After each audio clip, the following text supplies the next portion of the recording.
Several years ago, besides the missing person being the announcement for the organization was a missing in Claremont back in 2019.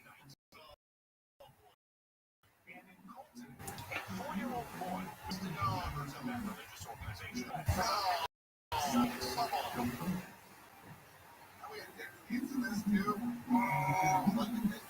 Local police saying they originally sought involuntary manslaughter charges against 2 people for child neglect for failing to seek medical attention.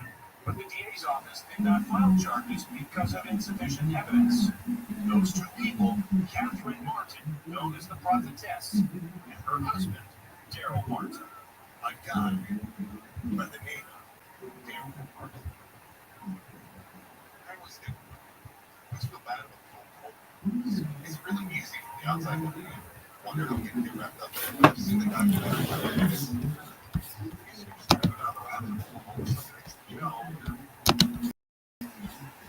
Sacrifices something about it. I don't get it. Hope you got nobody in my family who falls in prayer. Well, right, one of the dirtiest places on earth that looks like a watery oasis straight out of green mystery. So we're not as we see, but where you can see these things.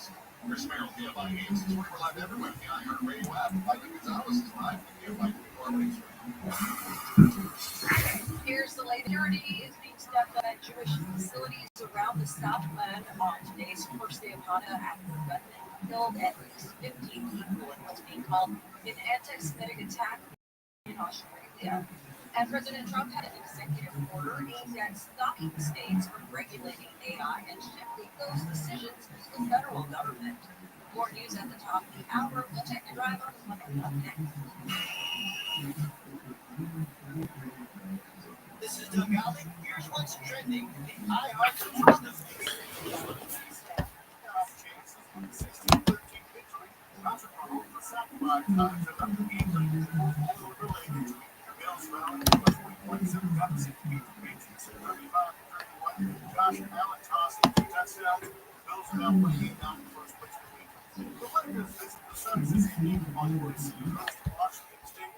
Well, the Ice did not visit the Lakers with our despite winter conditions and heavy traffic. The holidays have to go on. That's why Mercedes-Benz SUVs are equipped with the latest safety technology to keep your festive plans on track.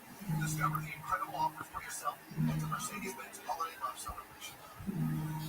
The song is cleared on 101 in Hollywood.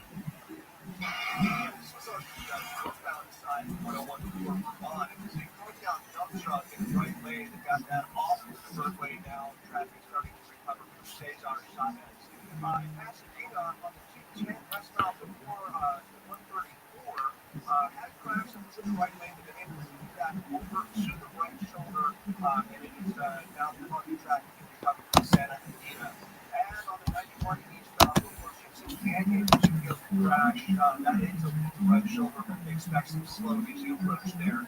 With Southern California's most active traffic reports, I'm Trey Alexander. This report is sponsored by Mexico. Installation has something so satisfying on your side. From Embassy Cities, from Sarah J. Harris, or from the perfect outcome from building to stainless steel free. You sign up for a 3-day trial online.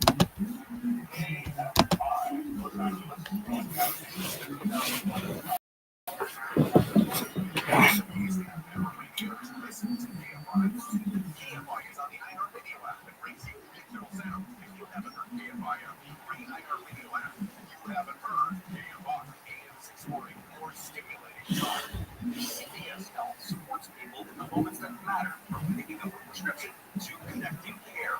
With nearly 5 million interactions and serving 185 million consumers and 1.5 million healthcare professionals, CVS Health holds a trusted place in healthcare. By simplifying care and improving health, we're helping people get the care they need. Learn more at cvshealth.com/investor day. That's cvshealth.com/investor. Listening care makes you sit. The next year lets you float. Upgrade to the next year. For better personal focus. Next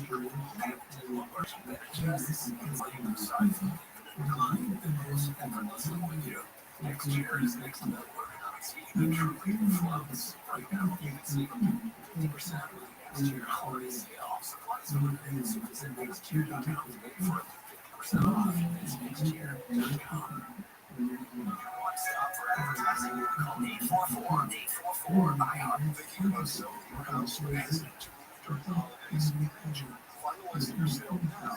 Keep going along, moving forward. With that, they grabbed numerous connects and they intend on launching and other things with their connects once it gets to that point. As of right now, they're working on pushing out this bid process. So if you are interested on this bid, make sure you go ahead to launch my NFT and snag one. And on top of that, when those raves start to happen, the 25% of the proceeds will go to pay as payouts as dividends to the NFT holders or NFT holder. So if you have them, you'll end up being a part-time business owner effectively just by owning a rave god, and it's dope artwork on top of that. I can't say enough about the community, peace, love, unity, and respect. They're here to combine the rave culture with crypto culture, and it's going to be such a huge thing. Once this project gets out, they're going to be launching a token, and then on top of that, they have a game that's going to be coming out. It's just like Guitar Hero, but it's on your phone instead. With EDM, with that, they'll have tournaments inside of that. Hey, go check out Rave Gods. Every single one is such a beautiful piece of artwork. I'm so bullish on that, man. My girl, Bree, the Rave Queen, can't come up because, she's been rugging all day. She's actually up right now. I think it'll. Can you guys hear me? Oh, perfectly. Yay! You're filling the gaps for everything I said because, I'm so bullish on you. I'm so bullish on Rave Gods. You guys are great, and I can't wait to see what the rest of this bit pops out. Thank you so much, Rawhat. I really love you. You're an amazing person, and we're so glad to have you in our community. So yeah, we are. I'll make it quick. But yeah, thanks so much for having me up. So we are Rave Gods. We are a Rave and Festival project. The first piece of our project was the NFTs. Our NFTs have only been out for a few days, and we're already about 47-ish. Last time I checked was an hour or so ago. Minted out. They're absolutely beautiful. We're so proud of them. The utility of our project is in real life events. The benefits of that are 25% of the profits from those raves and eventually and then we hope to throw our own festivals is the long-term goal. And these events bring in a lot of money. Just if we're just going off of ticket sales alone, then there's other facets that are also bringing revenue, but 25% of those profits are going to the NFT holders. Now, there's only 1,000 NFTs in the collection because there only ever will be 1,000 NFTs. There'll not be 1,001. There'll not be 2,000. We won't be adding them because, our long-term goal that we're building to is have festivals. So that's going to be your free ticket into a music festival. And in real life, I go to some of these festivals, a ticket is $1,000. I paid for a ticket to EDC. It was $1,000. So that is your lifetime free ticket into the festival and, other special features of it as well. But yeah, you'll be making 25% of the profits of these events being thrown at to the NFT holders as dividends based on the percentage of NFTs that you hold. So don't sleep on these NFTs. And we will have a token that's going to be dropping. But we're working on, the first part of the project because we don't want to rush anything. We want to, do it right for the community and make sure everything gets rolled out smoothly. We have our communities first. So another 25% of the profits will be going into a locked Rave wallet to continuously pump the token, that can never be touched. So, there's going to be an endless revenue stream into every part of our project because that's what we're all about. We want to build wealth for others, And that's how you do it. If you build wealth for your community, you will build wealth for yourself. And what we're most proud of is we're going to be donating 10% of the profits to mental health charities, because if anybody knows about rave and festival culture, and I know Strawhead does, that, you know, these raves are all inclusive communities. It doesn't matter what you look like, how you sound. It's, you know, come on, come all. Like, you are welcome. It doesn't matter what you will, you know, what your faith is. It's all love, and like, it's such a beautiful community, and that's what we're trying to, you know, bring to Web3 is peace, love, unity, respect. That's what Rave Gods is all about. You know, even if you don't want to invest, we just love to have you as a part of our community, you know, in our spaces, making friends with us, like, you know, because that's what, first and foremost, it's like, there needs to be more love and inclusivity and, you know, authenticity, you know, just in life as well as a Web3 space. So, you know, like I said, even if you don't want to invest, in, you know, any part of the project, we just love to have you a part of our community, rocking with us, you know, going feral, popping off about some crazy shit, whatever crazy stuff going on with your day. And yeah, thank you so much for having me. We're Rave Gods, and I appreciate you guys listening. That was fucking great. That was awesome. Thank you so much for speaking. I appreciate you coming up. Thank you so much. No, thank you. I appreciate you. Thank you. Shut up, thank you. I didn't even thank you. If you know, you know. Yeah. That's hilarious. All right. We had some hands up for a while. Emmanuel, what's happening? Yours been up for a long time. Yeah, bro.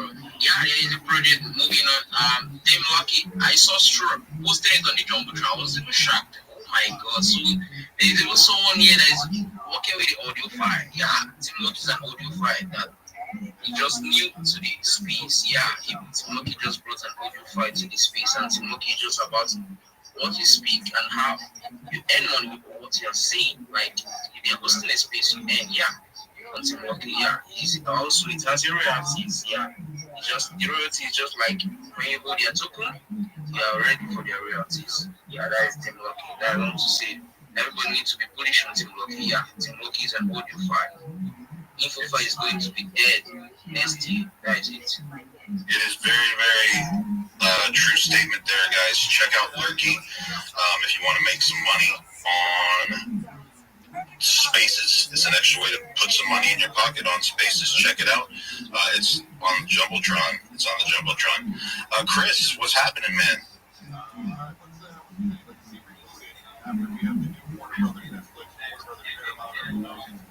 Chris, are you there, buddy? Please say something. Do not.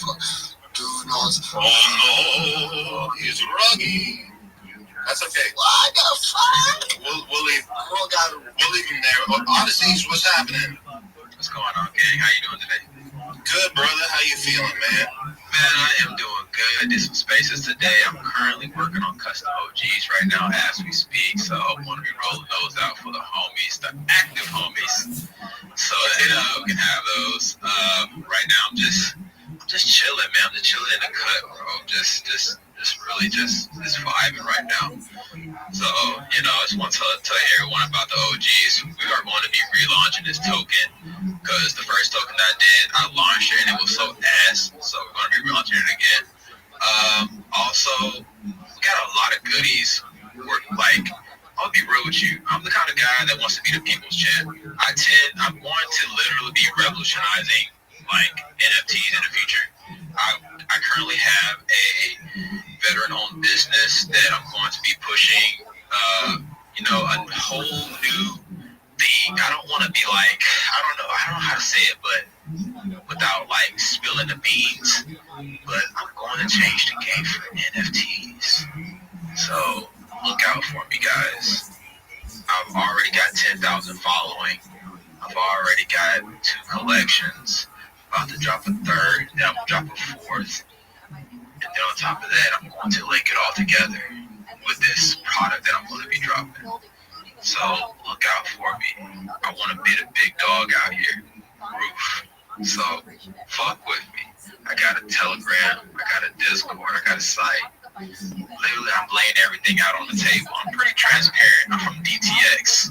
What's up, my DTX boys? I know y'all out here. Hell yeah.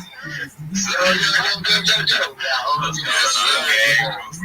You know, no dog. Oh yeah, and my Nigerian boy. So you know what I'm saying. Everything that I make, I'm literally giving back to the community. It's not about me because I already got a happy family. So why not make the boys around the world happy too? So that's what I'm all about. You know, I've been here since 2011. I'm not tooting my own horn, but I'm letting y'all know people fuck with me for a reason. So fuck with your boy. Come revolutionize NFTs and make NFTs great again. That is what this is all about. I got something on the horizon for everyone, not just for this community, but for everyone. I'm literally bringing in every community into this. I'm bringing every community. I'm going to literally make something that is kind of already out, but I want to change it up so that it's just for NFTs. So just think about it. Just sit down, think about it. Say, but maybe like, damn, what is this guy doing? Why has this guy got a better-known business? Why did this guy start a studio? Why did this guy make 3 collections? Why did this guy make a token? Why is he doing this? It's because it's for something bigger. It's not just for America. It's not just for Japan. It's not just for Australia. It's not just for Nigeria. It's for around the world. This is for everyone. So get in where you fit in. Come build this with me. Because when I drop this product, this is going to shit on people all around the world. And y'all going to be like, God damn, this dude right here is crazy with it. My name is Odysseys for a reason because I do odd ass shit. So fuck with your boy. Fuck with your boy.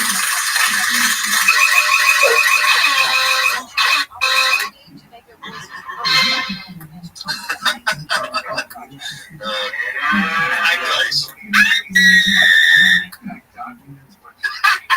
Oh man, I'm gonna try Chris one more time. Chris, are you there, brother? We've been trying to call you.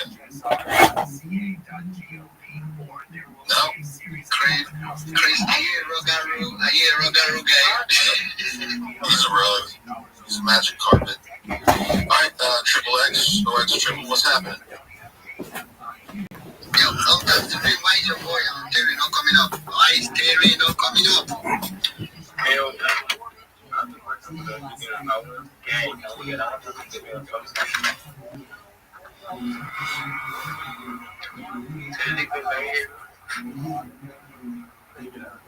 Yeah, you're audible. What's up, man?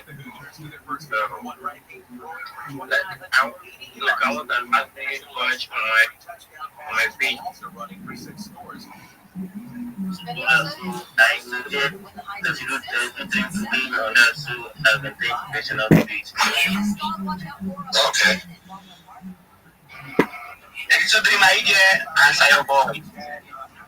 You're gonna have to repeat that question back to me, and then I could answer that. Yeah, Dicey, why don't you interpret it? Okay, say interpret the Nigerian robot. Okay, there's a message. He wants an affiliated badge on his profile on X, and he doesn't know how to do it. That he should help out. Oh, affiliate badge. You can always reach out to the project, and if you consistently show up, they might give it to you. I mean, there's a few people that hit up, what is it, box.bomb, and you always hit up, Nucky Duck. They have applications on the Discord, and there's so many projects that, as long as you just continue to show up and, make an effort, and they see, I guess, value in you, that they would give it to you. It's all about consistency and professionalism. Yeah, Pumpy No Dumpy. I'm pretty sure a lot of you guys know Pumpy No Dumpy, 3 to 1. He just got a exactly. He just got an affiliate badge last week by billionaire. I think it's Billionaire B. The baby billionaires. Baby billionaires. Baby billionaires. I was like, that sounded weird. Well, some things are Spanish and are backwards from English, so maybe Ed was just thinking that way. Yeah, that's how I'm gonna go with thinking. People, what do you think? Did you understand what she just said? Yeah, I understand. Thank you. It sounds like there's no straightforward answer. You just got to keep trying until you figure it out. It's Pumpy No Dumpy did it, and he doesn't have a massive following. He just showed that he has the passion to push for a project. He used to have a massive following. He unfortunately lost his account, and so he's building up his new account. I didn't even know that. Yeah. Let's go and let's grow. Chris, you have your hands up. Let's hear what you have to say. He's not going to talk, so let's see what Emmanuel has to say, and then we're going to go on to our next show. Maybe just drop him and bring him up back on gas. Yeah. We're going to drop you. If you want to come back up, Chris, come back up. Guys, can I say something? Yeah.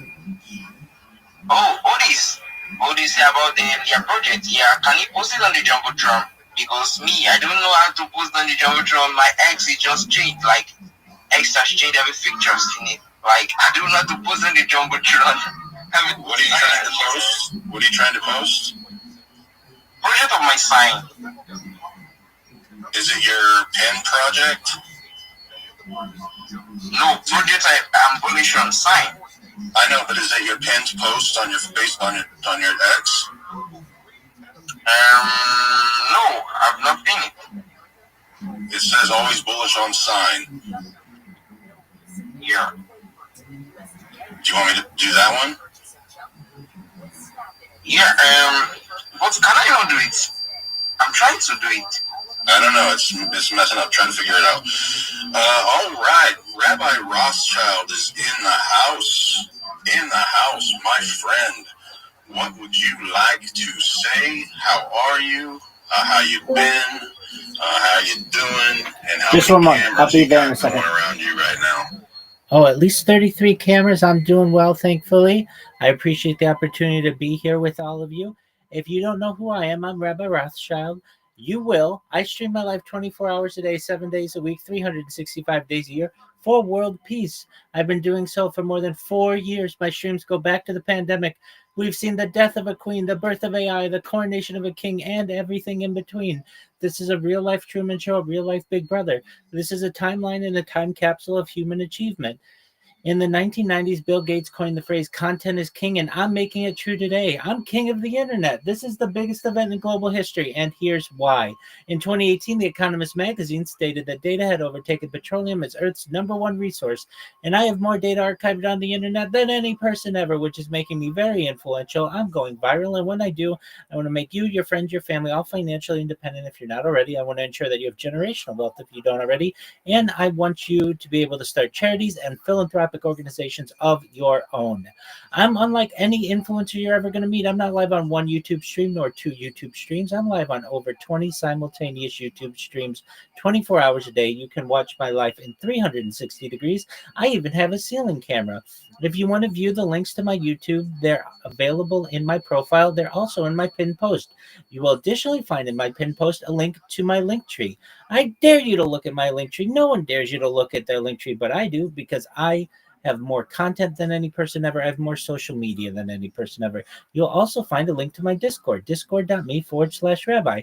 We have over 2,700 people in the community and continue to grow each day. In addition to making you all extremely wealthy and wanting to promote world peace, I want you to know that I want to help end world hunger through the use of technology such as agricultural drones, floating greenhouses, saltwater greenhouses, hydroponics, vertical farming, cloud seeding. I want to help end world thirst. I'm sponsored by a cryptocurrency that's worth about $100 million, and one of the things that we do is we build wells and water towers in developing nations for the benefit of the less fortunate. Additionally, I'm an advocate for the Life Straw program, and most importantly, desalination technology, where we pump Earth's seawater onto land to make it drinkable. If you are a reply guy, if you're a Web3 marketer, if you're a raider or a shiller, and you want a free mentor, coach, and friend, send me a follow. I will follow you back. Send me a DM. I will respond. I want you all to know that I am here to support you both personally and professionally. I'm here to be a positive person in your life. I'm here to have an optimistic view on the future. And most importantly, I want to give people hope. And with that, I sincerely appreciate the opportunity to share. I'll be with you in a second, Corey. Let's go. Let's get it. 32 Dream, you have your hands up. But before you speak, everyone should Rabbi follow. Turn on his notification. Let's fucking grow. 32 Dream, you have to make. I have a random question. Do you record while you're sleeping as well?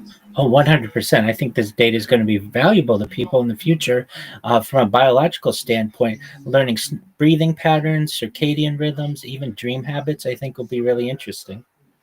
I don't know if that's what they're doing. Yeah, it's really nice to see you, Rabbi Rothschild. Nice to see that live. Hey, Ray, what's good?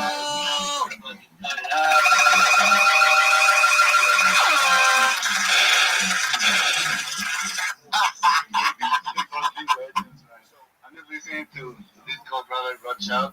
Just what he said, it just cracked me up. What's something happening? What you want to know? What you want to see at night? What the fuck is going on? I don't know what the heck is going on in your brain, my guy, but I literally just wanted to know if he recorded himself sleeping. And so, yeah, that's it. That's it, my guy. Yeah, I was thinking that same thing. That's crazy. Like, I don't know what I would do. Every night, man. That's just, I don't know if I could handle that shit, bro.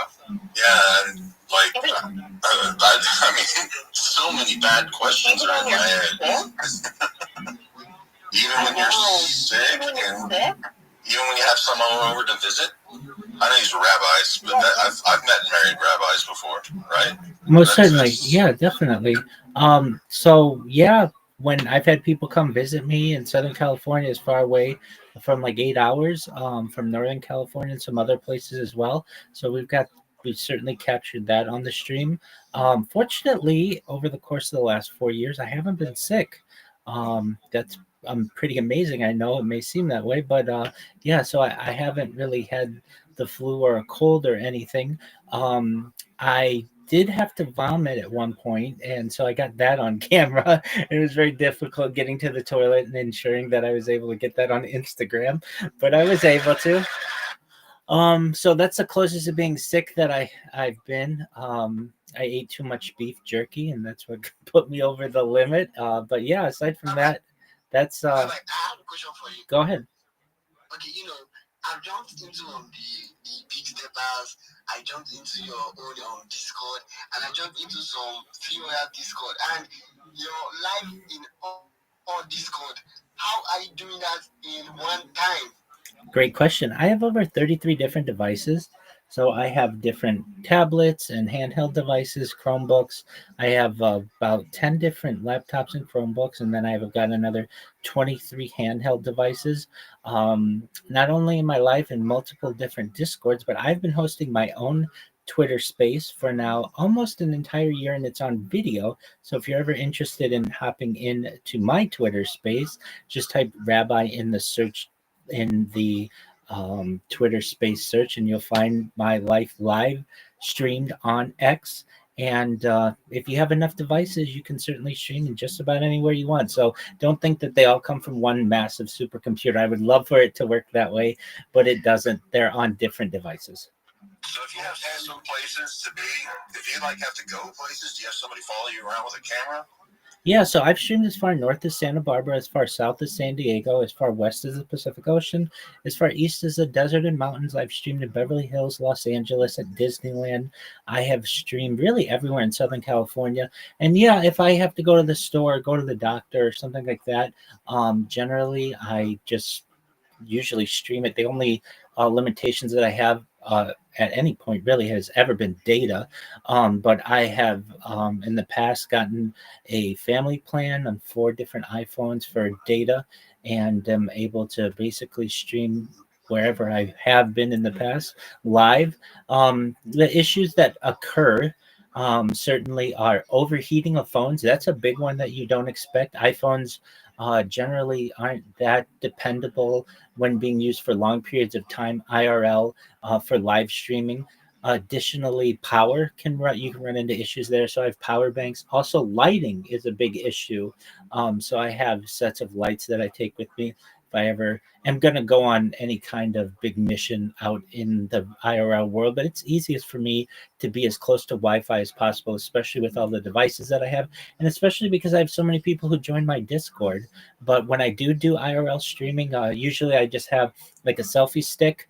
Sometimes I use a GoPro and I'll put it on my body so you can see my life in first person view, and just really record as much data as I can. Damn, what man, you're fucking legend. Like, fucking feeling it. Let's go with Rabbi Rothschild. I'm sorry, I want to hear from Odyssey and Try to Dream. Sorry, guys, I didn't know this guy was actually a rabbi. That's crazy. I thought it was a meme, bro. But it just blows my mind, man. Sorry if I disrespected my comment earlier. I think I can be a little bit, big mouthed sometimes. But yeah, let's hear from Odyssey and Try to Dream, guys. What a workout, Mr. Rothschild. Oh, no worries at all. I've never taken offense to anything that you've said. Don't worry about it. Yeah, rabbi is a term in our culture. It means teacher. About 5 years ago, I underwent a process called smicha, which is rabbinical ordination. It was during the pandemic. And there were several things that I could have done. I certainly could have maybe worked for a kosher organization, certification organization, or I could have been a community rabbi. But I went in certainly not the general direction that most rabbis go. And I started live streaming my life. I felt that it could be of benefit to the world for people to be able to see a little view into an Orthodox lifestyle as best I can. And really, when I go viral, I'd like to eventually start my own community, certainly start my own shul, as we call it, or synagogue, and just spread orthodoxy to the world. Damn, guys, we have a fucking legend in here. We have shifts in the house. Let's fucking shout! That's just the sword. Holy shit, bro. Big's gotta use the entire soundboard on that one. What is up, guys? What is good? What is happening, shift? Yo, it's good. It's good. We're just chilling out here. Kingdom's coming to support. Yo, I see a lot of regulars in here. But what is good, guys? Oh man, we're just hanging, talking about crypto, talking about life, showing each other, just chatting, having a good time, man. And the Cowboys just started playing, so I'm going to be halfway distracted for a second. Yo, I'm happy that you started doing space. Thanks, man. Yeah, we're doing it every Sunday at 5 Central and every Thursday at 5 Central. So it's 6 Eastern and midnight Nigerian time. How many spaces have you been? How long have you been running space? This will be like the 4th or 5th one. Hell yeah, bro. Keep it up. Thanks, man. I appreciate it. Learned it from the best, brother. Appreciate that. No problem. Step it up, bro. You're doing great gaslighting. I actually like your boy because I'm a gaslighter myself, bro. Thanks, man. I up on stage and everybody wants to kick me down, but I'm out of my way, man. And we got shit in the house, bro. We got dice. These guys are here to protect you, protect me, bro. Protect Try to Dream, protect Odyssey, everybody. I see also chubby chickens, bro. Up on the stage, bro. What the fuck, bro? Yeah, we had 32 Dreams and Odyssey's hands up. I don't know who was first. Odyssey's, go ahead. Come on, ladies first. Jesus Christ. Ladies first, bro. Ladies first. Go ahead. Oh, that's funny. Go ahead, because my question's going to be for Rabbi anyway. So go ahead. Go ahead, Dream. 32. Yeah, mine was for Rabbi as well, but you know what? I put my hand down because I forgot. Okay. Okay. So Rabbi, I got a quick question. So what? Okay, so I want to donate to people around the world, but I don't know who to donate to. So like I was looking at you, and I feel like you'll be like the perfect person to like donate to, because I want to give it to like to everyone around the world. Like I just don't want to just like have it for myself. Like I just wouldn't know. So like I understand like you give out to like a lot of people, and I respect you a lot, Rabbi, because I see you all over the place.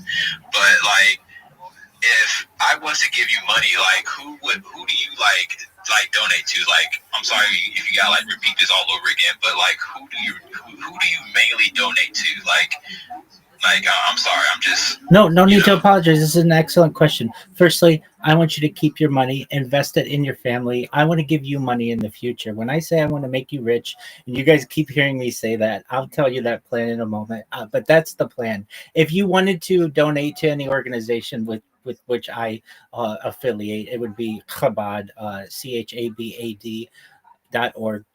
That we're having a campaign during Hanukkah right now, but I understand that's more for the Jewish community. If you wanted to donate to perhaps an organization that's near and dear to my heart, any of your major American Heart Association, American Red Cross, American Lung Association, those are all, I feel, generally pretty good organizations. They're not perfect. I know there's a lot of administrative overhead, but I want you to keep your money. If anything, I want to give you money in the future, but know that the thought is very, very kind and much appreciated. Now, in terms of how am I going to make you rich? You keep saying this, Rabbi. We keep hearing you say this. How are you going to do it, big dog? All right, well, here's the plan. So if you hear me say all the time the importance of data. And so the strategy to make you all rich is really four-pronged. So data is Earth's number one resource. You hear me say that. I have more data than any person on Earth, which is making me a very influential person. You hear me say that all the time. What is important about this data? Well, we have to understand that no person has opened themselves up to the world as I have to be able to study every aspect of human biology, which is going to be a really important aspect of it. I've talked about some of the things that I do. I sleep, I eat, my behavior patterns. We're going to be able to study sleep patterns, circadian rhythms, breathing patterns, blinking patterns, every aspect of the human body. That's important. But where we're really going to be able to make money is through AI. AI needs human examples on which to build its models. And I have more data for it to be trained on than any person ever. Now, that data is publicly available, but that doesn't necessarily mean that we can't have customized applications for my behavior for AI to be able to make money on this. The goal is to take all the money that we make from the monetization of all of my data, that is video data, and put it in a 501c3, essentially a not-for-profit. Then what I'd like to do is to take all the money that I make from YouTube and all the other places, Rumble, Kick, Twitch, and just basically have a giant pot of money that we start. We're going to use that and invest it, but certainly also just have the interest accrue. The second way, the second prong of how I'd like to make you all rich is through my social media. I say I have more social media than any person ever, and I mean it. I have over 100 YouTube accounts, over 200 Instagram accounts, over 500 Twitch accounts, over 1,000 TikTok accounts, over 2,000 Twitter accounts, over 5,000 Blue Sky accounts, and over 10,000 Kick accounts. I have a treasure trove of content. Literally, I have entire lives of my life, not just on YouTube and Twitch and some of the other places, but archived on Instagram and Twitter and some other places as well. So when people have access to this, it's going to also be monetized. The third way I think we're going to be able to do it is through endorsements. I'm unlike any influencer that you're ever going to meet. And I say that I'm not somebody who will just do a shout out for you. I will wear companies' logos 24 hours a day on my live stream. Nobody's ever done that before. I currently do it with a cryptocurrency that's worth about $100 million, and I'm willing to do it for any of your major organizations out there. And then the fourth way is through cryptocurrency. We're going to be able to start cryptocurrencies. We're going to be able to endorse cryptocurrencies and really may have the Midas touch and turn them all into gold. We're going to take all that money, put it in a not-for-profit, and give back to the people. And you all are included in that. Thank you. 32 dreams. You have your hand up. Did you remember what you were going to ask? Yeah, I do actually. What kind of internet service do you have? Because goddamn, how are you able to, I've been Absolutely. So it's the highest version of Cox that is available. So Cox Internet, and I can tell you that additionally, I've had the highest level of unlimited data through Verizon. My internet's not perfect, but it is generally it's been better over the course of the last 2 years than it was the previous 2 years. Um, and I've got to say that if we ever, which rarely happens, but if there's ever an outage, they have to do some kind of repairs to the internet. I do have GoPros that I use, and I also have about, well, quite a few terabytes of archive storage, and also IRL footage that I have. So I don't say that I have the longest continuous stream in the world because I don't. That's not something that I have. That's really not that important to me. What I do have is the most amount of archive footage, meaning you can go back and watch my life 1 week ago, 1 year ago, 1 month ago, 4 years ago, whatever you want, and see what was going on, not just in my life, but what was going on in world events. I keep a radio in the background 24 hours a day that is archiving the world events, whether it's what happened in Australia, when we've had assassination attempts against the president or presidential candidates, we've seen presidential elections. All of this, I think, is going to be really interesting to people in the future to be able to study.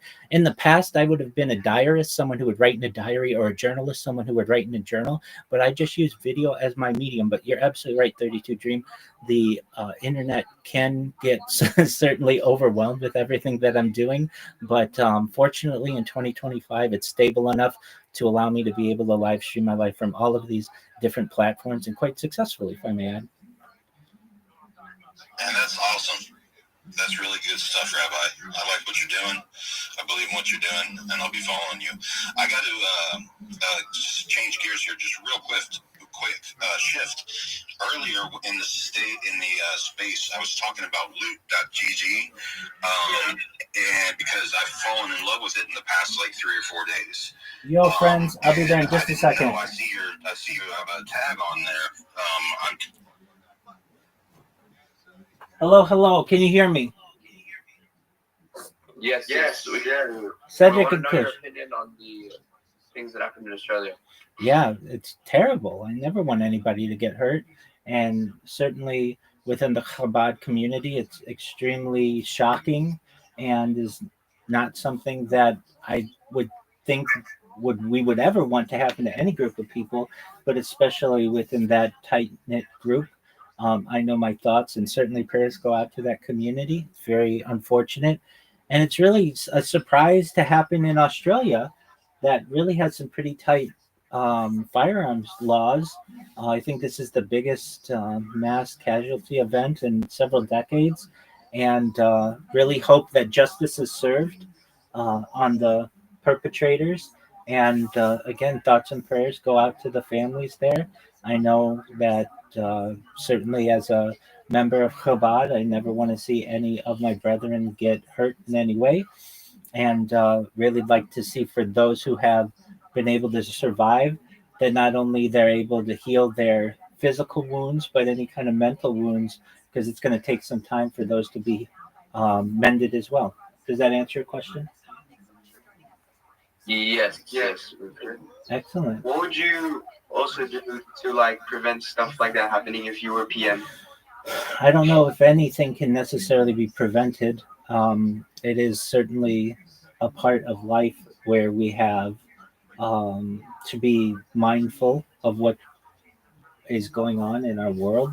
You could have an overarching dictatorship, certainly, or a dystopia where everybody's every aspect is monitored, from their physical location to what they think. I think we're moving towards a world where at least everything that we have is monitored.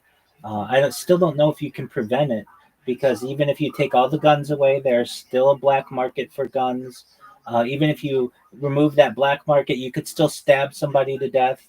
Even if you remove all the knives, you can still strangle someone. So there's really no perfect resolution. My opinion, I think that giving people education is really important, so that people are aware of what to do when they see some signs, perhaps, of people who may be in a more threatening situation. But then again, I don't like overarching governmental interference in anyone's life either. So there's certainly a balance that needs to be found, at least within the Jewish community. I know that security is being raised at many of our facilities, not just in Australia, of course, but throughout the world. And personally, I I feel very safe within whenever I've been in any Jewish um, building, or whether it's a shul, a synagogue, or even a community center. I think that if I've ever felt unsafe in any way, the times are limited, and it's usually on the way there. And just do my best to ensure that I stay vigilant. I think if we really wanted to limit these types of situations, um, from a statistical point of view, the best way is to ensure that there is a highly uh, armed um, society. Now, I'm not advocating for that, but statistically, I've seen statistics, at least in Georgia, has there are some cities where just about every single person is armed in the city, and they have no crime. Not saying that no crimes occur there, but there certainly aren't any violent crimes that are at least recorded. It's when you get into situations where no one is armed, then people can take advantage of the lack of defense mechanisms of people. I know, at least from what I've gathered in with the events that have happened in Australia, there were some brave people. One in particular who essentially tackled one of the shooters to perhaps prevent this tragedy from becoming even worse. But it makes me think that if we had a well armed society there, perhaps there might be ways to be able to prevent this. Now, that doesn't necessarily mean it has to be firearms, but there are pepper ball sprayers, there's mace, there are tasers. If people had access to these, perhaps they could have stopped the perpetrators themselves in a little bit of an easier way. But those are not decisions necessarily left up to me. But I do know that when you leave a population vulnerable, these types of attacks are usually larger tragedies because no one can defend themselves. So in the future, I think probably there'll be higher security, not just in Australia but globally. And in order to prevent them, perhaps in the future, giving people an opportunity to be able to fight back is not necessarily, I feel, a bad option. Mm-hmm. Yes. Wait, you live in America, right? That's correct. What is your opinions on Donald Trump? I don't get political. Oh, that's true.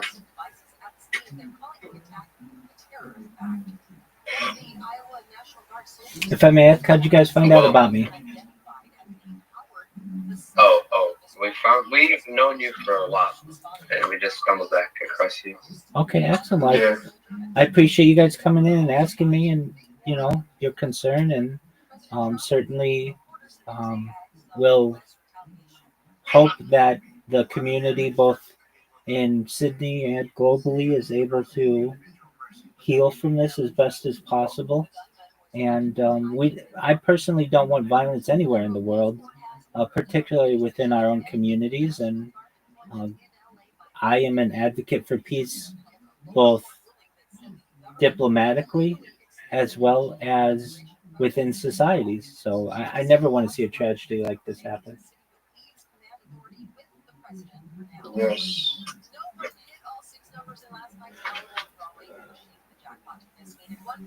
So aside from that, how are you guys today? We're doing pretty good. Excellent. Well, it's good to hear. Do you have how long have you been on live streaming for? Like, is there a tracker, like how many days you done or use? It's 4 years. If you want to know the exact amount of days, just give me a second. Is there a tracker? I've done it for so long I've lost track, to be honest with you. So it's about 1,500 days at this point, and just keep on trucking every single day. Um, I can tell you, I don't have one continuous stream though. That's not what I do. Every 12 hours, I restart my streams so that they're archived and people can go back and see what I was doing a day ago, a week ago, a year ago. So that's what's important to me. There are some people who have one long stream, and that's great, but you can't go back on their streams and view what they were doing generally a year ago. You only have perhaps people who might have clipped it or something like that. But with mine, all of the data is archived, all of it's available to the public. And yeah, I'm just over 1,500 days right now and still going strong. Yeah. All right. You plan on stopping in the future? No, I want to do this the rest of my life. Okay. All right. That's pretty fair. Do you like go IRL? Yep, I've streamed as far north as Santa Barbara, as far south as San Diego, as far west as the Pacific Ocean, as far east as the desert and mountains. I've streamed in Beverly Hills and Los Angeles at Disneyland, basically everywhere in Southern California. How often are you streaming IRL? Well, it's difficult for me to do and balance having Discord and all the other live streams that I have, but I go a couple times a month at least outside and to some extent live stream some aspects of it. And I've got I've got many hours of live stream footage out in IRL. And if I have a need to go and live stream, like I need to go to the store or something like that, uh, I do. But generally, I can have things sent to me. But yeah, I have live streams in all the places that I mentioned, and then just like some um, some kind of mundane places, the bowling alley, the store, the gas station, the bank. I've opened bank accounts on stream, so I've got um some like everyday live streams as well. But I find, I mean, it's a lot for me to get. I've got to get data. I've got to get the device. I've got to get light sometimes. I've got to get power bank. And then I can't talk to people because I can't be in Discord while live streaming as well. So it's easiest for me to get things delivered to me and then just be able to talk with people like you in the Discord. Oh yeah. Wait, how do you make money? I'm a certified project management professional. I've successfully launched apps on the App Store and Google Play, which has allowed me some financial independence. If you feel comfortable sharing, what are some apps? I've signed non-disclosure agreements, so I can't reveal that information. Oh, all right, okay. Is that your primary source of income, or like making money from streaming as well? I do make a little bit of money from streaming, but not anything that I feel is, it's not, it's minimal at best. But yeah, my primary mode of income is through my previous undertakings, and then also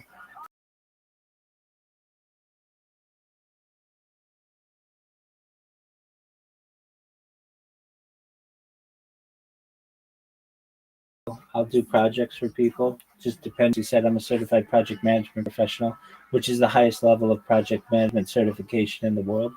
And if they want an excellent project manager and the price is right, I'll help them.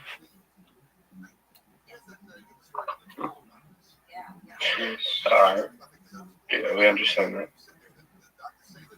Do you have any plans for 2026? Yeah, go viral. Go viral? Word, dog. Sure. We're growing. How do you plan on doing that? Like go viral? Yes. I'm sure already like sponsoring a lot of stuff and advertising. So I have in the last 50 days or so made like 2,500. I've gotten 2,500 followers organically just through self-promotion on Twitter, Twitter Spaces specifically. And a lot of people know about me on Twitter now. And not to say they didn't previously, but I didn't work as hard as I currently am in promoting myself. And in addition, I'm live in quite a few different discords of theirs as well. And more people are finding out who I am and what I do. They're taking interest in it. And many of these people are what you call KOLs, key opinion leaders. They're larger accounts, and they have desires to work with me and to help promote me. And I know if I continue to promote myself and pitch myself in these different Twitter spaces, it's just a matter of time until people find out en masse what I do. There'll be some type of catalyst event. Somebody will retweet something that I have, or it'll click in somebody's head that I could really make them very wealthy if they help me, and it will go viral. And when it does, that's when things get interesting. Mm.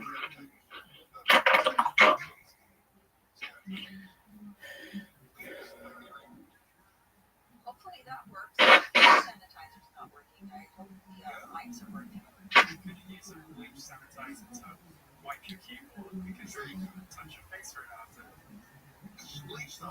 Let's see. I'm holding some mics.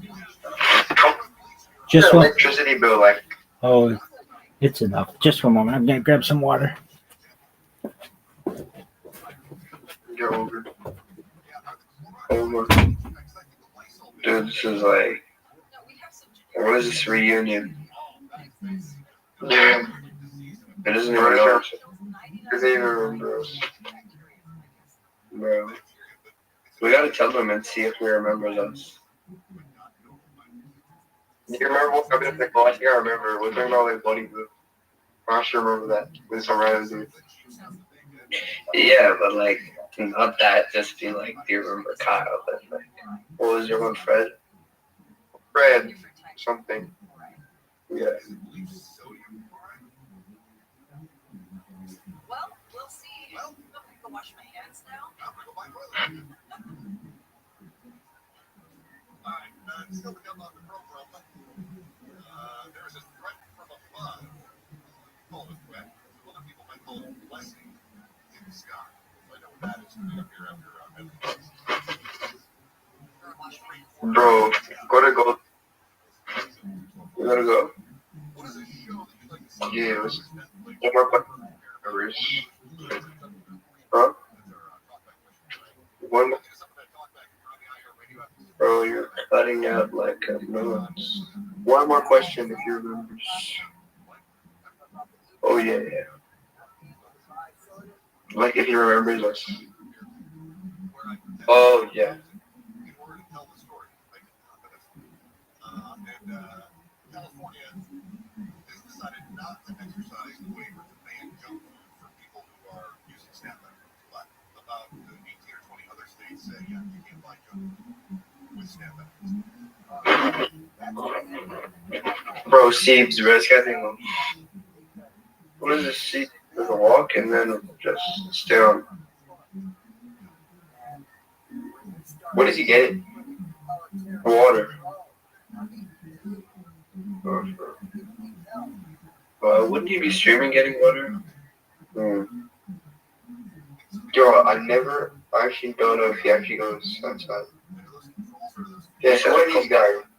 Who are Brandon and stuff? Are these actual people? I think they're all AFK. Or maybe they're just not talking, but. And I think he goes outside once a month, which is insane, by the way, for you. Like, he has to be taking multivitamins. And this guy Neo in the call, is this guy like real?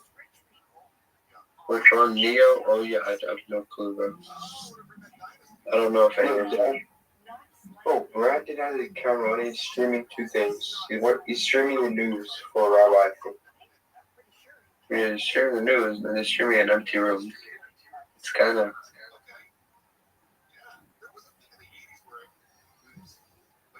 This is on him. What is this waste of electricity? Yeah. Bro, project management, by the way, does not pay that much. My mother is a project manager. Okay, what is that? You said we don't trade. Yeah. This is cooked. I don't know how he's doing this. Cryptocurrency worth 100 million. Most cryptocurrencies are worth like billions. Yeah, and how is he like? Talking about the market. He's not. He said minimal off stream. He's probably making $10 per like for 50 days, bro. And 2,500 followers in Oracle for 50 days. That's so good. You can make that in like 1 week. Easily. This guy's been on social media his whole life and he still doesn't know how to use it. That's what I'm saying. I don't get it. I don't know how it's possible.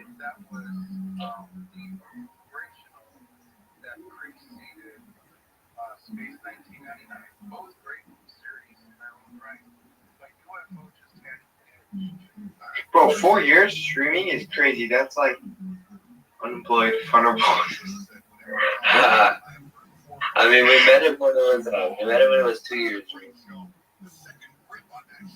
That was 2 years ago? That was 1 year ago. Bro, no, I think it was 2 years ago, man. Sure. No, it was 1. 1? Yes, I remember it in the back of my head. Because I didn't make that account since 1 year ago. I think I remember this. Was it Kush Loves Kyle or Eric Marsh? Yeah, it was Eric Marsh, no? No, it was Kyle. It was normal Kyle. Yeah, I have your normal Kyle account. How long ago was it made? Because I remember I made it because of him, so that's whenever everybody. It was this year. You're taking a piss. No, that's the wrong Kyle account, bro. No, it's the right one. Oh my gosh, I sent you the ego thing, and remember we found him off there on the VC because he was like staying there. And we found this other guy that was like homeless. Well, I guess it's been a year. It's been a year since. Oh, the year's almost. Oh, it has. I sent you it in 21, 10, 24. Oh yeah, it's been more than a year. I'm still streaming, huh? Wait, that's crazy. Sharing for a player and getting 0 viewers is crazy. What? Streaming this long with no viewers is insane, bro. Oh gosh, and I can do my shot phone way better. You can do what? Yeah, actually, bro. This is good. Like, because like it's like not even interesting. Yeah, this is life. And his entire life is a. Why can't he just get like clip farm or something? Or like, yeah. You know, so make people rich. Get rich yourself first. bro. And I feel like the lighting is kind of selling. Because like no one wonder what people in low lighting. It's hard. And you remember when we joined, he was talking about stem cell research and $1 trillion that it's gonna make. Say that to this person. It was so cool. This is some taking a piss stuff, bro. And nobody making money. I just said they actually have potential, but it's been long. This is the worst, like, shit ever. And he said he can't disclose. Yeah, he signed an NDA. I'm pretty sure that's the lie, but I don't know. What's an NDA app? It's a non-disclosure agreement. Bro, how long is this guy gonna take order, bro? I'm leaving. There's like one airport in. Are you walking right now? Are you walking? No. Seems up to wait. I'm killing my battery. crazy. What is this seed, bro? No, this is interesting. I'm not saying. I'm gonna be mute, and then you're probably gonna leave, and then I'm gonna be on the call stuff before I go. No. I'll leave once it hits 1 because that's when you're gonna leave anyway. Once it hits 1? Yeah, because are you not starting at 1? No, 1:30. Oh, okay. No, don't leave. I would leave yet. So mute. Oh wait, he's here. Yo, He's been here. we're dog. Rabbi. Yes, sir.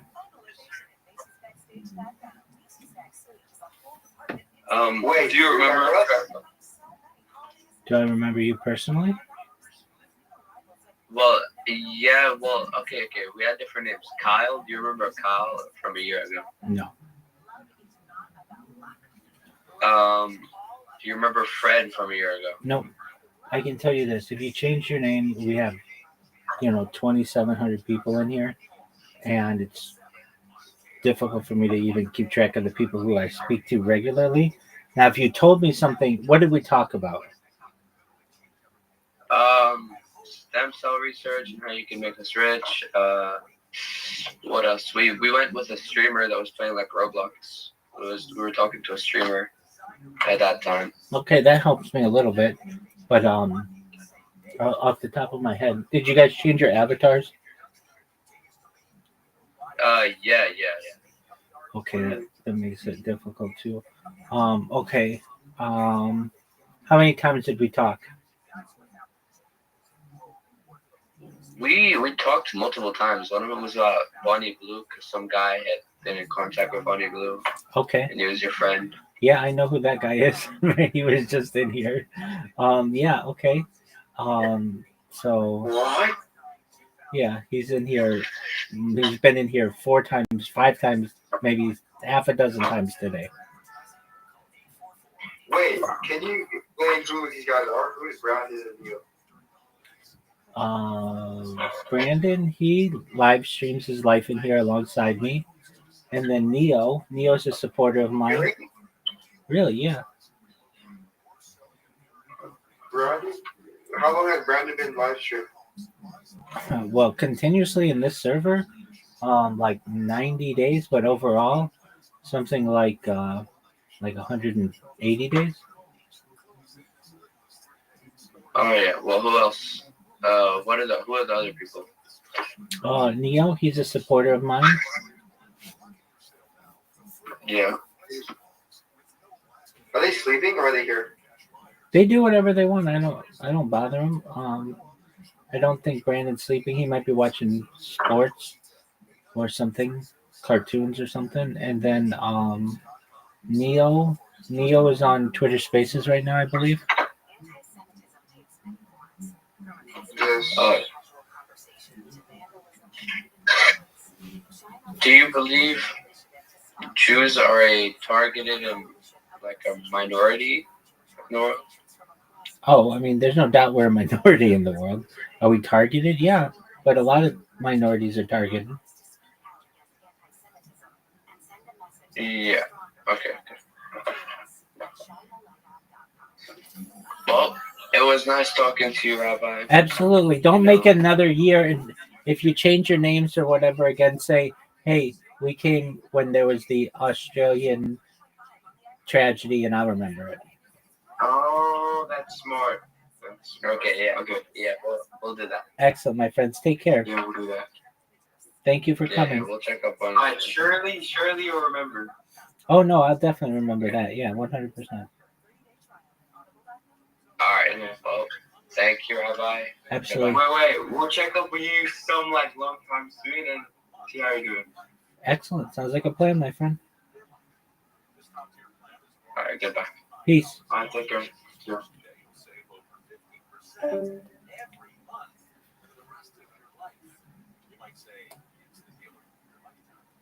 Now pound 250, St. Micro, Conference 1214. Some restrictions apply. Details at puretalk.com. Make iHeartRadio your #1 holiday app.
Not sure if it's shown.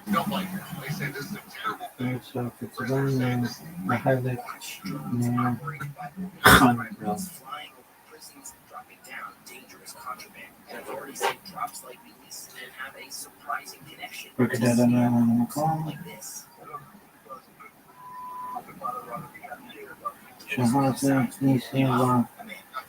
Toy news or yeah, I mean, I am engaged in projects. Check that can will beat the master BTD that's no there's one project. That's virtual between custody. Can you manage? I think that is transmission to the content. Especially being English is a format for 4 hours for stays at this time. As you can users different as life stands in the neighborhood to reach this occasion. Boom baby. Happy Hanukkah motherfuckers.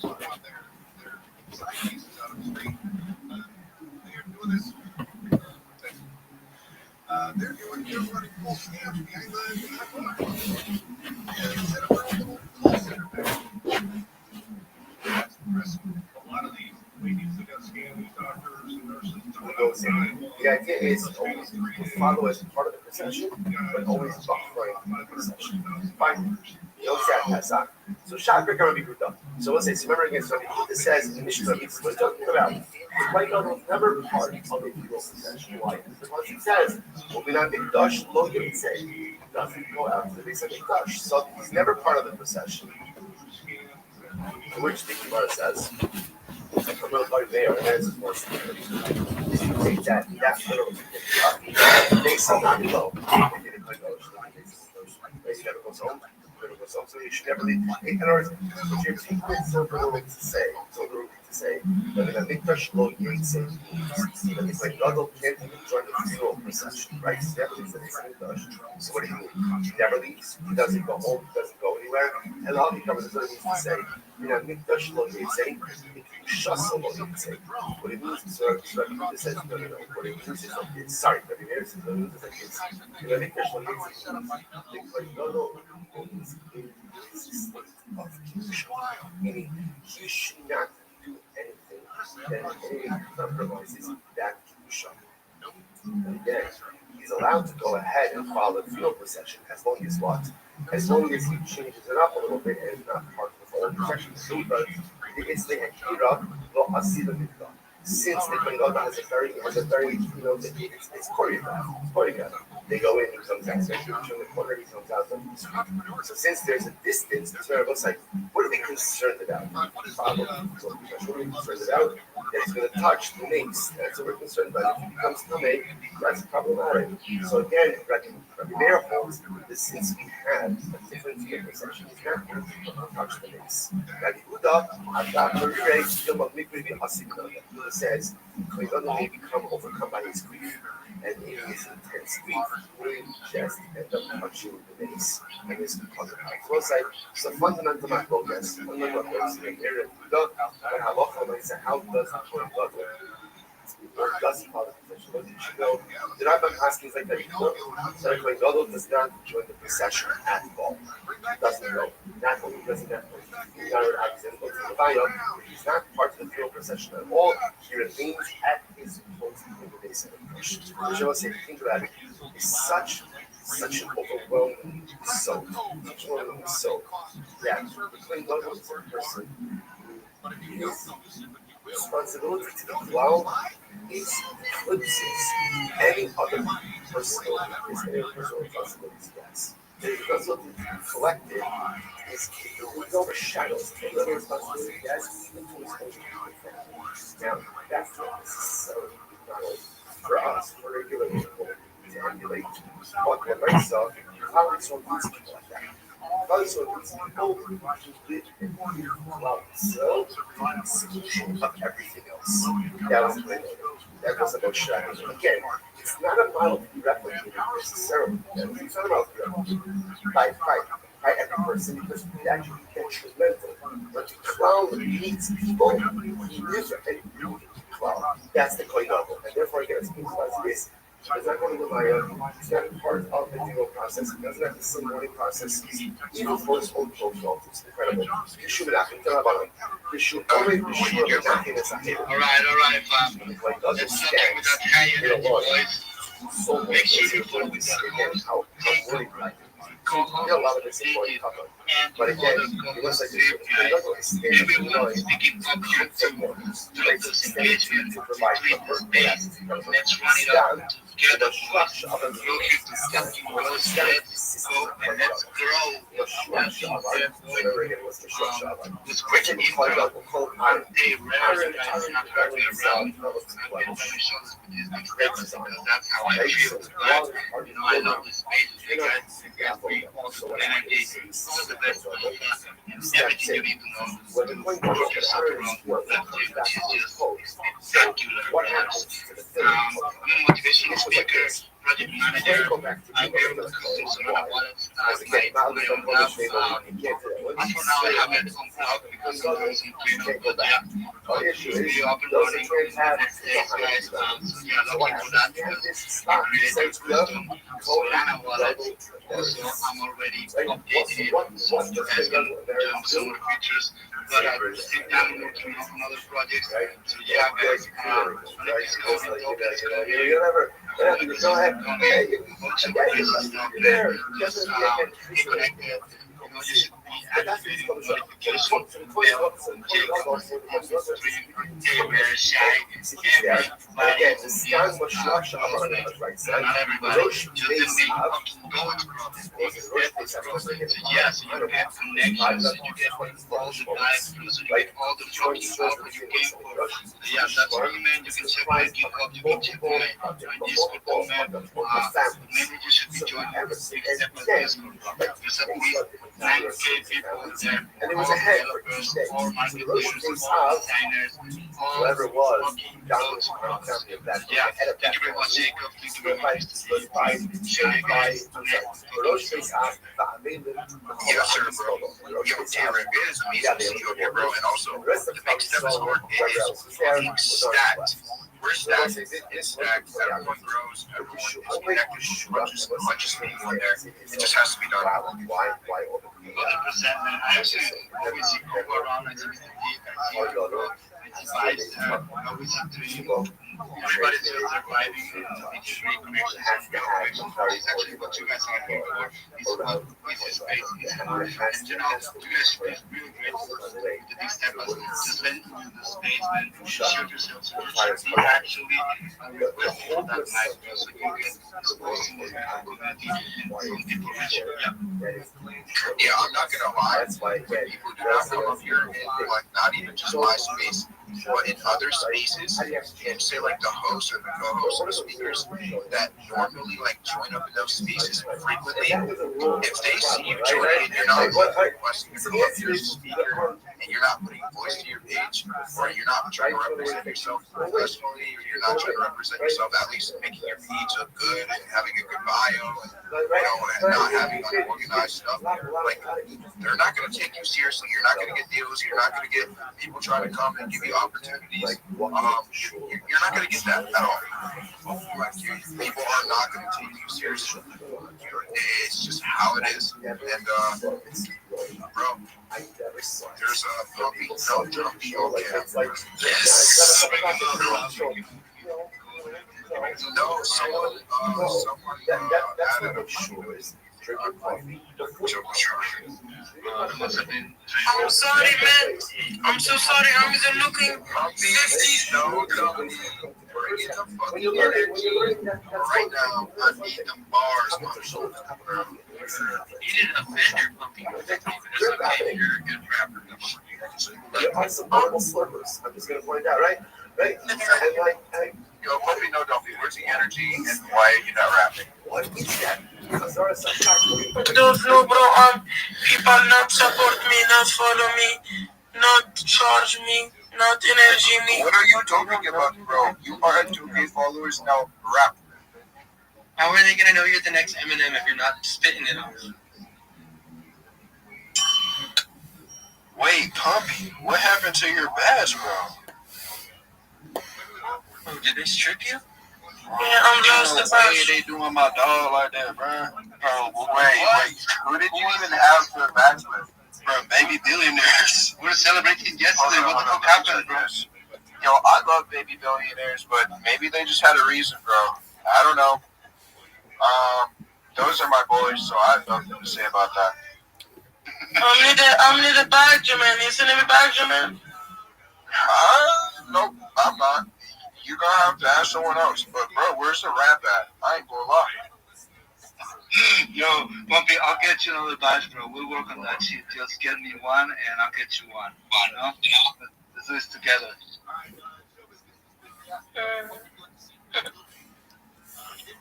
Yo, don't get this.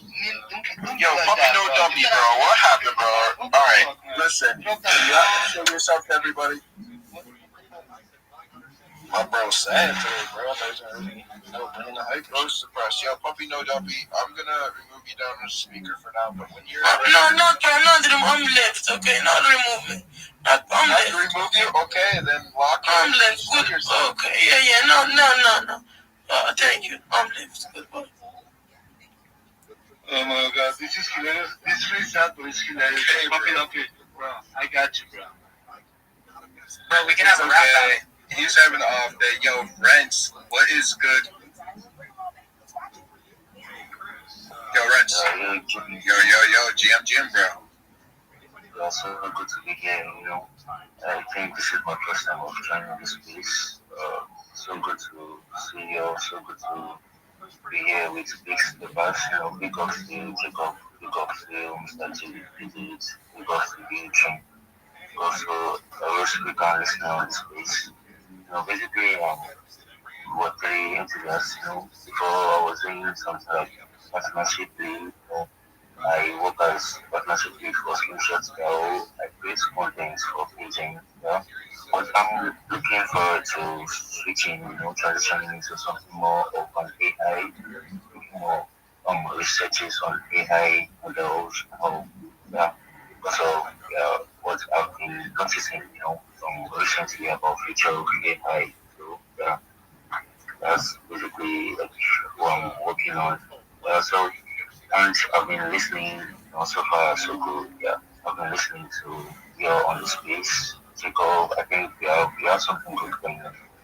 And other people on the space too. Yeah, and even when there hasn't been much to say, I've really learned a lot from you guys tonight. Thank you very much. Thank you, guys. Yes, sir, bro. That is super fucking bullish. And, bro, I see that you are a writer. How long have you been a writer for? Yeah, let's say 2-3 years now. Yeah. W, bro. Honestly, that is amazing. Do you have any questions for me? I'm kind of just scrolling through your page right now. I gave a like to some of your posts. I like what you got going on. One question for you. Tell me about Slipshot. Slipshot. Why are you partnered with them or something? No, Slipshot is Slipshot is a mobile FPS game from Slipshot now. I'm working with Slipshot now, and Slipshot now they built like the game from Slipshot or Slipshot gaming. And Slipshot is a game built by Slipshot now, like the gaming sector. So Slipshot now is a mobile FPS game that was built on Roblox. Yeah, it's just went live. Long James Mom, happy Hanukkah. So we are Thanks, Big Dog. working on marketing and all. We have creators especially creating content and streaming it live on TikTok, on YouTube. We are currently looking forward to moving it like on Twitch. Yeah. So we are planning on matching some CCUs and getting some numbers. W. And do you have any questions for me? Not really, like, but I'm having something, like, I will have a lot of questions for you. Yeah. All right. Well, bro, with that being said, everyone, go follow my boy Renz. I appreciate you coming up into space and taking the time to, speak in front of everybody and be here, bro. Everyone, go follow my boy Renz. I appreciate you coming up here, bro. Yo, with that being said, I'm going to step away from the mic here in a second, but yo, IGGY, you're up next, bro. And, yo, I appreciate y'all being here. Make sure you guys like both the posts that's sitting up there on the Jumbotron and follow everyone that is a speaker, a host, a co-host, and all the people down in the audience. Follow everybody, grow. That's how everyone's going to grow. Make sure you guys go and like that space post. It is very important. Push it out to as many people as possible. Send it to your mom, send it to your dad, send it to your family. Send it to as many people as possible to get this space growing. So I'll be back and grow in Mr. Digit. Hey guys, hey Mr. Digits, hey Jacob, Trim, Shy, Terrari, I love you. Terrari, I'm working on the Terrari, bro. I'm working on the Terrari. Chill the fuck out. I'm just staying right now. Okay, I love the name. My friend, Rabbi, shout out to you. I see you in lots of spaces. I hope on my travels, Jay, Miss, Wise, don't you know the shout out to the baby Freshy, I'd love to give a shout out to each and every car. So, Iggy, yeah, I noticed that Jacob pronouncing something like IGGY and all that, but Iggy, marketer, moderator, a content writer, Aaron, planner. I've actually worked with Super Team and we've done lots of things together in my region, So yeah, and I just wanted to chip in something real quick. There's something I call the punch. In my Web3 journey, I've actually discovered that several times this happens. And whenever this happens, it's when the matter is about to change. So this is actually the time everyone is just supposed to know okay, I don't want to use the F word, but this is the time look the fuck in, bro. Like, look the fuck in. Like, the exertion is in the air, everybody's kind of exhausted and all that, but this is the fucking time to let the fuck in. Like, if you miss out, if you get poached this season, like, you're actually going to miss out on loads. You just come back and discover that Jacob just bought a Tesla truck, like 20 Tesla trucks. And you'll be like, what? Like, what? How did that happen? Like, I'm just offline for like 2 months, 3 months, and I was like, oh, but that's how it works. You get from the NFT matter to the tap to earn matter to, you understand, down to the info file.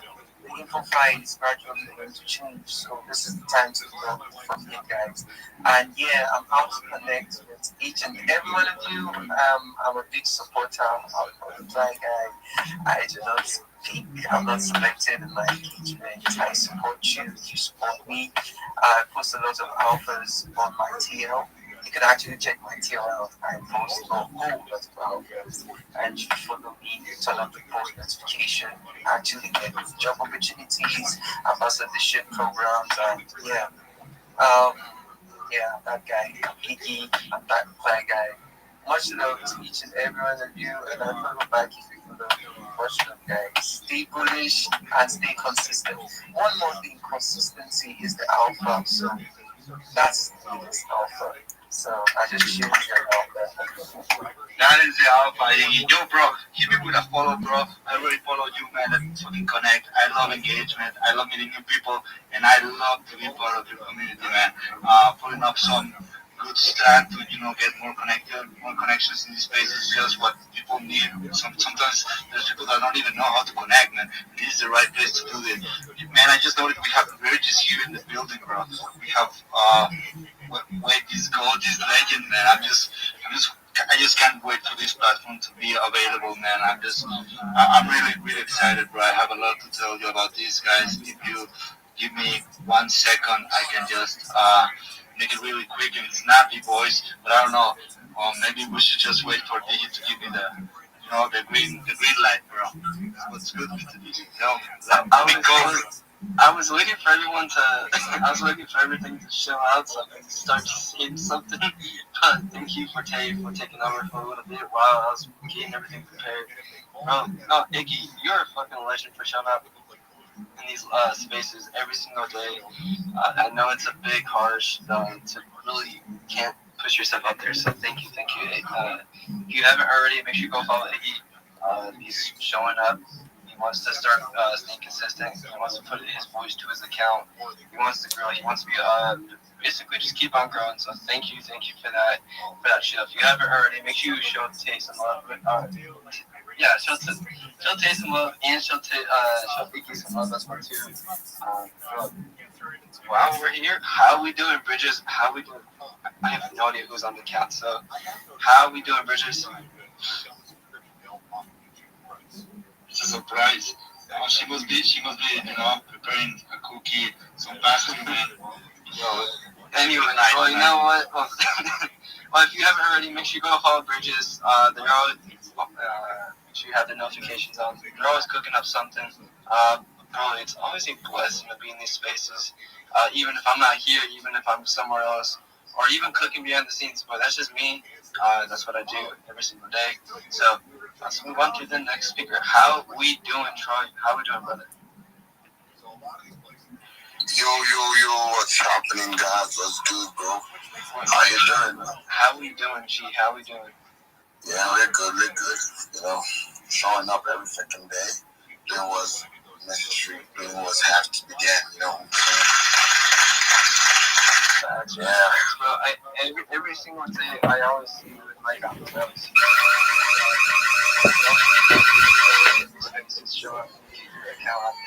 I know it's hard to do so, bro, but sometimes consistency really does beat the discipline out of every single word. So just know that it takes a lot of energy, it takes a lot of skill, it takes a lot of hard work, and hard work does pay off. So, Troy, give about 45 seconds to show yourself. The space is yours, and the floor is all yours as well, too. So, brother. Yeah, basically, I don't really have much to say, bro. I just, all right, let's get this straight. For my teaching brothers, you all know I'm used to teaching full-time research. I do full-time teaching, treatment, concept fucking day. And yeah, on my Telegram, I think my Telegram is on my live. On my Telegram, we do prints daily, 10x every fucking day. We make fucking 10x every fucking day. That's the goal. And yeah, sometimes we lose too because teaching, bro, we can't make it every fucking time. The market doesn't know you. You don't fucking know the market. So yeah, we make money, we lose money. We just do what fucking have to do. But showing up every fucking day is what we do. I went through the entire bear market on my own. I wasn't part of any team. I wasn't part of any community. I did all the research myself. I didn't even know how to reach out, but I made it and I came out as a winner. No wind and nothing can replace the work you've put in. I'm a mind you sacrifice. So lock the fuck in. Do what you have to do. Show up every fucking day. Do it tired. Do it weak. Do it tired. Do it even when you don't feel like doing it. So yeah, lock the fuck in. Yeah. I appreciate it, Troy. If you haven't already, actually go follow Troy. It's been a long time since I had him follow for a year. I knew Trey when I started growing. I knew Troy since I started on the CA. Every single day, he always sees me showing up in the spaces. Him and I actually were like the only closest OGs for trading every single day. And he kind of actually inspired me to do all the things that he's doing. And sadly, it kind of got taken away because things just happen. But you know what happens? When it happens, it happens. But you know what? It's always the best feeling when you got someone next to you telling you what things you should follow through. And if you want to make some money, this is the best way to do it. So it's the best strategies to have someone with you carry with your path to success. But you know what? If you haven't already, make sure you go follow Troy. He's a fucking OG legend, showing up in these spaces, showing up every single day, even on the hard days, even on the days that people don't want to show up. I know the timelines are quiet. I get it. But look, it doesn't mean your excuses shouldn't be saying, "Oh, I'm just gonna give up today or do all this." Don't let it happen. Trust me, it's gonna bait to you thinking that you want to give up. But at the end of the day, you're here to grow. You're here to grind. Let the noise cancel out, so you just keep showing up every single fucking day. If you haven't already, make sure you go follow the host, the co-host, even Bridges even here. So make sure you go follow Bridges. I haven't checked how many followers they have, but last time I checked, they did have 5K followers. So if you haven't already, make sure you turn on the notifications. I have 8.5K. Fucking day. But let's move on to the next speaker. How we doing? If you want to come up and speak, feel free to press that ginormous microphone on the bottom left hand corner, and don't be afraid to come up and speak. I know if it's your first time, congratulations, you did something, and now you're gonna get your voice out to work your really best off. Trent, you gotta say something? Yeah, I was gonna say the Burgess, but they actually have 8.5K, bro. Gotta run up to that 10K, ain't gonna lie. Oh damn it! I didn't even check it. I was so locked in, I didn't even know they were at 8.5. That's how you know if you're locked in like me. You sometimes just forget all the numbers. Right, like all the numbers just start like phasing together. We start getting a little confused and stuff. Facts. But if you haven't already, make sure you go next engage Bridges. They're almost close to 10K. They're here, they're showing up every single fucking day. Let's move on to the next speaker. Unless Tay has to say something.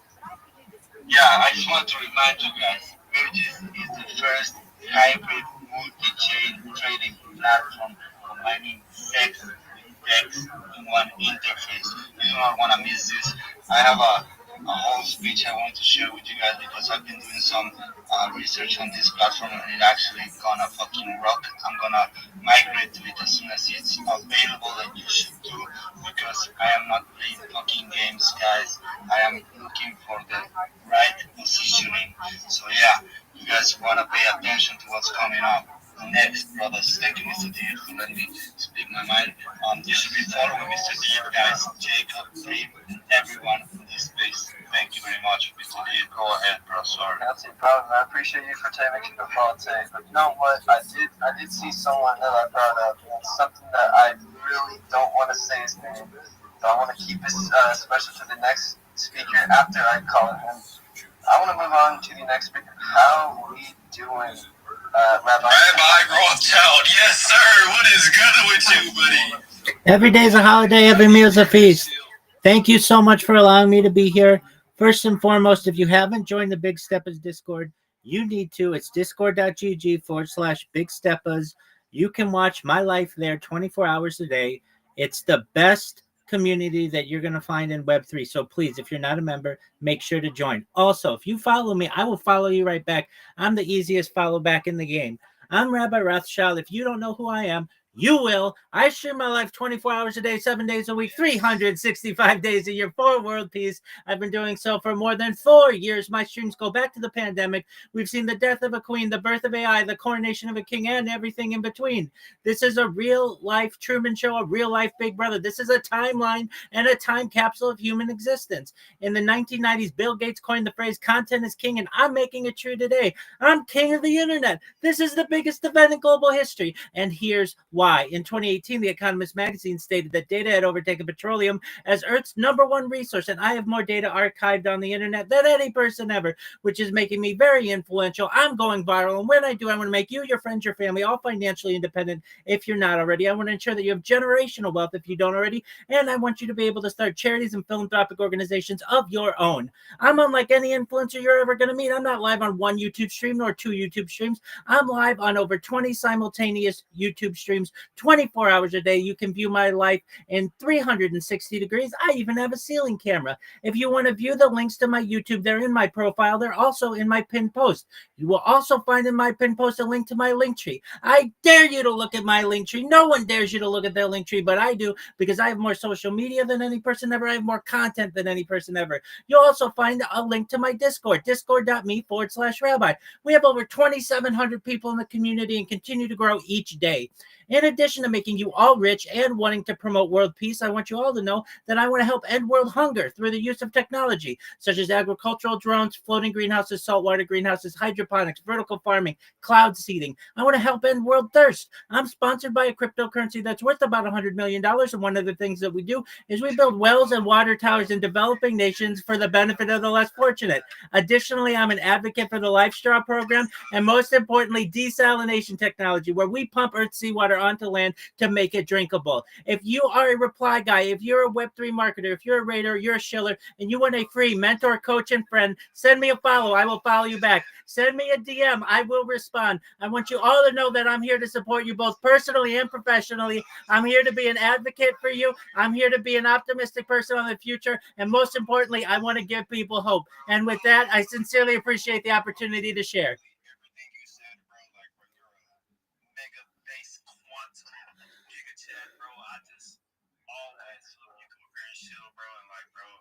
Always in the Discord, bro. I just really respect you a lot, bro. I'm not gonna lie. I don't know why it's not allowing me to bring up new people when I got you, don't worry about it. I don't even know what's going on. Thank you. But you know what? I'm gonna go to the next speaker. I don't know what's going on. But how we doing? The man, the myth, the motherfucking legend, Mr. Cloud. Bro, what's up, Mist? I am at my parents' place. I was watching a movie. I heard you. I was listening on the side. What you guys up to? How's everybody freaking doing? The space is cooking tonight. Holy shit, there's a lot. Yes. Nice to see you, Mist. You know what it is, bro. It's Mr. Ian rocking, and he thinks everybody's rocking, so he mutes everyone and just kills the energy, bro. Nah, you know, it's all right. Jacob. I think it's Jacob. No, Jacob would never do that. I was gonna say Jacob would put that Mr. Digit in his place for doing that. That's for sure. Bro, Jacob, do you have just Oh boy. Wait, what'd you say, miss? Do you have Cheez-Its tonight? Hell yes. What kind of question is that? Oh, bro, it's crazy, Jacob. Bro, I had me some Cheez-Its yesterday, bro. It was actually pretty good. I'm not gonna lie. Yo, you gotta get some white cheddar. White cheddar? Ooh, you just put me on, bro. Yo, with that being said, bro, you missed it. It's amazing to see you here. Love the PFP, but bro, yo, Troy, I see you. You're spamming emojis. What is good, bro? How you doing, Troy? Yo, bro, what's good? How you doing, bro? I'm alright. Would you like to show yourself to everybody?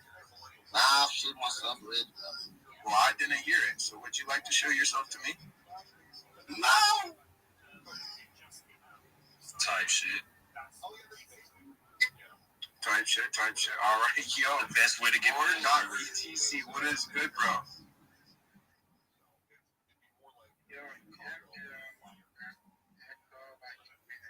Space. Yeah, it's been a while journey. Actually,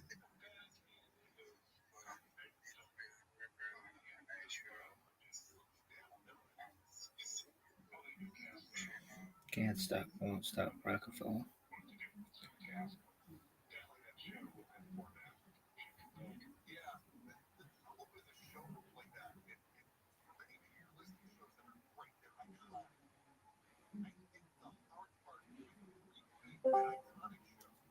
Yo, what up, Zoot?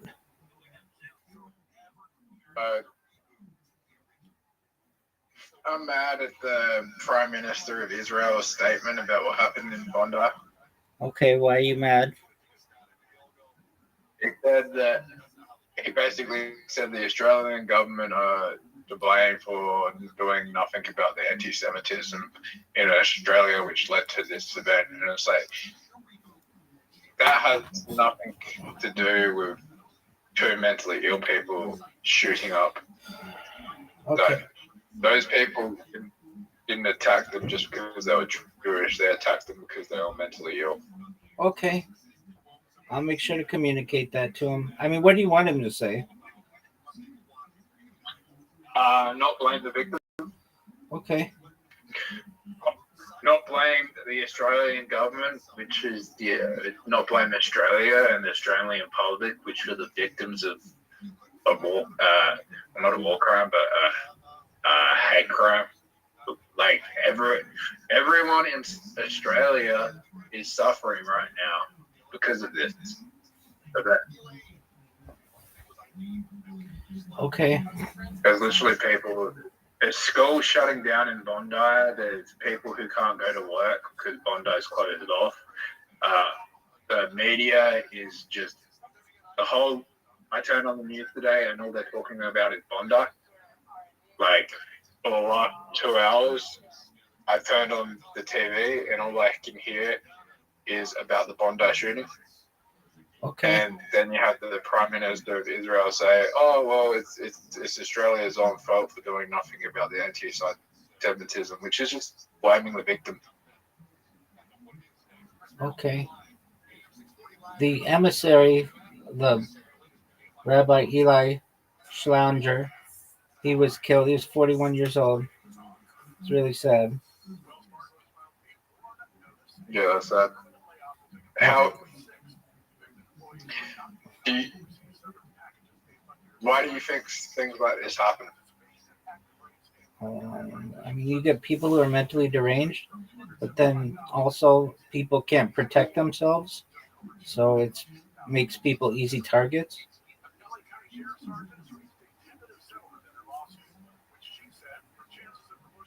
I mean, do you agree with the Prime Minister of Israel statement? Oh, I think he is. He has a role that he's playing, and he's ensuring that he does his best to try to prevent it in the future. Do I agree with what he says? I don't speak on his behalf. I'll let him make his own decisions.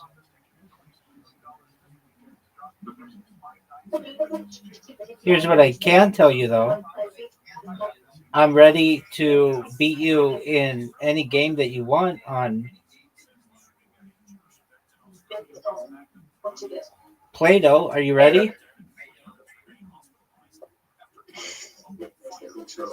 Zoot. Zoot, you quit the last game we played. You quit the last game we played.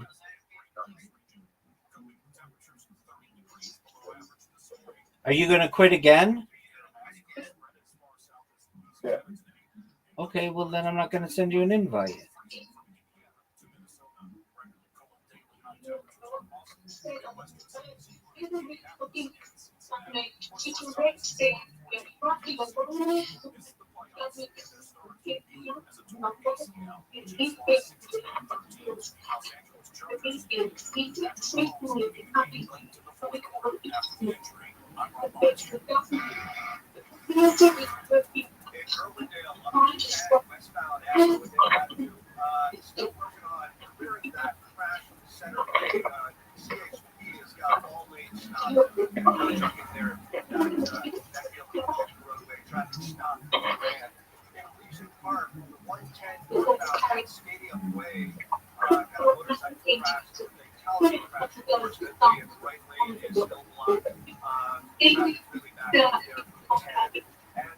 Long Beach on the 710 northbound 405. Another motorcycle crash. This has the two left-ways blocked, and you are stacked up. So what are we playing? Zoot, you just said, I just said, if I send you an invite, are you going to quit? And you said yes.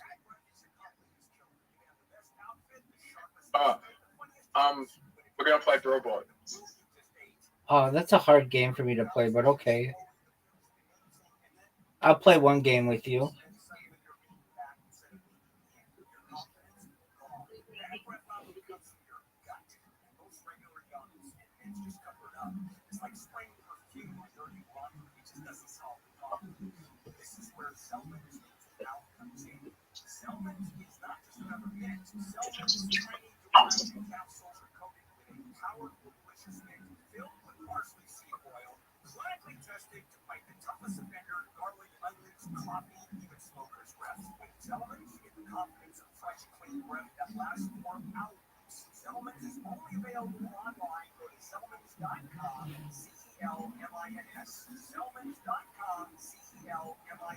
Do you remember that time we played this and you lost on the first try?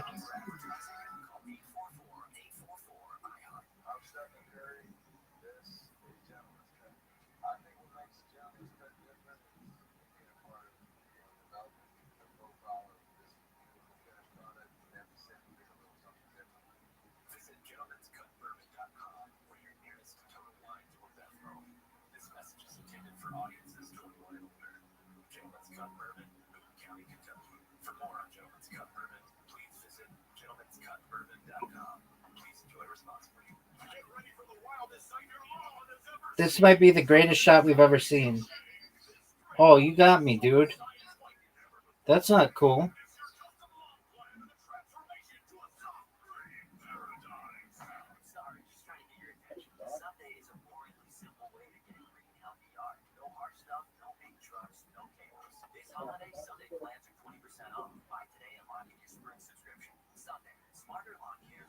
Zoot.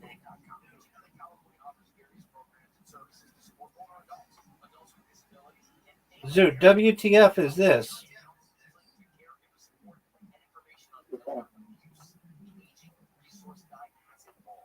Oh, no. Fuck.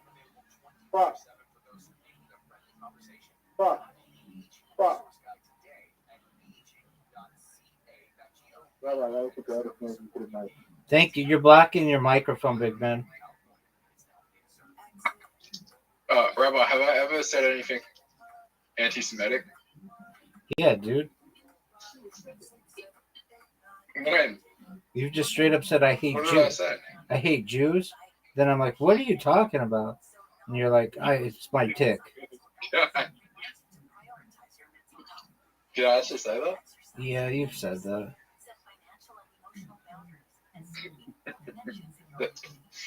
Oh, shit. Yeah, I mean, shit happens, dog. Dude, shit happens. Dude, I hear so much bad shit on a daily basis that it doesn't really even bother me anymore. You're done, son. Did I just lose? Yep. You just lost big time, big dog. Rabbi. What up, baby? I'm mad. I know you are. Hey, Rabbi, when I was like 14 years old, right, there was this really beautiful blonde girl. She would have been like a year or two older than me. Maybe, yeah, a year. Right? She was blowing kisses at me. And I was with my friend, and I was just like trying to get him to walk over to her, and he just walked away. And I'm just like, fuck, what are you doing? And like, I don't know why I didn't ditch him and just go talk to her. Man, you live in the past, don't you? Yeah, but like, she was fucking beautiful. Scale 1 to 10 her.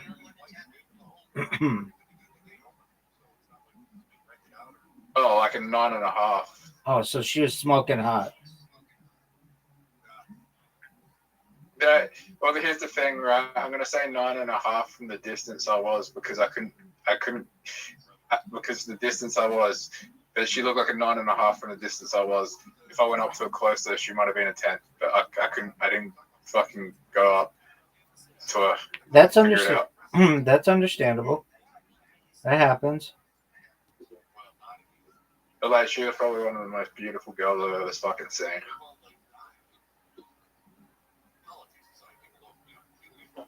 Well, was she hotter than Bonnie Blue? Yeah.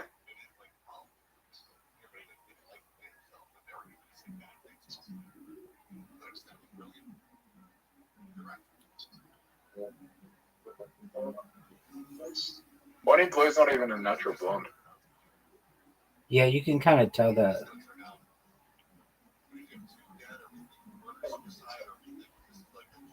Look at this shot, Zoot. Oh, are you fucking serious?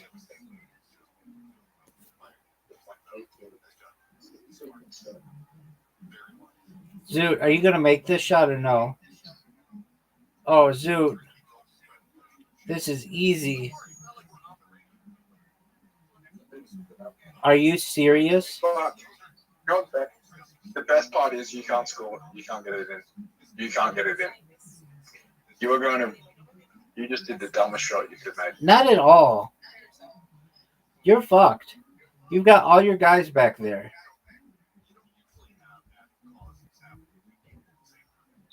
Are you fucking kidding me? Are you fucking kidding me? You did a really good shot there. Oh, I fucked up, Zoot. I'm fucking playing a little bit better though. Zoot, you're playing like dog shit, son. I think I am in a better position. I think I'm in a better position. Zoot, you have an open goal. Who's in a better position? Yeah, you right now. I feel like I am. What? You have an open goal. You have an open goal. You have no defense right now. All I have to do is kick it in the right spot and you're done. Oh, don't kick my guy out. Hey, Rabbi, if a girl blows kisses at you, should you go and talk to her? Fuck yeah. Why does my voice seem retarded? Fucking. Why did I walk away? I don't know. Probably because you didn't have that much confidence.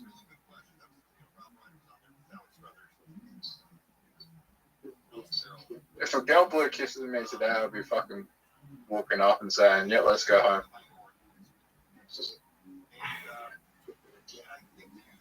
So you could disappoint her there? Sorry? So you could disappoint her at home?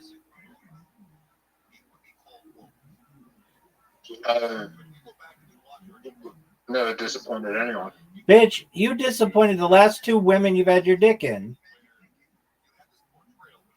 When? The girl from the bookstore, you could not. No. And then the girls from the orgy, you couldn't get up.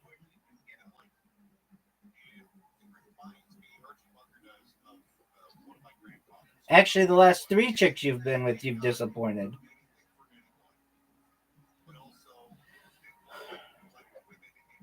That's okay, Zoot. You'll get it.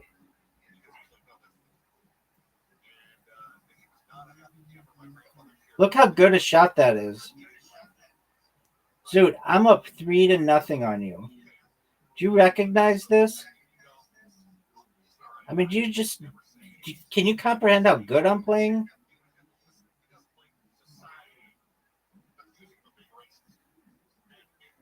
Are you going to make this shot? Look at my guy. He's in goal.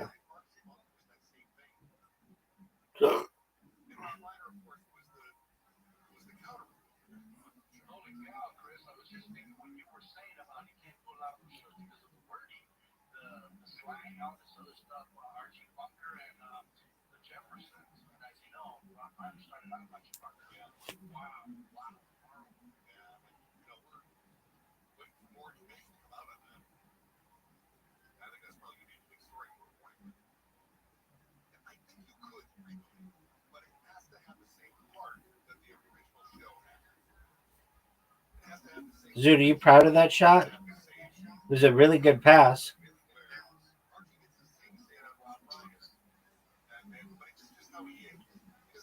Oh, Zoot. Are you serious? That's garbage, Zoot.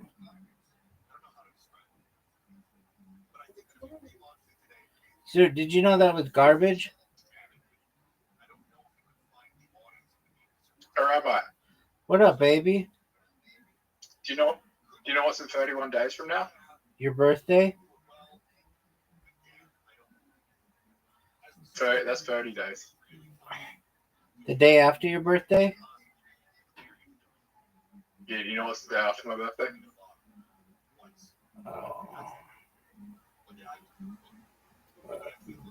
The first day of you being 30 years old?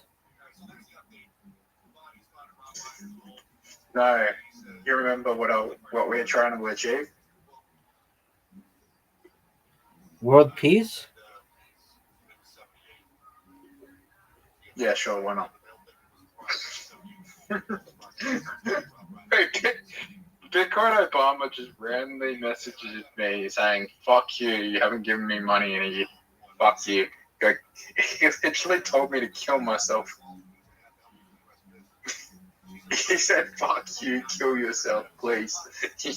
I'm poor.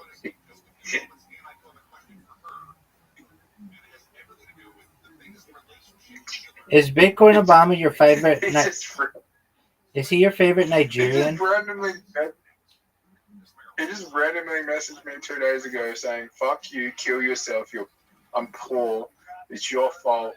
My life's shit because of you. Go kill yourself. You fucked up everything. I hate you." How did you fuck up everything? I didn't give him money. So he sent me a long message saying, "Fuck you, kill yourself. I'm poor. Kill yourself. I hate you. You should go die. I don't like you." Why is he so mean?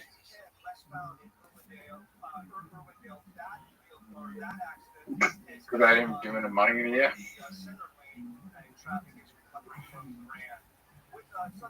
Is he your favorite Nigerian? I swear you could beat up his own mother in front of him, and if you gave him money, he wouldn't care. Yeah, he is the ultimate swindler, dog. He's the Nigerian prince everybody bitches about.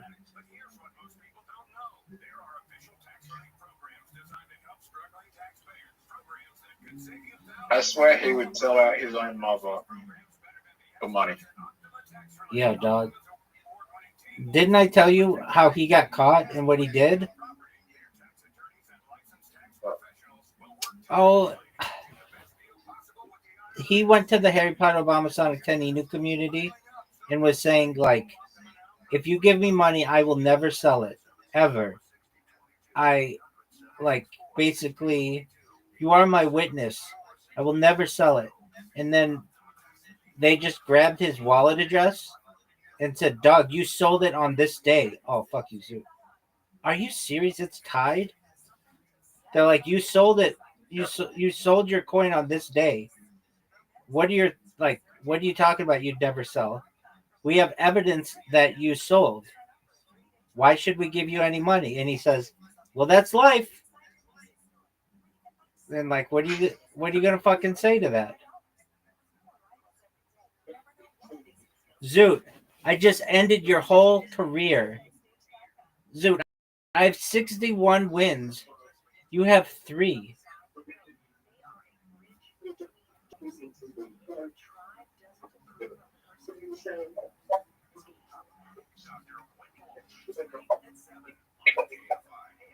I don't want to play word talk. It fucking sucks. All right, well, fucking game ever. You've done okay at it. You beat me last time, I think.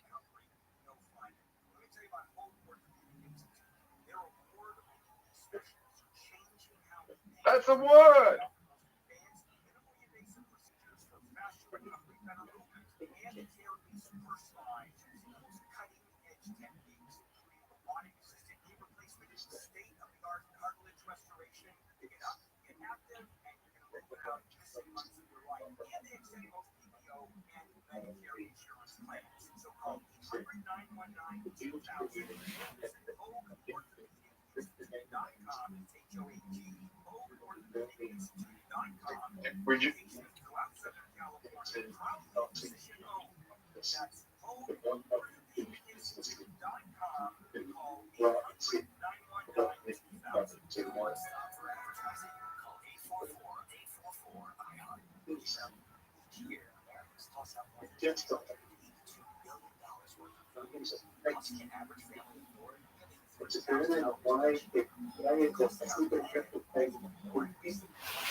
It's such a trend.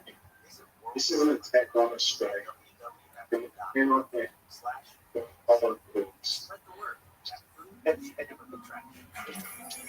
Hey, Rabbi, Yo, dog. what do Jewish people believe happens when they die? It is not universally agreed upon, but the majority of us believe that we move on to the world to come, where we sit at the right seat of God and study Torah.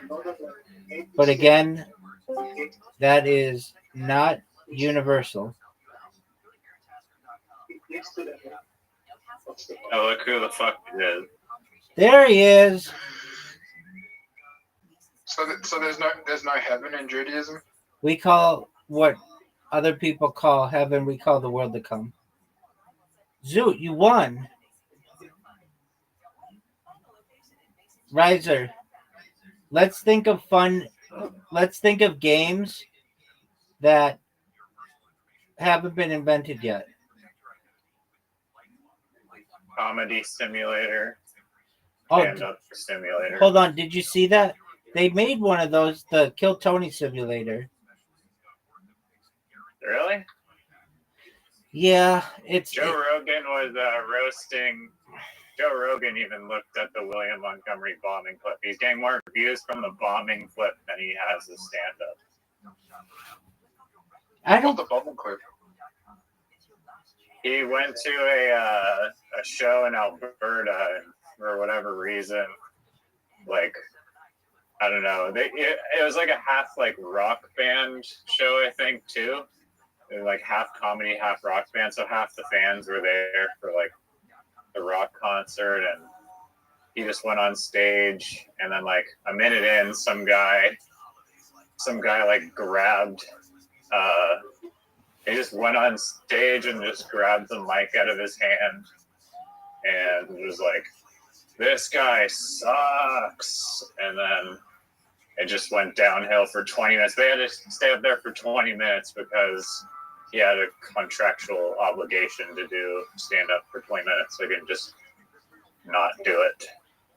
Have you met James McCann, brother? No. Riser, did you accept your invitation to mini golf?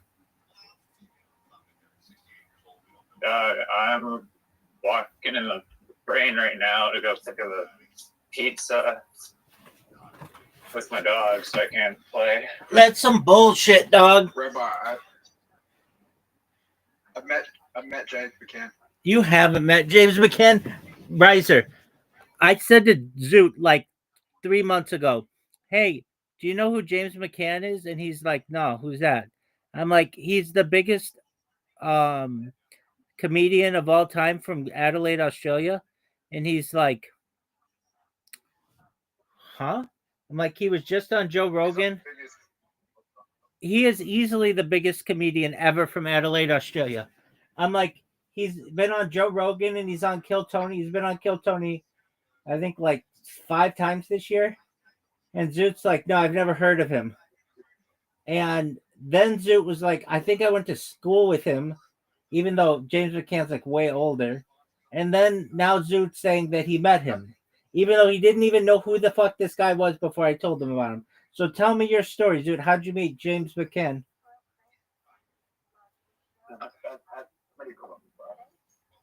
Oh, not only that, but his step cousin has opened for James McCann. Yet Zoot still didn't know who the fuck I was talking about.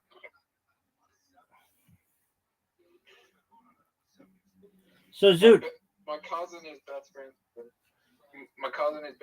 James McCann. so Zoot's cousin is best friends with James McCann, Yeah, when I asked him 3 months ago, do you know who James McCann is? He says, I've never heard of that person in my entire life.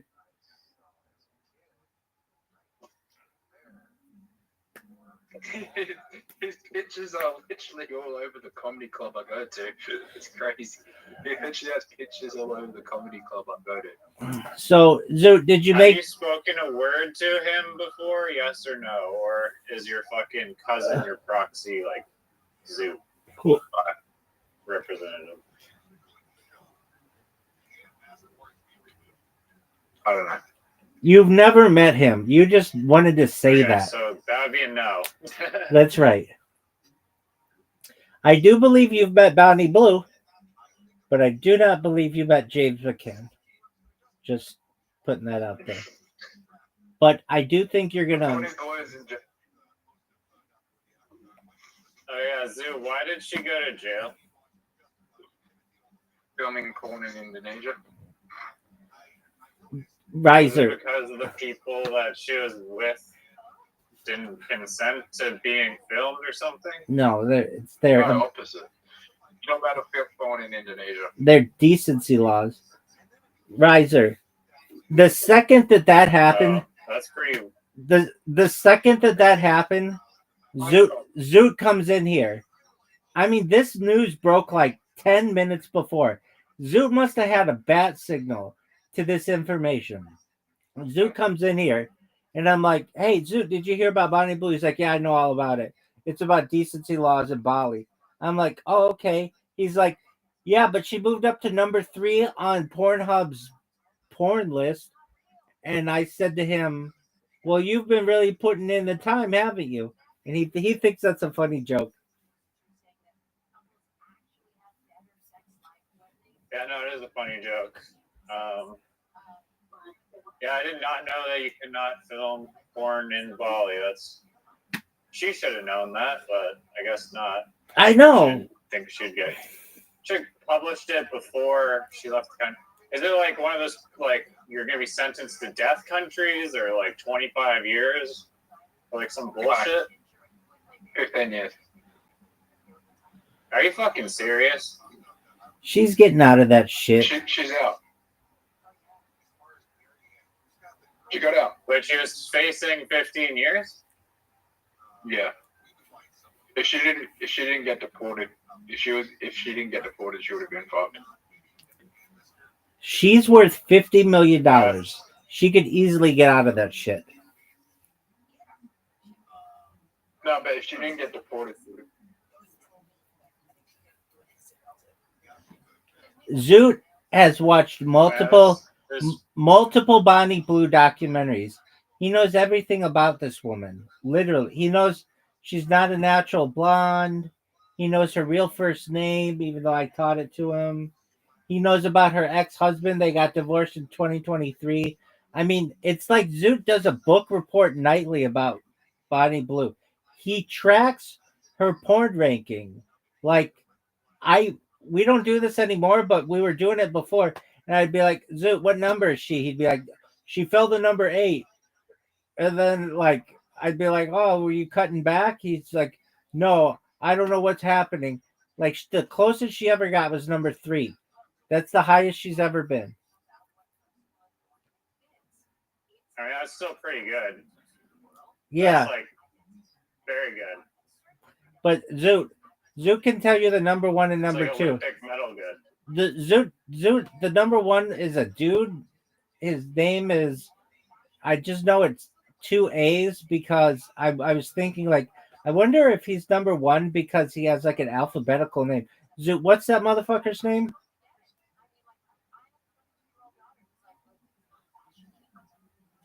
Zoot is like the most difficult person with whom to communicate. Zoot. I agree.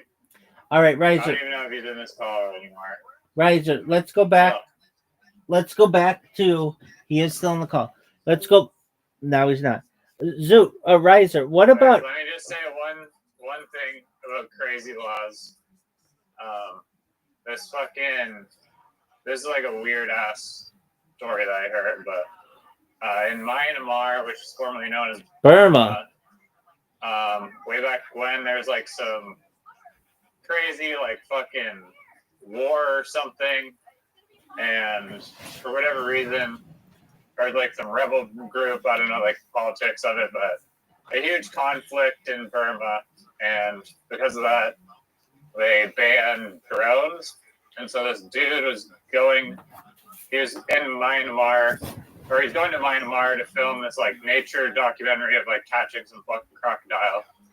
And they didn't know that drones are like, or they didn't know that they were banned. They were like, oh, drones are banned, but we really need the drone for the show. So they disassembled the drone and like put it in like 6 of like their suitcases and smuggled in the $50,000 drone or whatever. And then they find out that there's like a warrant out for their arrest and that they're facing the death penalty. And they're like, oh, fuck, that's not good. So they canceled the show, and somehow, like, they got super lucky. They're like, oh, we either have to, like, flee the country by sneaking into, like, Thailand at night, or for whatever reason, they chose, like, the somewhat sketchy way, which is, like, they had, like, some local tour guide, and for whatever reason, the power went out in the airport, and so they, like, now's their chance. So they took this, like, 2-hour window with the power outage in the airport where they had to, like, manually sign in and shit. And then they were able to sneak out. But they're literally facing death for smuggling in a drone. That shit is wild. Okay. Yeah. What about a video game where you walk dogs?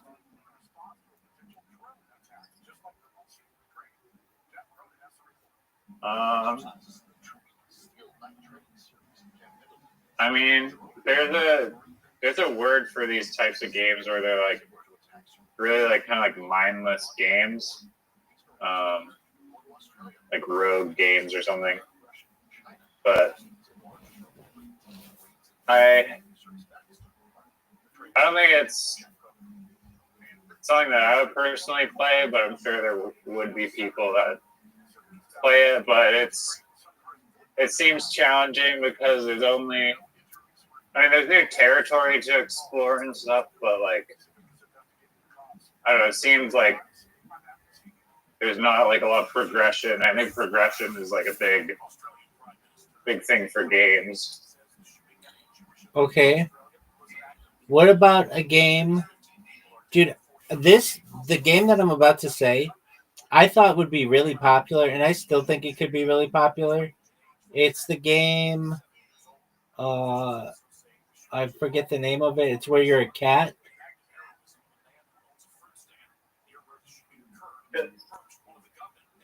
Cat, you are a cat.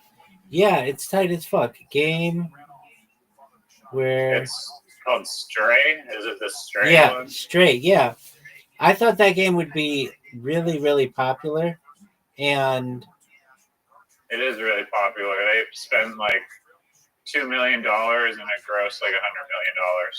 Okay, well, good. I'm glad it was, because I thought that was a really cool idea for a game, and I remember hearing about it, and I was like, "Oh, dog, that'd be a really good, like a fun game to play if you got to just be a dog or a cat the whole time and like jump from place to place. That would be cool." I like games like that. Like, just give me a game where you are an animal and you just have to live the animal's life. I think that's a cool game. You don't have to do anything super special. Like, you could give me a game where it would be like, I don't know, this could just be a game. Actually, I have an idea for a really good game, like super good. I'll tell it to you in a second. But just a game where you're a moose, and all you have to do, your goal is to have grandchildren. And so you have to, like, you get raised by like your parents or whatever, however moose are raised. You have to avoid like getting eaten by bears, and you have to continue to eat, and you have to make it through the winter You have to always make sure you drink water and stuff. And then you have to mate with a female moose. And then that moose has to have children. And then you have to. Is this game rated AO? You know, I was just thinking, I think it could be rated like probably, I don't know, like it's animals having sex, but people see that on like Discovery Channel. Um, I don't think it'd have to be AO because it's not humans. But even if you don't have to like have sex, like it could just say mate. There just could be a mate button, and then all of a sudden Do the bushes start shaking? that could be just like in Grand Theft Auto. And then okay, you ready for a really sick game? I think this is a cool fucking game. I've got this game, and then let me make sure. I think Wait, I've got. hold on 1 second. Let me say one thing. For like the Stray game about the cat, Yeah. I was watching a video, and the guy was asking if they used motion capture to do the cat animations, and the guy said no. Like all the cat animations was just done by this really skillful animator, but he said that there are cats that have gone into motion capture suits before, which I think is really funny. And if you search up a picture, it's like they got like the cat with like the cat suit with all the little like sensors all over it. It looks like the Eric Andre bit where he's like in the subway covered in Fruit Loops. Yeah, and if you want to plan about it, it's motion capture. There you go. You interrupted my fantastic idea for that. Motion capture is a dope concept. You interrupted. And, you interrupted my fucking video game idea for that, for motion capture. Yeah, you're welcome. Okay, are you ready to hear my amazing game? It better not be shit, dude. No, I think this game. Better not be shit. I honestly think this game would be. It's something that I've always wanted since I was a little kid, and I think it would be amazing. Okay, imagine it's a game where you can put different animals up against each other and have them fight to the death. So you could have like a polar bear fight a grizzly bear, or a crocodile fight an alligator, or a tiger fight a lion, and just. Have you seen those simulations? It's like this popular Instagram reel. I've seen that. Like I've seen it. 1 million Barack Obamas versus like Right. 10,000 like Yes. giant like Yes. lizards or whatever. Exactly. And then that would be the game. Is you just could create anything that you want, any amount, like within reason, maybe like under 1 million, and have them attack each other. But then you could also like control them as an army if you wanted as well. Did you ever play the Total War games? No, I did not. They are amazing. It's like where you're a general on a battlefield and you can control like hundreds of guys at once, and like depending on how you lead these guys, you can either have them all die or like be victorious. It's an amazing game. They made a bunch of them. They made Rome Total War 2. They made like I think Egyptian Total War or something like that. They made Napoleon Total War. They made Medieval Total War. And it's different than like an Age of Empires game where all the guys, like maybe you could have like 40 guys total. You could have hundreds of guys in this game. And it was like advantageous to be like coming from like the woods or like from a higher ground and stuff. It's just really, really interesting. And then you want to like protect your archers from like the cavalry and stuff. Very cool games. Very, very cool games. Like they're so cool that I've downloaded them on my phone and they don't work very well, but nevertheless, they're a game that I'll even play mobile. Okay. So there's the game where you like that game, whatever. You put guys up against each other. That's a tight game. What about a game where you I like games where you like move up in the corporate ladder or whatever. Um okay, I was talking about sim games. Dude, what do you what do you pizza for Zach. what in the fuck are you talking about? What do you think about what do you think of Yo, dog, what do you think of my honeybee game? Riser. Riser. Riser. What the fuck, Riser? This is the worst. Riser, this is the worst. Riser.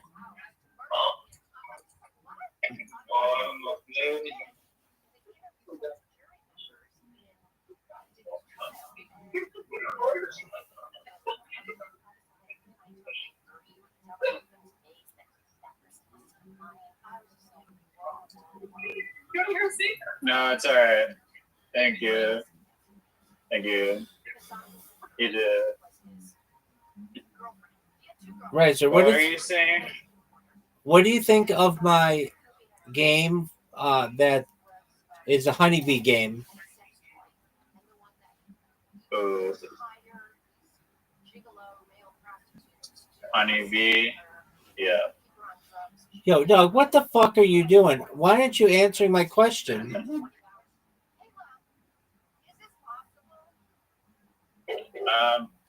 Outside now. I was just picking up the fucking pizza, dude. Dog, when I care about your pizza, I'll tell you.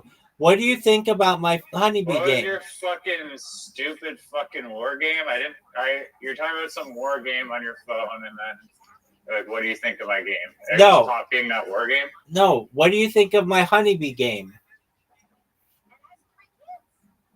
Google if that's been done. It sounds like if the fucking ant simulator one was done in like the 90s. I feel like there's probably a honey fucking bee simulator.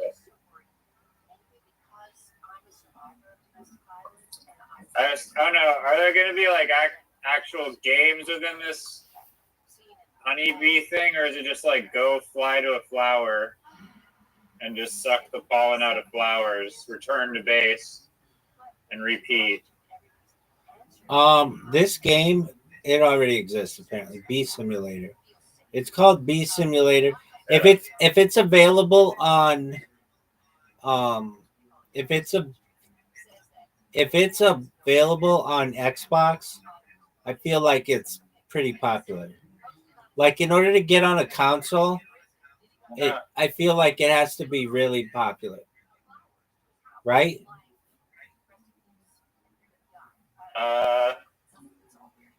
Oh, I remember. Forget how that works, but yeah, I know some guy building a liminal space game that's like pretty trippy. It has like anti-gravity sort of, or it's like non-Euclidean like geometry shit. But I was saying that he had to pitch Xbox on the game and then try to get in that way by just pitching the game to Xbox. So then, if they think it's worthy, they'll like allow it in or something. Okay, I remember the other game about which I wanted to tell you. It is a dinosaur hunting game, and this has already been done, but it was amazing. It was called, I think, Dino Hunter or something like that. And you're put on an island, and you get to like choose different weapons or whatever, and you get to hunt like big, well, you start with small shit like I don't know, Stegosaurus. I guess that's big, but whatever. Like shit that isn't like gonna eat you, and then you work your way up to like raptors and Tyrannosaurus Rex and stuff. And it's a really. Do you have like shitty like prehistoric weapon? No. Like rock, a spear. No, you have guns.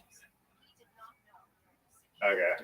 Rock and spear. Yeah, that'll work. Humans and dinosaurs were never on the same timeline, so or like they're like millions of years apart, so that doesn't really like work. Though that would be cool. But no, this is like a game. Like imagine you were put on Jurassic Park, but with guns, and the animals hunt you. And oh, that's another cool game. What about that? Okay, so when I was a kid, we had this teacher who told us about this short story called "The Most Dangerous Game," and we listened to him tell us this story, and we were just like amazed that this this book existed from like the 1930s or something. But basically, the idea is that somebody gets shipwrecked on this island, and they make it onto the island, and they uh, find this really big mansion on the island, and they get to they knock on the door of the mansion, they get let in, and it's basic this like really wealthy guy who lives there and gives them clothes and like shelter and food and stuff, and then goes and the people who like were shipwrecked or whatever, they find out that they are actually going to be hunted on this island, and that this rich guy like only hunts people. And the idea of it is that the hunter goes out and tries to hunt the shipwrecked people. Are you listening to me? No. 289 681 9420.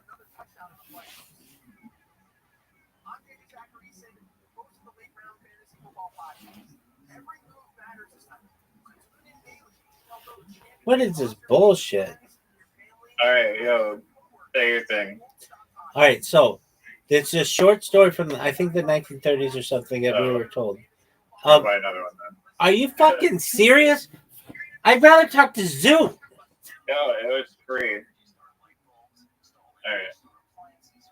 Can the free one be the more pricier one? Okay.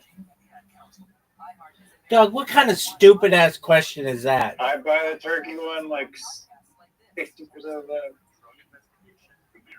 This is the worst. Oh wow. This conversation sucks. That's brutal.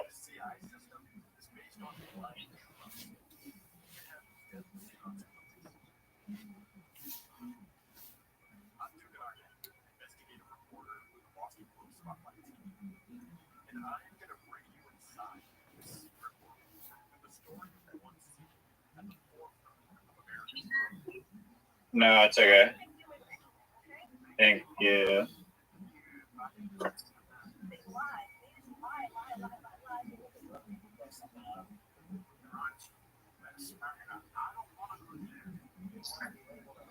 Hey, what were you saying? I was saying that it sucks dick talking to you because you don't pay attention to people. I was paying attention. I just had to whip and grab. All right, then tell me what I was saying. Then tell me what I was saying. I was listening. Okay, then tell me. Until the point I walked into the dog food store Okay. and then So if you were listening, my brain got. So if you were listening, tell me what I was saying. A shipwreck game. Yeah, okay, actually, that's more than I thought you'd remember.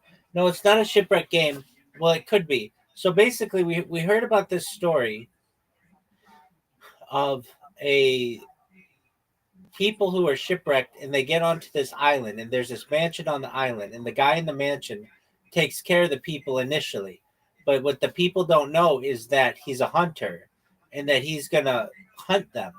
And so they get up the next morning, and they run away, and they're all running, trying to hide. And this guy goes around, and he's trying to hunt them. And he ends up killing off like all the people except for one person. And then remember, the name of the book is called The Most Dangerous Game. And you're supposed to think that the game is like a game like Tiddlywinks or Twister or Monopoly or something. But in reality, it's a pun. It's the most dangerous game is humans. But the twist at the end is that the guy, the hunter, thinks he kills all of the people and one of them got away. And then he goes back to his room. And right before he goes to bed, the person he was hunting is in his room and actually kills him. How baller of a story is that? A plot twist of the millennia. Word, dog. And there was a Gilligan's Island like this, and there's been a ton of like different movies that have been like this, but it's basically like this idea of hunting human hunting, like that's a thing. And Like and it, assassination? no, like Assassination simulator? no, like Or to kill and eat. no, like people who have like a lot of money pay people to like or they don't pay them, they just like somehow kidnap them and then put them in an area and then hunt them.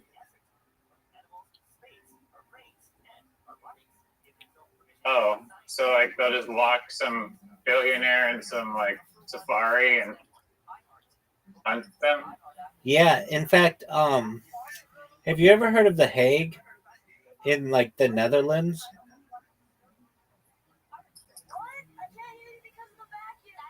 It's No. like the world court. Okay, so allegedly, like that is the name of a count. Like the Hague means like the area of a count, like um like the walls of a count's property, where like where you don't hunt. So basically, like everything outside of that is hunting ground or something like that. I'm looking it up. The Hague, name, count, property. It's like this fucking weird, scary thing. Okay. The name The Hague originates from the Dutch's Gravenhage, which translates to the Count's Hedge, the Count's private enclosure. The name reflects the city's historical role as a hunting ground and residence of the Counts of Holland, and established a court there in the 13th century. The term hedge refers to the wooded area used for hunting, and the definite article "the" is derived from the Dutch "de" in the form "den" and shortened to Den Haag, indicating a specific location. The city's official name, Gravenhage, has been used since the 15th century. The English name The Hague is a direct translation of the Dutch name, preserving the definite article. Anyway, so it's like we're like outside that hunting ground or something. Anyway, let's look up cases of human hunting.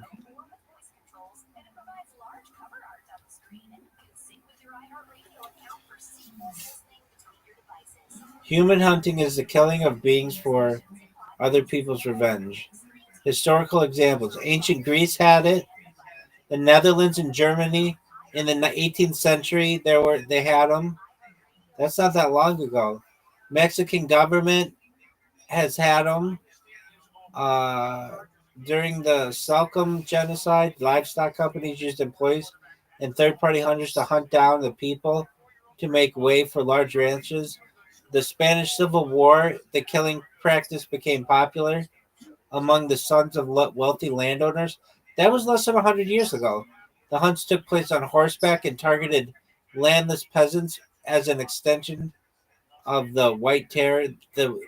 They were jokingly referred to as Reforma Agraria, referencing the mass grave of the victims that would be dumped in. And the land reforms the lower classes had been attempting to attain. Between 1971 and 1983, serial killer Robert Hansen flew many of his victims into the Alaskan wilderness, then released them so that he could hunt the women with a rifle and a knife. Damn, that's scary as fuck. For 12 years, that guy did that.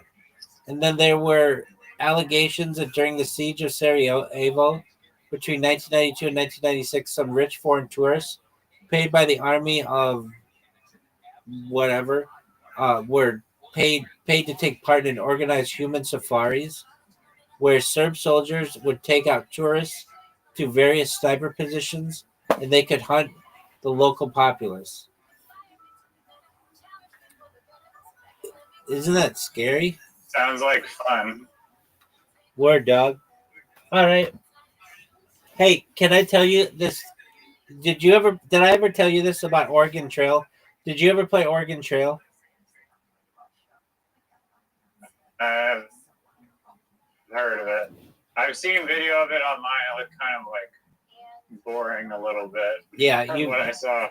You died of dysentery. But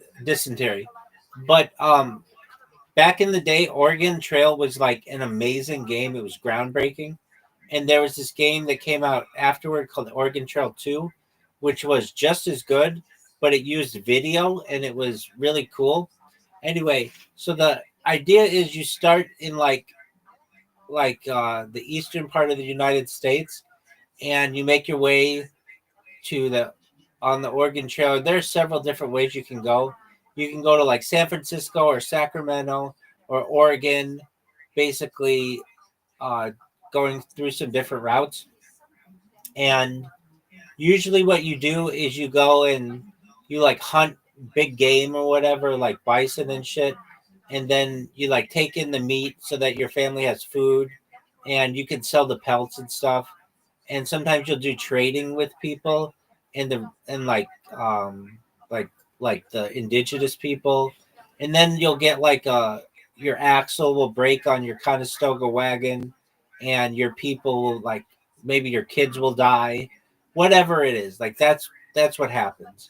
Well, I figured out this kind of a cheat to the game where you basically could barter with people, and I would barter with people before ever leaving the the city, and I would amass like huge amounts of money, way more than you were supposed to ever have in the game, just by bartering with people at the very beginning. But if you've never played the game, you wouldn't understand it necessarily that well. Zoot, you son of a dog! What is up with Zoot leaving and coming back? Zoot, how are you? Okay, I mean, you talking about? Oregon Trail. Talking about how you're either in the call or you're fucking not, dude. One or the other. That is fucking 1 foot in, hokey dokey bullshit. What game are you talking about? World of Warcraft? Oregon Trail. Rabbi, Yeah, baby. how do we time travel back to the past? How do I be 15, 16 years old again with all the knowledge I have now? Is it possible? Well, there's time travel. Sorry? There's time travel. Time travel? We're dog. Guys, this is Can you go back to the past? guys, this is a developing story, but there's a pretty famous actor and producer named Rob Reiner from the United States, and there were two people found dead at his home today, which is kind of freaky. And LAPD's investigating. Didn't that happen? The same thing happened to Ashton Kutcher in 2001. Okay. Well, it's just weird. Okay. You know, So Zoot. you know David hasn't been I know. arrested David yet? Zoot, isn't that crazy? But they haven't arrested David yet? Yeah. I'm pretty sure if you have the amount of evidence they have on the internet against that guy, I'm pretty sure they should arrest him. Dog, I know. Who is his lawyer that's keeping him free? Yeah, you're 20. You're 20. You're dating a 14-year-old. She ends up in the back of your car. Just everything about that story is sus. Well, yeah. Like you're 20. You're one of the most people in the music industry, like upcoming people in the music industry. And you have a 14-year-old girl who's just about to turn 15 in the back of your car. You know, like it just doesn't make any sense. And they have records of them up in Santa Barbara County, and they basically froze this girl's body, and like parts of her were like decapitated that the LA County coroner stated that they don't think they'll ever be able to figure out a cause of death, and this guy is still free. You know the social media ban they have in Australia? They Yeah. should have just they should just play that case all over the world and be like, yeah, that's the reason for people under 16 not to use social media. It's just the reason why. Okay. So, Zoot, if you with that social media ban, you can't be on it at all if you're under 16, not even with the parent consent. No, you just lie about your age and make it an account that's not. You just lie about your age. Yeah, dog. So is it like a porn site where you just put your age above 18 and then you're good to go? Pretty much. Okay. Above 16, yeah. I think so. Okay. There's websites that do ask for ID. There's social media sites that do ask for ID, but then you can just get a picture of a golden retriever or just someone, or you can just get someone older to make the account for you and use it. Okay. And Zoot, do you think that this social media ban will be successful?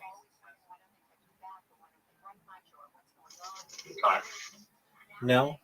Okay, Zoot, if you could invent any game that you asked me the question, could you be 16 again with all the knowledge that you have? There may be some types of medical therapies in the future that might be able to reverse or medicines that may be able to either slow aging or eventually reverse it. So there might be the opportunity for you to be at least in the body of a 16-year-old, but with the knowledge that you have today. Is that what you want? No, I want to go back time travel and not fucking make mistakes I did. Okay, did you tell Riser about those mistakes?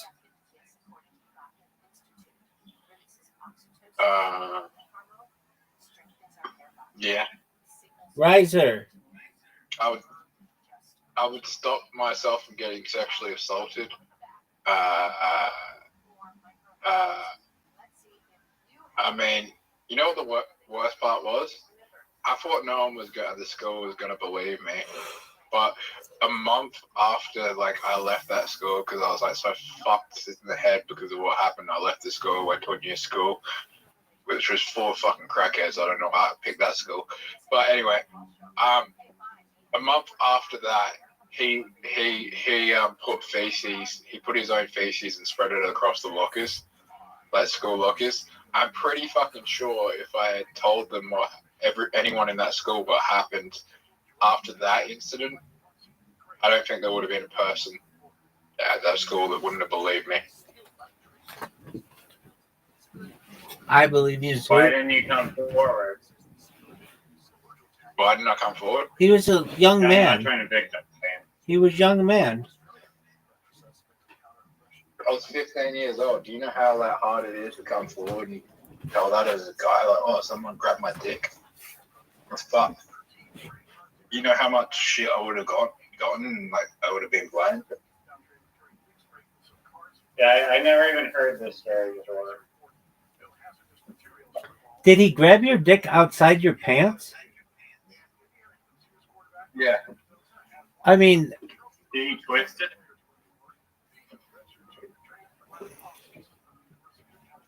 I don't know. We used to... Did he twist it? Pardon me. Wait, so some fucking teacher grabbed your dick? Oh, teacher.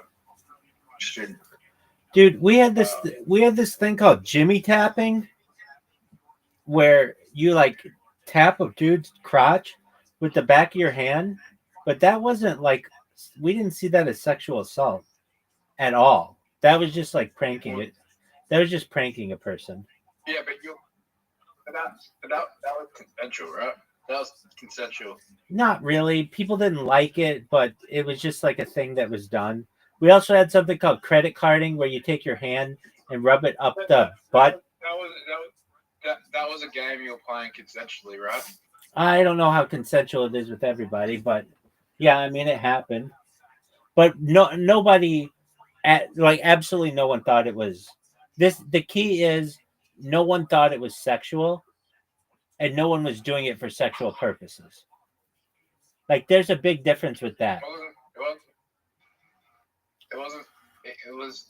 He was trying to start a fight with me, so he grabbed onto my dick, hoping I would tell her and fucking punch him. So he grabbed onto my dick. Okay, so his wasn't sexual either. No, that is sexual. It's still sexual assault. Yeah, no, I agree with you, but I mean, then like, assault. She's still unconsensually grabbing onto someone's genitals in the hope that you get a reaction that they will fight with you, and you think that's funny. That's sexual assault. That's indecent assault. yeah, I mean, I guess we just grew up during different times. Like, there would be like, if a guy kicked another guy in the nuts, is that sexual assault?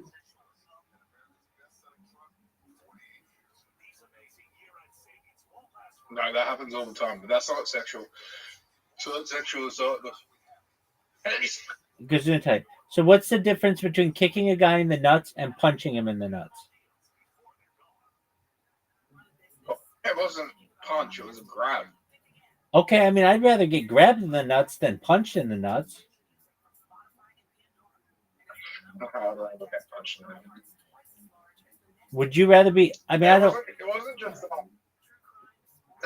there was accusations of him like lifting up girls' skirts before that as well. Okay, well, I mean, that's different, but that didn't happen to you. I mean, I could have prevented it from happening. You were 15 years old. You couldn't have done anything about it. I could have gotten up in the whole fucking school assembly and talked about it. Okay. I mean, yeah, you could have. I mean, I can tell you that there was this thing that went on. I mean, I was amongst all boys. This happened to me, and we all started doing it. Okay, you take your hand and you run it up the butt crack of another dude, and then you say credit card. That was a very common thing that was done, and we never saw that as sexual assault at all. That was just like a funny joke that you were doing to somebody. That's gay. Yeah, like usually adolescent guys are very gay.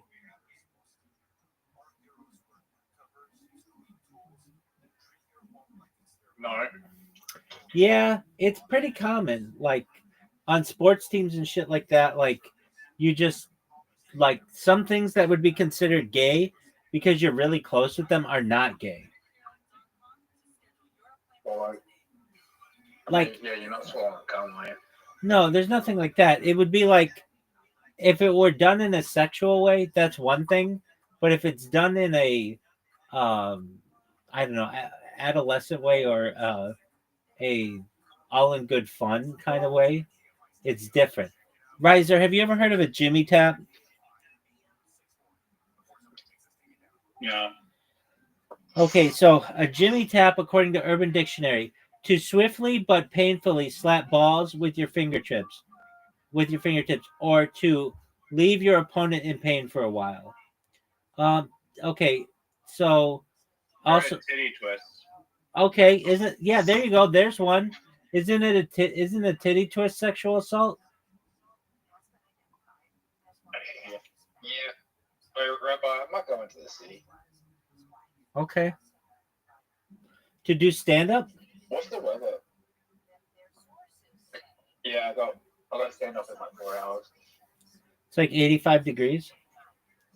It's been warm. What's on tonight's material menu? Some P. Diddy jokes and some Woody jokes. Let's hear them. Let's hear them, Zoot. P. Diddy joke. You didn't tell Riser. Hey, Riser. I love Diddy. You there? Yeah.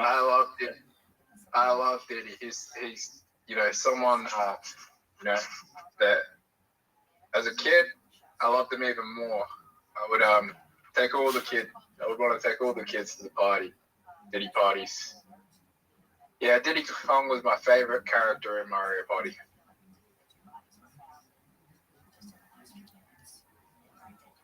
Nice. Was it Donkey Kong though? That's what I wanted to say. No. There. Diddy Kong's Donkey Kong's like brother. Yeah, but is he in Mario Party? Yeah, he is in Mario Party. Diddy Kong is in Mario Party? Yeah,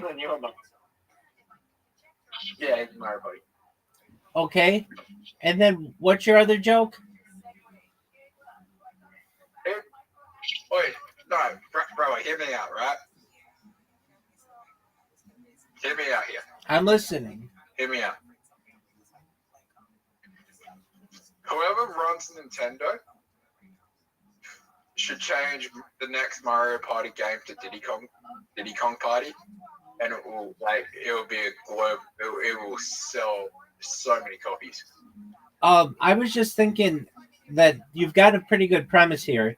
If you said something like, how many of you have ever played Mario Party? It's a lot of fun, right? I was thinking, though, what if they changed Mario Party into an orgy? And then you could go into the different characters and they're like, who would be the best one in an orgy? I was thinking, like, Yoshi's got that tongue, and Donkey Kong super strong, and there's something there. I don't know all of the different things, but there's something there. Diddy would be the best party. If you play Mario Party, you gotta play Diddy. Now that could be your joke. So you say that's your punchline. Like basically you say, wouldn't it be interesting if Mario Party was made into an orgy? You've got Yoshi with his long tongue and Donkey Kong with his big muscles. But if I had to be anybody, I would be Diddy, because I know Diddy is great at orgies or parties or whatever you want to say. He swings both ways. That's been the rumor for a long time. Same with Kanye West. Oh, Diddy, he swings multiple. That's what I need to say in my joke. I said, Diddy, he swings multiple ways. He swings multiple ways, back and forth. He's slick. Diddy Kong's my favorite. He's slick. Mario Party. He's slick. Just like Diddy had Biggie, Diddy has Donkey Kong.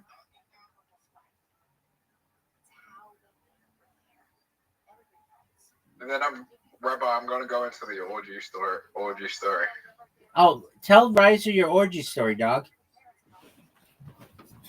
So when I went to the orgy, everyone I fucked was like,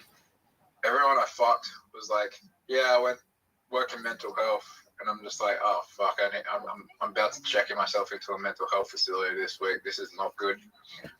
I can't. What do I do? What do I do?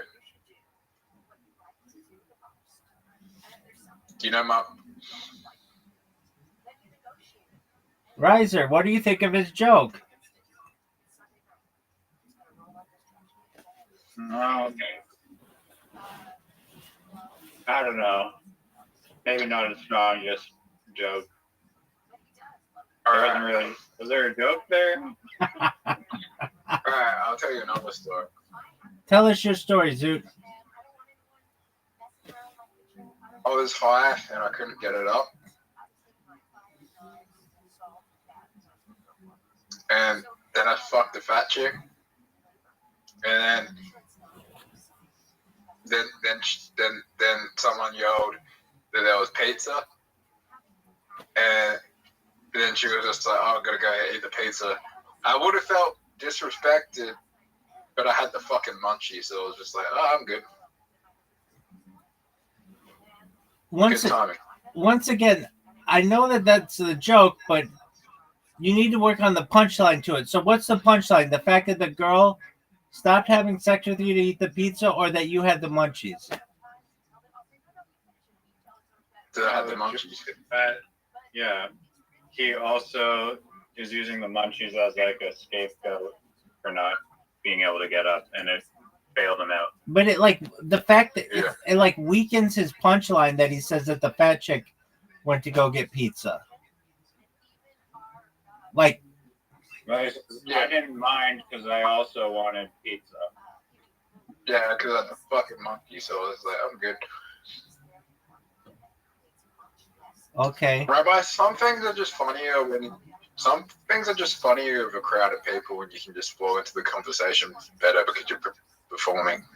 Like me sitting here like telling you these jokes aren't that funny because it's not being recorded. Oh yes, it is.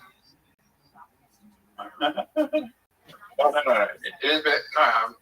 It's not being presented in a way where it just flows really well. Like I can't just get up on this, and it doesn't really flow as well when there's not a crowd around.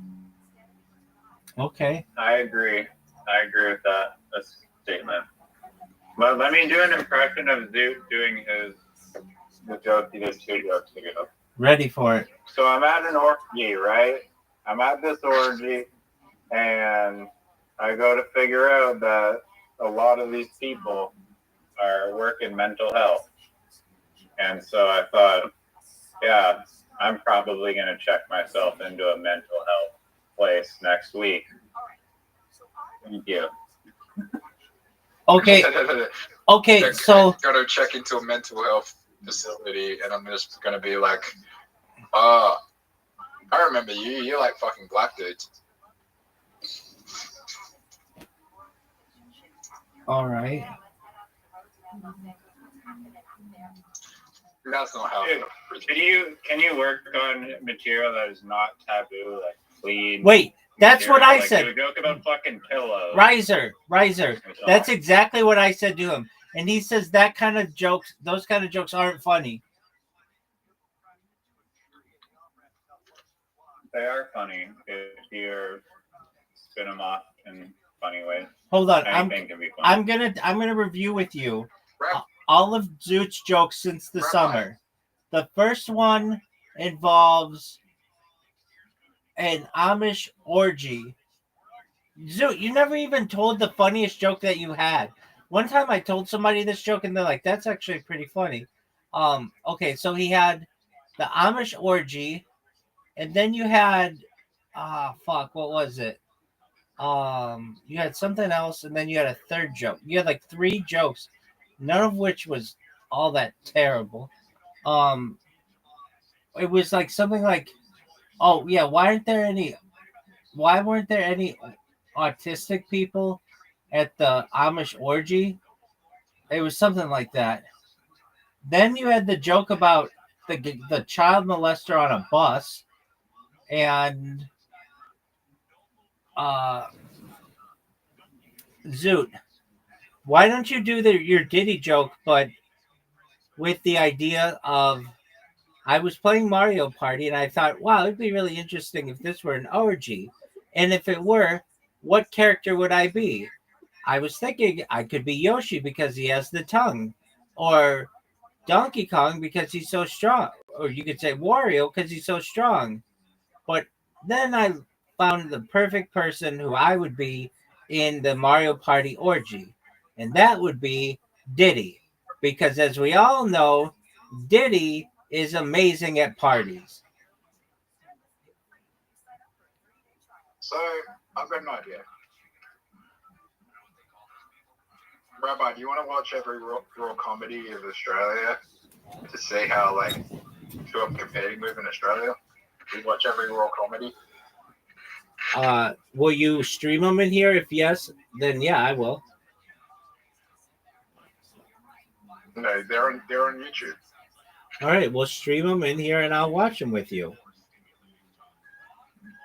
I watched every Kill Tony. I've watched every Kill Tony. There can't be more of your Australian show than there are of Kill Tony's. There's 30. They only go for like an hour.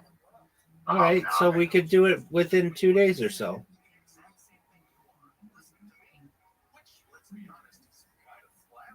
I think Zoot is trying to use this as an excuse for why he has to do dirty material because other comedians in Australia do dirty material. But they don't. Oh no, these comedians fucking suck.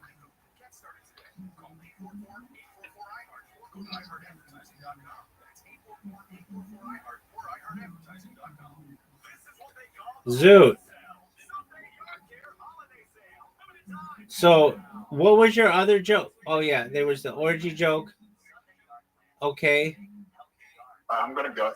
Okay, I'm gonna go smoke some crack. Okay, well, enjoy your crack, Zoot. Riser's trying to get a How free. often do you smoke crack? Riser's trying to get a free turkey pizza. Who the fuck has turkey on pizza? Brother, you done drugs on stream? What do you consider drugs? Recreational drugs? Yeah, I've done a ton of recreational drugs on stream. What? Vape like a shitload. I still occasionally vape on stream. Last time I did it was like last month. And then I sang karaoke all evening. I've done. Yeah. My vape is like 10 feet away.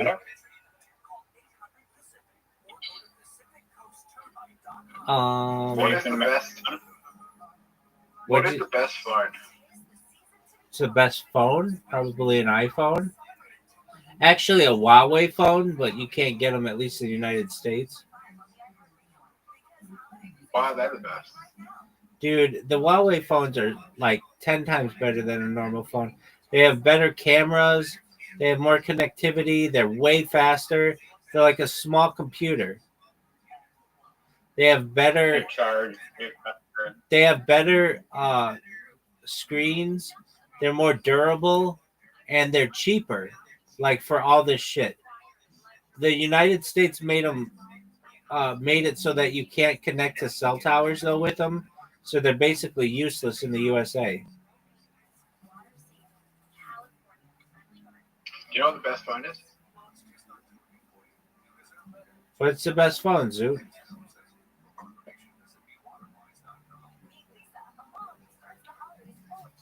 The Simpsons phone? The what? The Simpsons phone. Okay, what's the Simpsons phone? You can only get it in Australia. Okay, what is it? It's a phone you can only get in Australia. Okay, what is it, Zoo? This for the Simpsons movie. It was a Samsung that you could only get for the Simpsons movie promotion. And you could only get it in Australia. I know you've said that 3 times in the last 20 seconds. I know you could only get it in Australia. What makes it so good? It was a limited edition that you could only get in Australia for the Simpsons movie. Okay, I mean, what makes that so great? Why is the phone so good? Because there's not many of them. Okay, but you still haven't said a single reason, like it's faster or it has clearer calls. No, it's a flip phone. It's a flip phone. It's not faster. It's not anything. It's just a superior phone. Because it has the Simpsons stuff on it? Yeah. Zoot, I remember you telling me about this phone previously. Weren't these phones like thousands of dollars on eBay? $20,000 on eBay. $20,000 on eBay for a Simpsons phone, about which literally no one cares. Zoot, did you know you could only get this phone in Australia? Yeah. Well, you can get it in anywhere if you can order it on eBay. That's a good point. There's only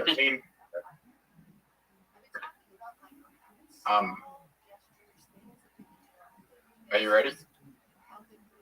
Yeah. What do you want to say? Are you ready to die? What the fuck? Zoot, you ask weird questions. Riser, what do you think of this game where you can choose any kind of boat that you want and you have to sail around the world or whatever, like get it around the world? It could be like a dinghy. Isn't that just It would be like it would be like Flight Simulator, but for boats. What are your thoughts? I feel like that must exist. There has to be like plenty of yacht racing, sailing games out there. Have you ever? Isn't it weird? Isn't it weird that we've seen like a million flight simulators, but I've never seen a boat simulator? I'm looking it up right now because I swear to God there has to be. I mean, perhaps not sailing around the whole entire world, but there's got to be boats in the Yeah, it's called Seafarer, the ship sim on Steam. I every value. Thank you, Zoot. I appreciate it. It's a really nice thing to say on the first night of Hanukkah. I appreciate it. Riser, that the Seafarer, the ship sim is like for cargo ships.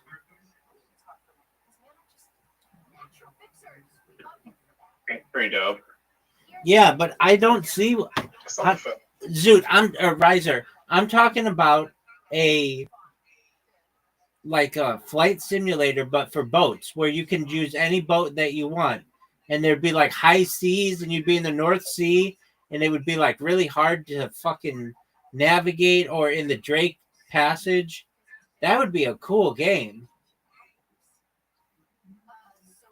I mean, yeah, a lot of them, like the tricky navigation stuff, you just get towed by a towboat or tugboat. Yeah, but not in Drake Passage and not in the North Sea. Those boats are taking that shit on head on. Haven't you ever seen those videos on like Instagram? Yeah. Or Deadliest Catch, the crab boats. They go through the gnarliest water. Right. They can't really craft in anything, but I don't know. You'd flip the boat if you really suck. Yeah, that's what I'm talking about. Like, okay, so you could try to do it in a dinghy, and like it'd be like really hard to do, or like a huge cargo ship, which would be a lot easier. Or you could do it like you could like do famous you could reenact famous explorers like Magellan's circumnavigating of the world, though he didn't do it. He died in the Philippines, but like his crew was able to circumnavigate the world, or like Christopher Columbus or Sir Francis Drake. That would be a really cool game. I'm looking at the ship simulator one. It only came out in 2025. I know. I saw that too. It like just came out. Oh, the graphics look really nice though. Right. But wouldn't that be a cool game? That's different though. Where I'm talking about, you have the whole world like a flight simulator, but instead of flying, you take the open ocean. Do flight simulators really have every single plane? Usually, they don't have every plane, but usually what they do is they give you maybe like a dozen different planes to start with, and then you can download really every single plane from there. And then when it comes to the map, they usually have the whole map in like regular detail. And then if you want HD areas or like 3D building packs, you download those a la carte. Okay. So the same thing can happen for the boat sim. Yeah, but I think it'd be easier because you don't have to like the water just doesn't really change that much. You know, like over land you have to change like mountains and forests and things, but like water would just kind of be the same throughout the whole game. and you could take the boat through like the Strait of Gibraltar and the Suez Canal, Panama Canal. You could go up rivers in some cases if you wanted. You could To literally. actually accurately map the entire world would be probably It's a not. lot. It's not hard. All they do, most of these games, just base it on Google Earth. So they just take the Google Earth engine and then they put vehicles on it. In fact, there's a hidden a hidden aspect of Google Earth where you can use a flight simulator in Google Earth already natively. So if that's possible, then you just take Google Earth and basically put boats in it, and it wouldn't be hard to do. Okay, yeah, true. Fair enough. And then That you makes sense. and then you just have to have the water moving, and Well, you have to create the weather patterns or whatever because like a lot of sailing is like checking the weather to make sure the conditions are right so that you can leave. that's true, but that wouldn't be that big of a deal. It's not like you just the wind's gonna change from the wind's gonna go from 0 to at a maximum, like if you're in like the biggest hurricane ever, like 160 miles an hour, it's not gonna go any harder than that. And What's the tides too? tides might get tricky, but it depends how detailed you're gonna make it. Yeah, it would depend on how detailed you're gonna make it, but that would be really cool. I'm sure you could probably get that detailed if you imagine everything that's going on in like a game of like Grand Theft Auto or Grand Theft Auto has moving weather, so like there's no doubt you could make a sailing simulator like that, and then you could make it. You could do that one guy. Remember where I was telling you this is what gave me the idea. The guy who circumnavigated the Americas from remember I sent you that documentary. Anyway, that would be a cool game. The reason why this guy's journey is really interesting, and when the video is really beautiful when he's going up the Northwest Passage and he's like moving between like giant icebergs or glaciers, it's really beautiful. I was thinking, wow, that would be a cool way to and he did it in a sailboat, just basically just allow a user to do that. I mean, you were asking about ideas for cool games, and I think that's a really cool one that I've never seen. I've never seen and you could have different. Yeah, that's why I believe it has to just every type of vehicle game. I mean, I don't know what would stop. I mean, the thing about driving games and flying games. I mean, that's not really true. The flying games, where you can take a commercial flight from whatever airport on a 747, is really, really boring. So people will play them. Exactly. I was going to say that probably the reason why it's not made is because it'd be pretty boring. When you're out on the open ocean, what's there to do? And how long, usually a cross country or cross ocean, that can take 2 weeks. It would be kind of slow and pretty boring. And what are the goals? Okay, imagine you were a cruise ship. Or you can fast forward the time. That's what you'd have to do. How about a cruise ship captain game? That would be cool, where you go from port to port and you could get bonuses for doing things correctly, how you land the boat or whatever. I mean, that's a thought, but I'm surprised it doesn't exist. It seems like that one that launched in 2025, the ship one, that has a chance, but okay. That one has cruise ships, and you have to do stuff in that game, on the cargo ships, you have to secure the cargo and load the cargo and do everything basically. Okay, that's cool. I want a game that I could be like the Titanic captain and avoid the iceberg if I wanted to or whatever. or just be on one of those boats, or like be on a sailboat and circumnavigate the Americas, or be on a canoe and go down the entire Mississippi River. That would be baller. And you'd have to avoid shit, or like the, or like the, like raft, like river the, rapid simulator. exactly like the Amazon guy. You know, like that. Like basically, just do the whole thing that the Amazon guy did, but just on a canoe. I mean, they already had Or a swim. or swim. Yeah, well, that might be kind of boring, but I'm sure canoe would be too.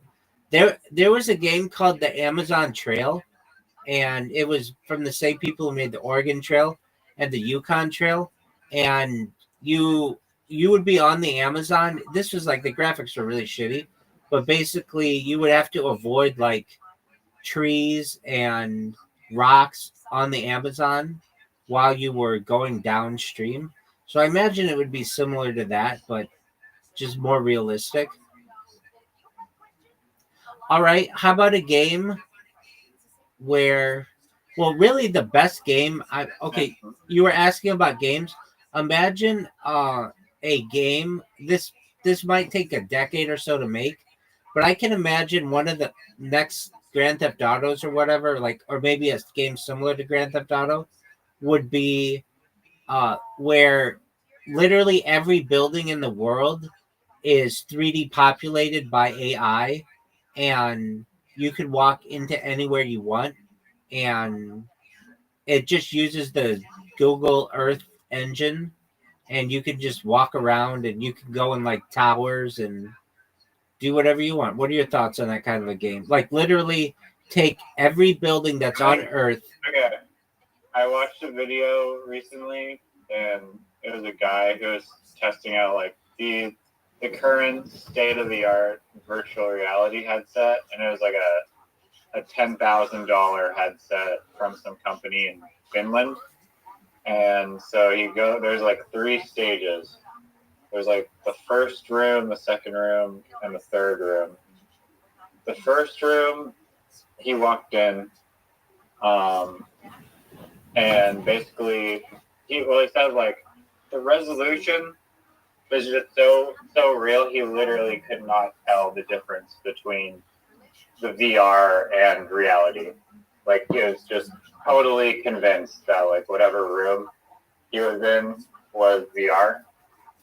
And so like the first room was like breaking his mind because they had like this thing where he was in like a virtual world, and then they could flip out whatever object they wanted to and then put it into the VR. So there'd be like a clipboard from the real world in the VR world. And so they like took a clip of like this like mirror basically, which created like this like portal from like the fake VR world into the actual real world. And he said it just like blew his mind. Like his brain like could not even process that because of like it literally like the world he was in felt real, and then he's like looking at a glimpse of like the actual real world, and it's just completely indistinguishable. And then the second room that he went into, they're just placing objects in the room, and he had to figure out which one was like the virtual object, or sorry, the real object in the virtual room. And so he said he was like swiping, like his hand would like swear that like it was like a real object. He'd put his hand over it and just like pass through the object because it was fake. And he said that was like insanely trippy. And then in the third world, which is more related to like the concept that you're talking about, he was like messing around with like these avatars that were there that were ultra realistic and interactable. So yeah, that's like within 10 years probably. Like, I mean, currently I guess that is like possible on some level, right, to have like this like indistinguishable like clone of reality almost in like a virtual setting. But imagine once AI gets good at helping to process that alone, it'll be like, I mean, I guess it's possible, maybe, to make VR even more realistic than real life. Trying to think how that would be, but I think that it could. I think you need something hooked up into your brain to interpret more detail, like sensory information. Right. Like, I don't know how you take LSD or something, and then like your brain is just like on overdrive, and like you can see a lot more with your mind. I don't know, something like that. But what about if you just do like if you could somehow just like replace your eyeballs with like a million like hawk eyes or something, and then I don't know, make your touch super sensitive. I don't know. What about it seems like more modification than VR. What about using Google Earth for Peloton? Like the bicycle machine? Oh, okay. I've seen a game actually of this guy on his home cycling device, and he's literally playing a video game, like a full-on virtual like Tour de France-ish type race, where he's racing real people who are pedaling on their equivalent of those bikes, and they're having a real like freaking virtual Tour de France. I get that. So, what I'm talking about though is that you just go anywhere, like using Google Street View in a VR, riding a bike. I bet you could get that to be really accurate. yeah, I don't know how you. I mean, yeah, presuming you can just download the world virtually and create. I was looking at Google Earth today because I was like, can I use any images from Google Earth as like a HDRI for like a Jasper like train yard or whatever? But you go into Google Earth and it's the texturing on the mountains, like it's not like at all realistic, basically. But it could get really good if you had it like, hey AI, wherever I am within like, I don't know, 1,000 meters of me, so I guess that's a kilometer, just make the detail really, really good. And then if it's like really far away, it doesn't have to be textured as well. But as it gets really close, make it super accurate. It could do a really good job of that.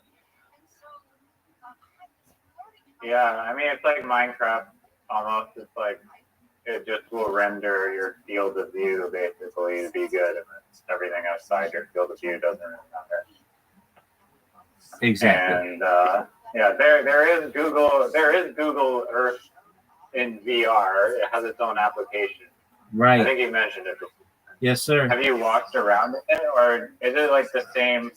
I wish they had like a function so that like when you hit the arrow and it just like lunges forward then stops and lunges forward and stops, which would be like a smooth like track that you can take, like so that you could just like press play and it would like you could draw like a route and then it would like smoothly show you like what it would be like to like drive or walk or bike. I agree.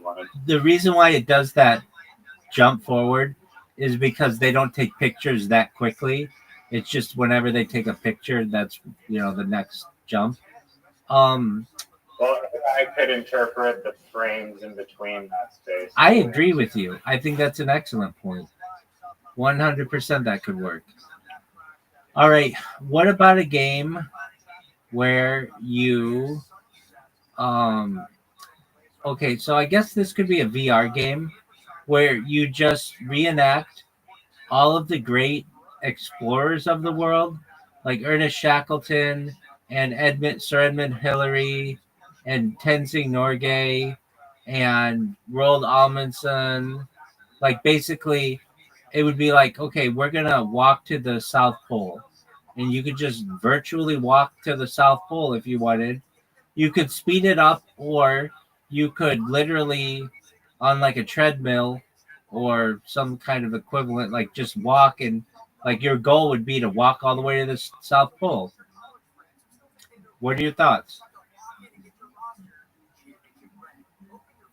I mean, like I mentioned before, I mean, there is a market for like extremely slow-paced games, but I feel like it's pretty niche relative to the rest of the game market. That's true. So if the objective was to actually be profitable, then it may not be the best endeavor. But if it's a game because you want to give people the opportunity to relive the Great Explorers, then sure. That's an excellent point. Excellent point. Okay. What about a game where you are... I'm sure this is probably a game, but... Oh, I had a dream yesterday that was like, I don't know if these exist in arcades, but you know how in arcades they have those games where you're like sitting in like a little like booth almost, like a half, like 3/4 of a booth, and you like go in like a race car seat, and there's like a steering wheel, and you play like those racing games in the car. I don't know if they have one of those, but for motorcycles, where you'd be sitting on a motorcycle, you could lean left to right, and you could like steer handlebars of a physical motorcycle. Yeah, they have similar to like the cycling thing. I mean, I think that they would exist. I've never seen one where you can actually like touch your knee to like the ground like those racing motorbike games, but I feel like using one of those would be like fucking sick for like this like Tron futuristic like racing game where you actually have physical motorcycles to steal. You can't go all the way to the ground, but remember I was telling you about that place, Disney Quest, that was like the world's biggest arcade? They had that. They also had another game that I'd never seen before, but it's really cool.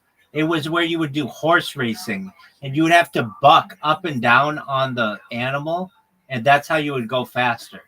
That was another really interesting kind of game I'd never seen before.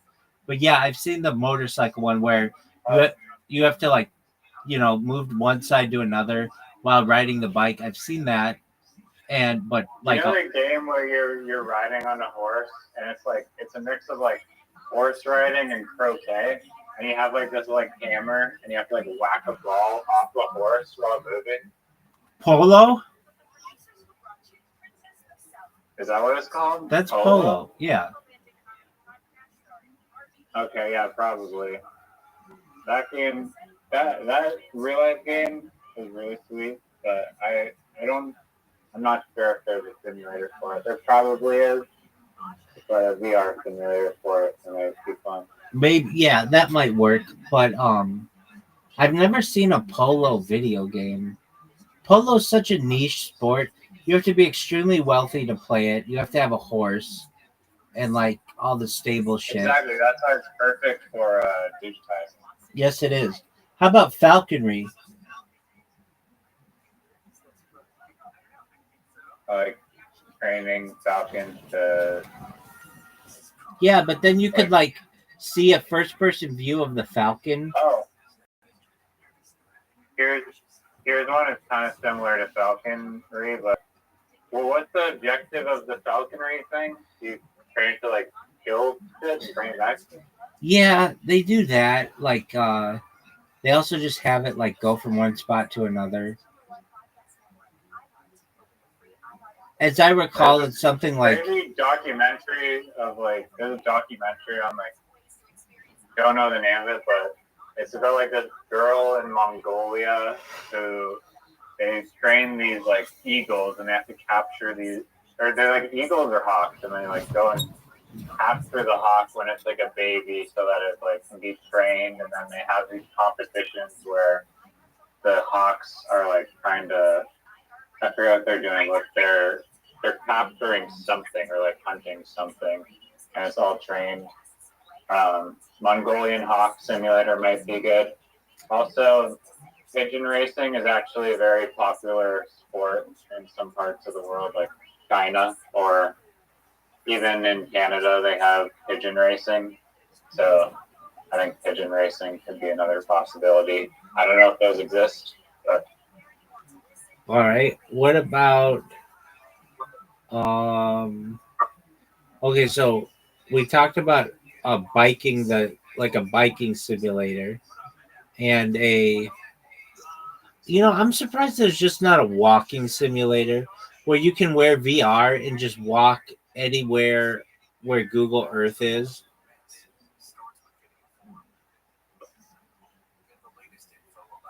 Like, I mean, what does VR simulator do? It's still like the laggy like Google Earth view, or Exactly. Exactly. Pause every time. Yeah, and it's not that smooth, and you can't it's not like it moves when your feet move. It doesn't I guess you'd have to use a treadmill or something. Though I've seen this done. They did it on Shark Tank 10 years ago. It's a treadmill that goes in any direction and allows you to walk any way you want, and it's like it has haptic feedback and it's receptive to which way you're going, which I think would be a really cool idea. All right. What about a VR fishing simulator? I feel that could be done pretty easily.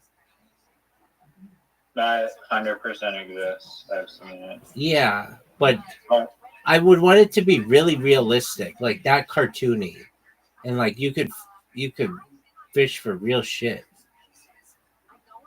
You have some harsh background noise coming through. Are you watching something? Do I still?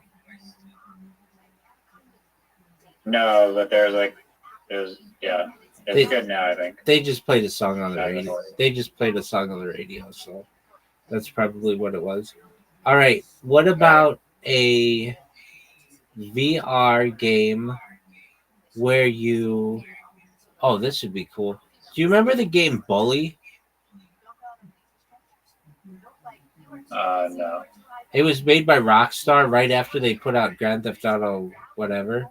And it's like a game where you're in a prep school and you have to there are gangs in the school, little preppy gangs, and then you've people bully you and you've got to fight back against them.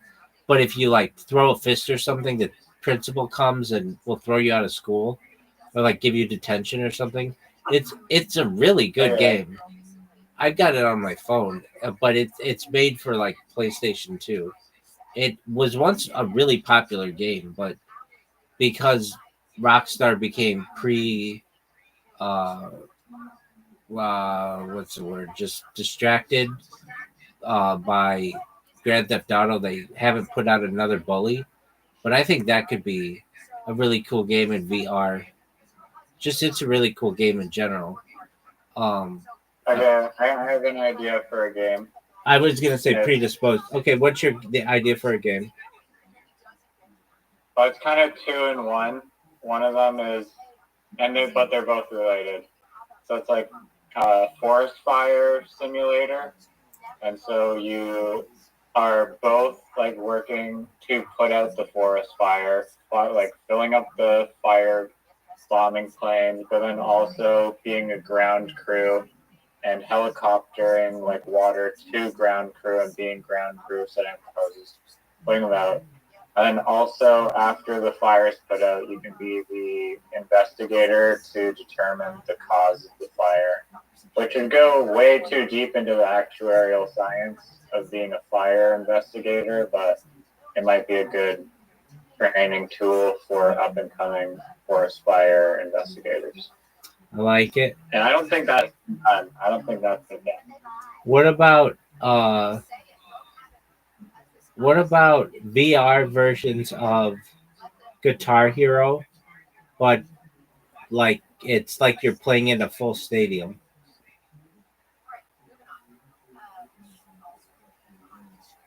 Okay.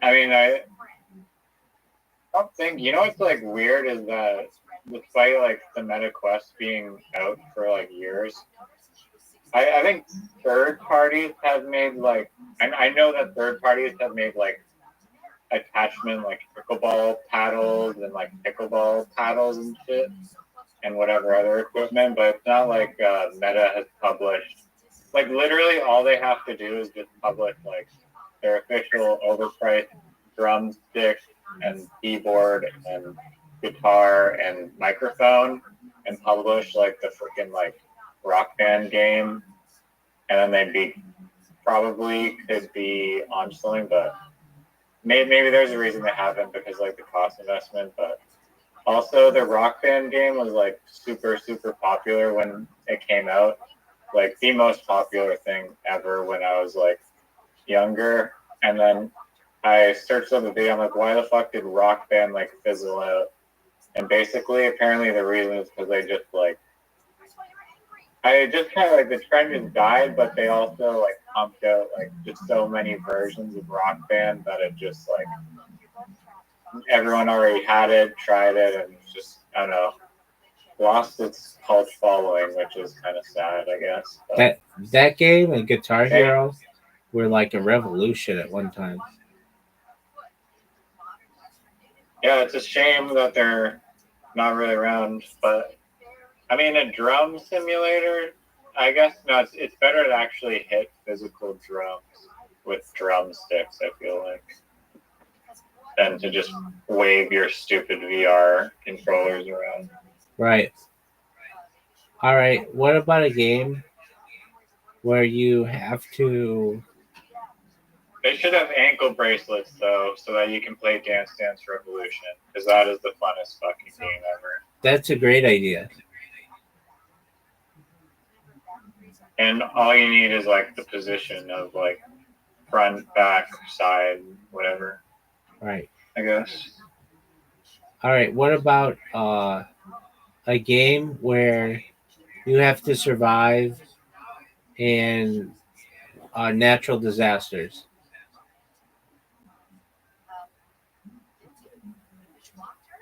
What kinds of natural disasters? Like a hurricane, a tornado, a tsunami, a blizzard, perhaps like an earthquake, a 20-second earthquake. That could be. And what would you do to get away? That definitely could work. What about a virtual game where I like the idea of like a volcano, but it's like the lava's just slowly coming at you. Like really slowly, and you just... Not necessarily. I don't know. Some lava can travel up to 50 miles an hour. It can travel really quickly. Like as fast as a river. Right. Oh, jeez. Word. That'd be terrible. I agree. Okay, what about a game where you have to dig to the center of the earth?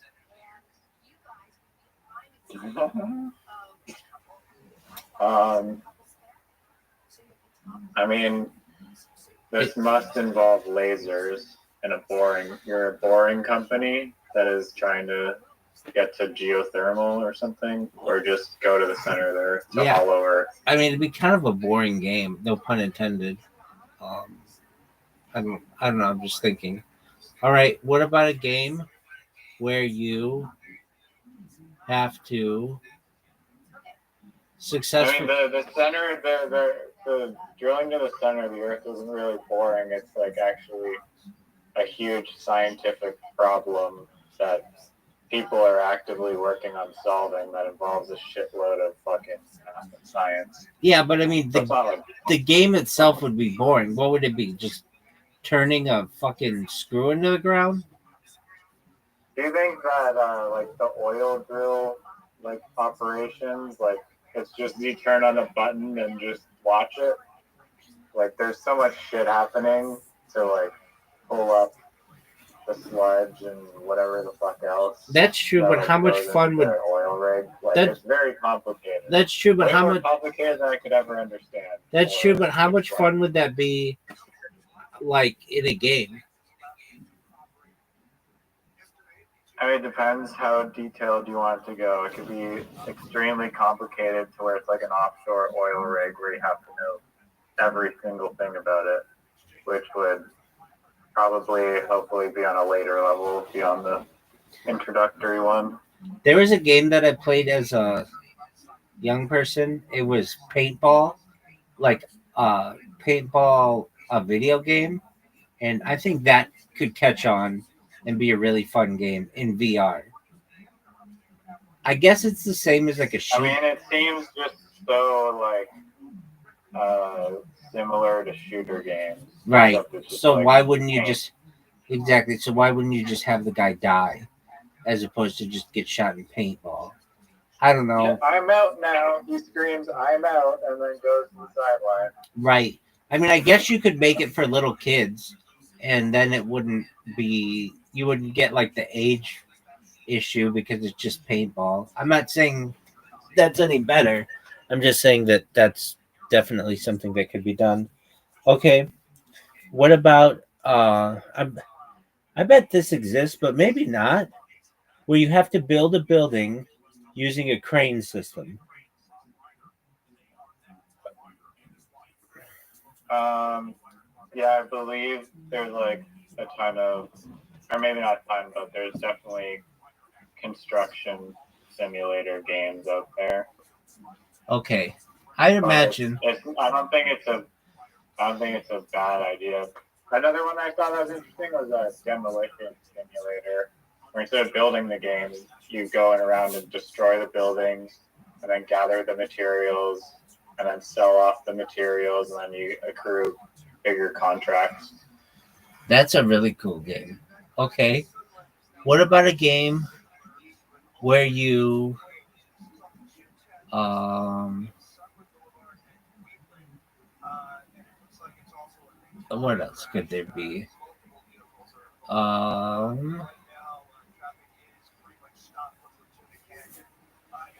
Like you made a good point. It needs to be something with mass appeal and then also something that is exciting enough to keep people's attention. Like, well, okay, here's one that I wouldn't think. I mean, I kind of would have thought it would have been successful, but it's way more successful than I thought it would be, and that's Truck Driving Simulator. Or even better, Canadian Truck Driving Simulator. Are you familiar with this? I've definitely heard of the truck driving simulator games. Yeah. I've seen some footage of it.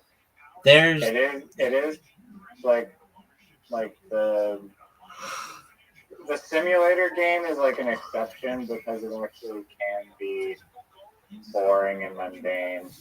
Like you don't go into Mailman Simulator expecting like your fucking like eyes to just be like peeled back with excitement, you know? You know, one of the for the original NES, there's a game called Paperboy, and that would be similar to like being a mailman. You just went around dropping off papers to people and avoiding dogs and like random. The obstacles get more intense, just like a rogue lawnmower coming at you. That's exactly right.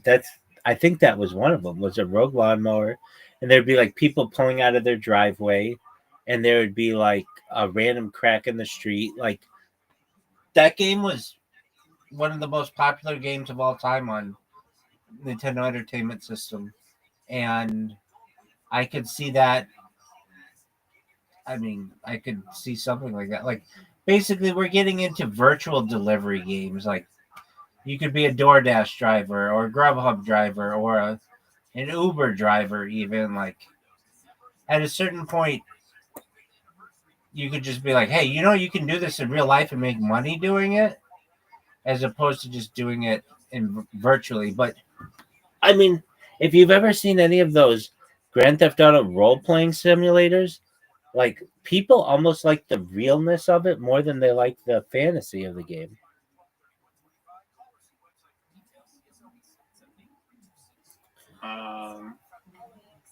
Yeah, I mean,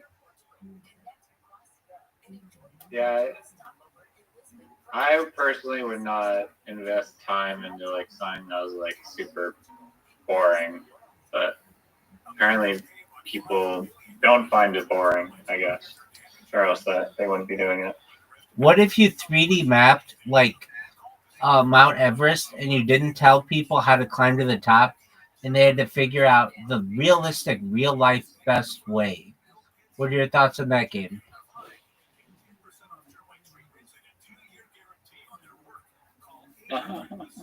Dude, how is Okay, yeah, okay. You actually reminded me of my the point that I totally forgot.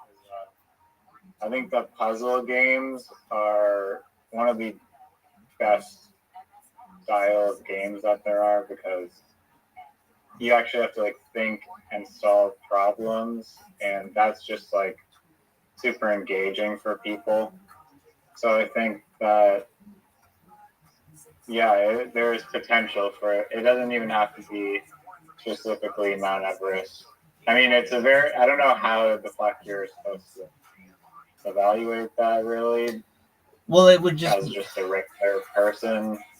Yeah, I But, mean, I guess people would just someone knows how. Yeah, like it would be like, hey, imagine if there weren't any people who have traveled this previously, and you were just an average person. What would be the most efficient way to get to the top? And if we chose that way, would you survive it? Yeah, and then it runs a little simulation with the Sherpas. Right. Okay, I stand up for the Sherpas though. Do you know the Sherpa is not? The Sherpa are a type of people. It is not necessarily someone who carries shit on a mountain. That job is known as a porter, Porter.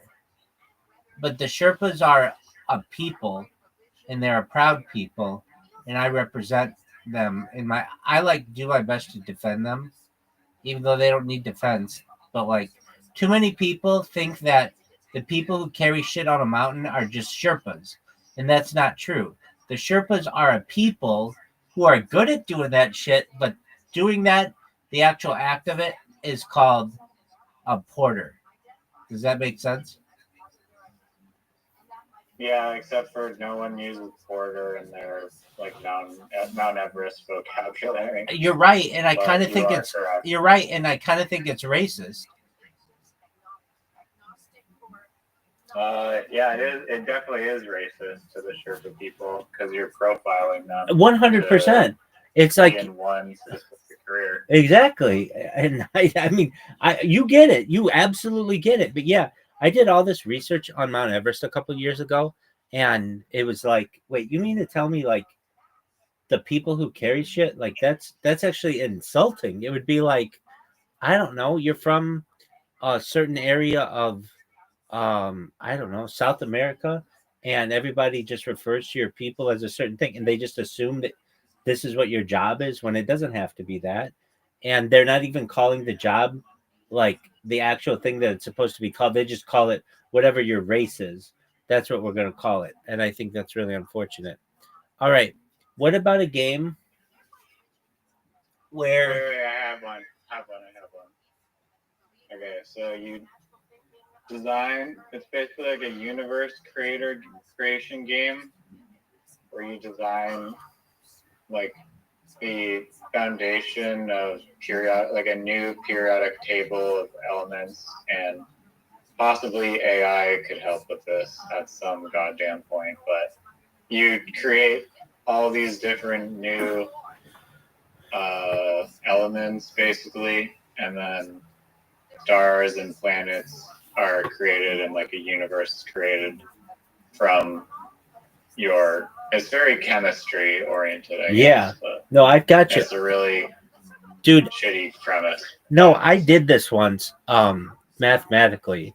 So I was taking astronomy, and basically I figured out that if you doubled the size of the sun, I would think that that would allow humans to like be twice as advanced.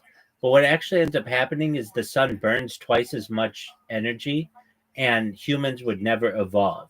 But it would be like that. It would be like a universe simulator, or at least a solar system simulator, where you could make stars certain sizes, or make like a black hole and see how that would affect the planets around it, right?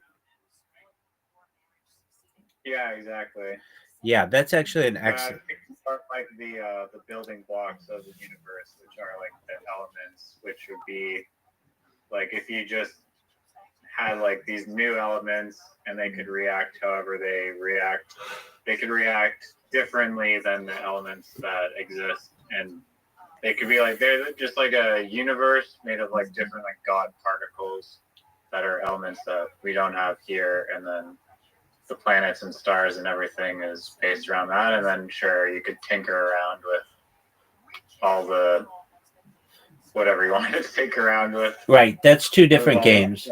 The first one you named is like a science fiction game with different elements, and then the second one is like a realistic world building, universe building, and like the idea of that game would be like, what if you doubled the amount of energy in the Big Bang? How would that affect things in the universe?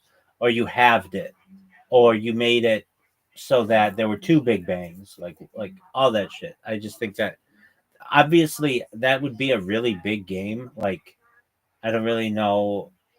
I guess it could just give you like readings and stuff, but like you know how many stars there are in the universe. It'd be like there are more stars in the universe than there are grains of sand on the all the combined beaches of the world.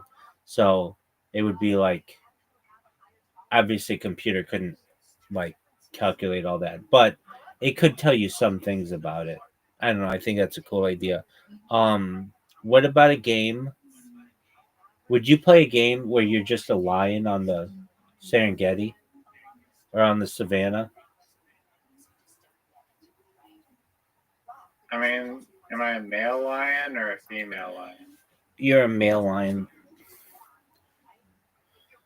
Okay, because the male lions don't even hunt, apparently. They just send the females to do all the hunting for them. They literally just chill. Okay, then we'll make you a cheetah. Okay. Would you play that? I mean, just African Lion Safari Simulator, I guess. Yeah, that's Where you true. can be any animal. Okay. What? Okay, this would be a cool game. This would be a really cool game. You get to pick to be any animal that you want, and you try to kill the most amount of humans. And like humans would literally would really like team up to try to kill you. I'm thinking like a polar bear in Alaska goes into one of those really small little towns and then just starts eating people, and then people would have to arm themselves and like try to kill you. That game would be amazing. Or the same could be done on like African safaris where you go into some little tribe or whatever and eat all their shit. Or what else? Like a rattlesnake. You could be a rattlesnake on a trail and just keep biting people. I don't know. I kind of think that kind of a game would be cool. Basically, the opposite. Okay, Spider or a little frog. or like a mosquito. You could be a mosquito and like fly around and see how many people you can infect. Okay, they used to have these games. They were really big in the United States. They would be like big game hunting, but instead of hunting animals, the animals hunt the humans.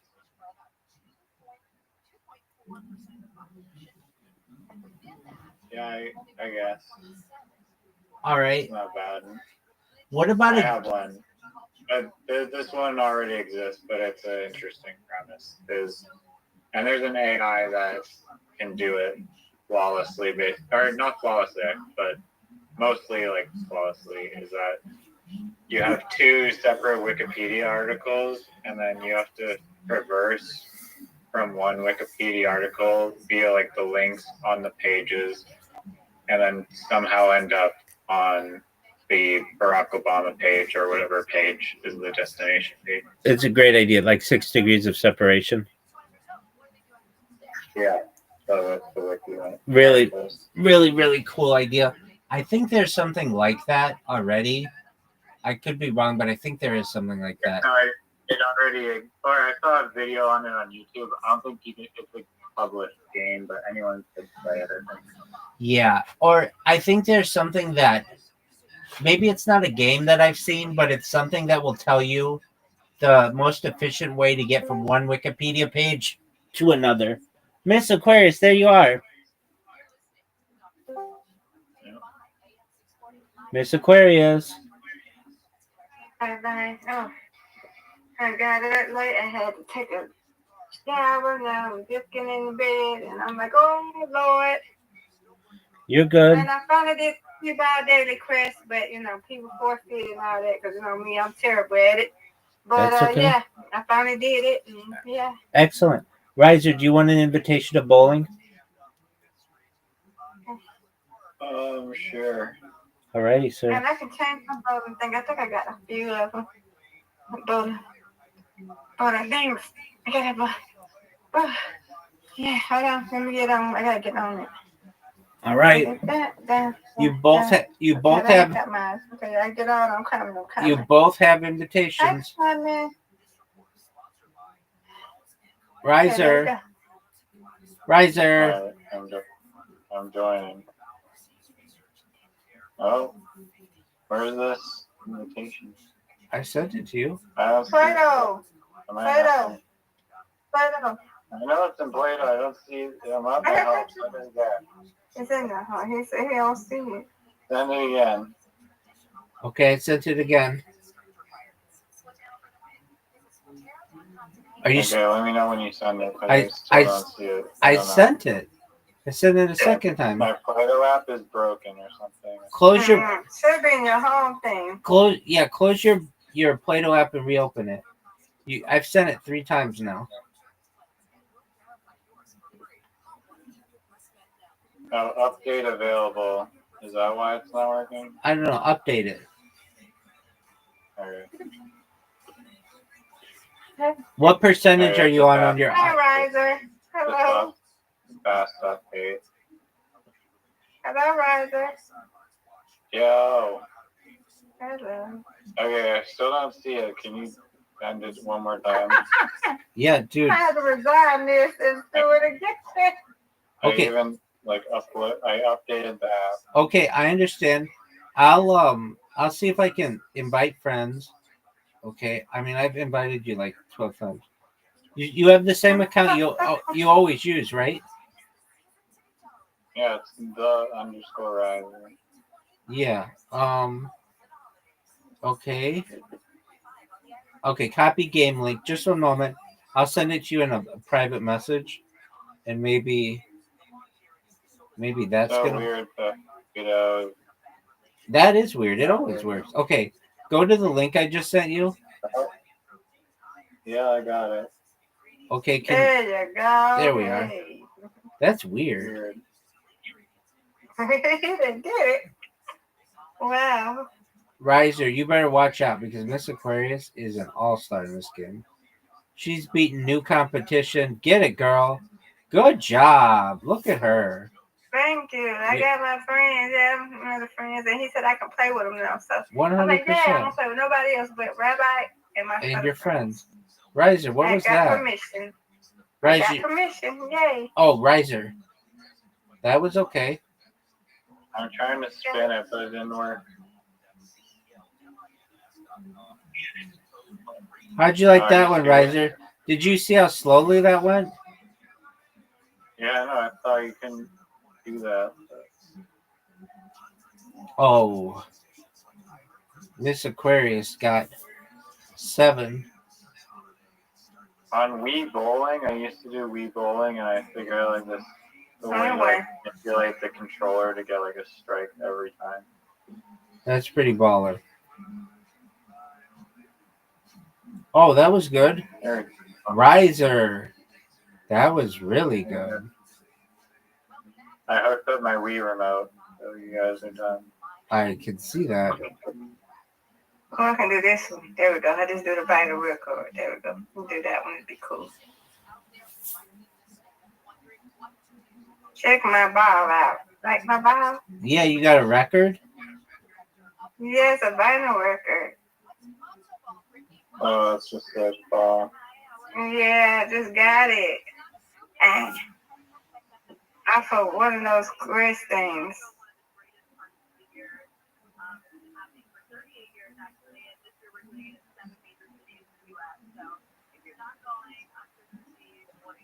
Oh no.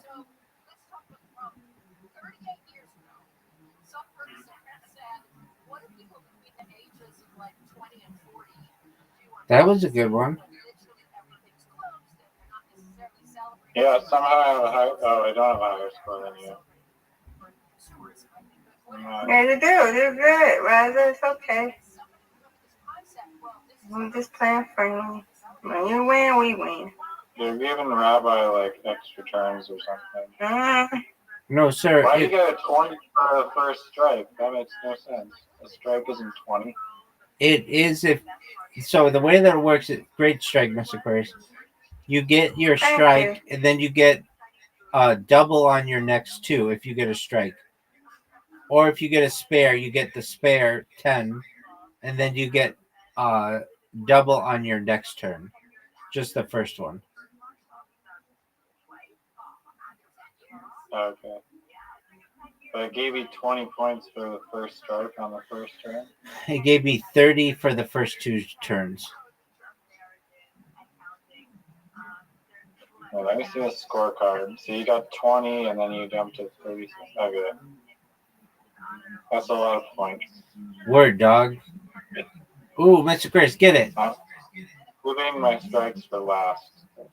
You should. Hey, that was good. Phenomenal.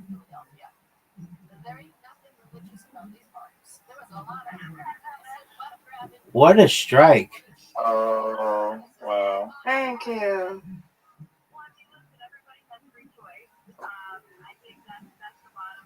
They should just let you keep going if you just keep getting strikes. Right. I agree. No. Oh my god. Give it to All me. right, bro, you got this. No, I don't. I need to get these two. You got it. Yep. This fair. Oh. I need to get this. Give it to me. You strike to tie? And I did. Yeah, you won. Wow. Good job. That was big We tied time. it. We tied it. Yay. I win, you win, Miss Aquarius. We barely, I'm 170. Yep. we barely Tied it. ever So you tie. still win, Rosa. We win. You win. That's right. We barely ever tie. And now we. Right. That's amazing. Okay. Yeah, Last thanks one. to you. I'm getting better. Last game. Riser. Now it's your turn. You just won. Because Yes, Rosa. It's your turn. when we win, you win. But now we need you to win Yep. as well on your own. Yes. But you still won. Yes, Rosa. Yeah. I won't hold back this time. Okay, can he get in? He probably can't even get in. You gotta send him a link again. Oh, there you go. He got it. All right. Did it send you the Good. invite, Riser? Like, did it do a drop down notification? Oh, look at this strike. Yeah, it did. Look at this strike. Miss Aquarius strike. I thought you said you were gonna let me win, Miss I'm all right. Well, I can't let you. I mean, I gotta play it. I gotta play. I can't do the cheating, bro. I told me no. So I That's can't right. That's right. You can't let the other person win. Oh, nice Right. spare. Riser. That was an That's a excellent good spare. spare. Yeah, there you go. Do my points double the next turn because it's fair? On the first throw.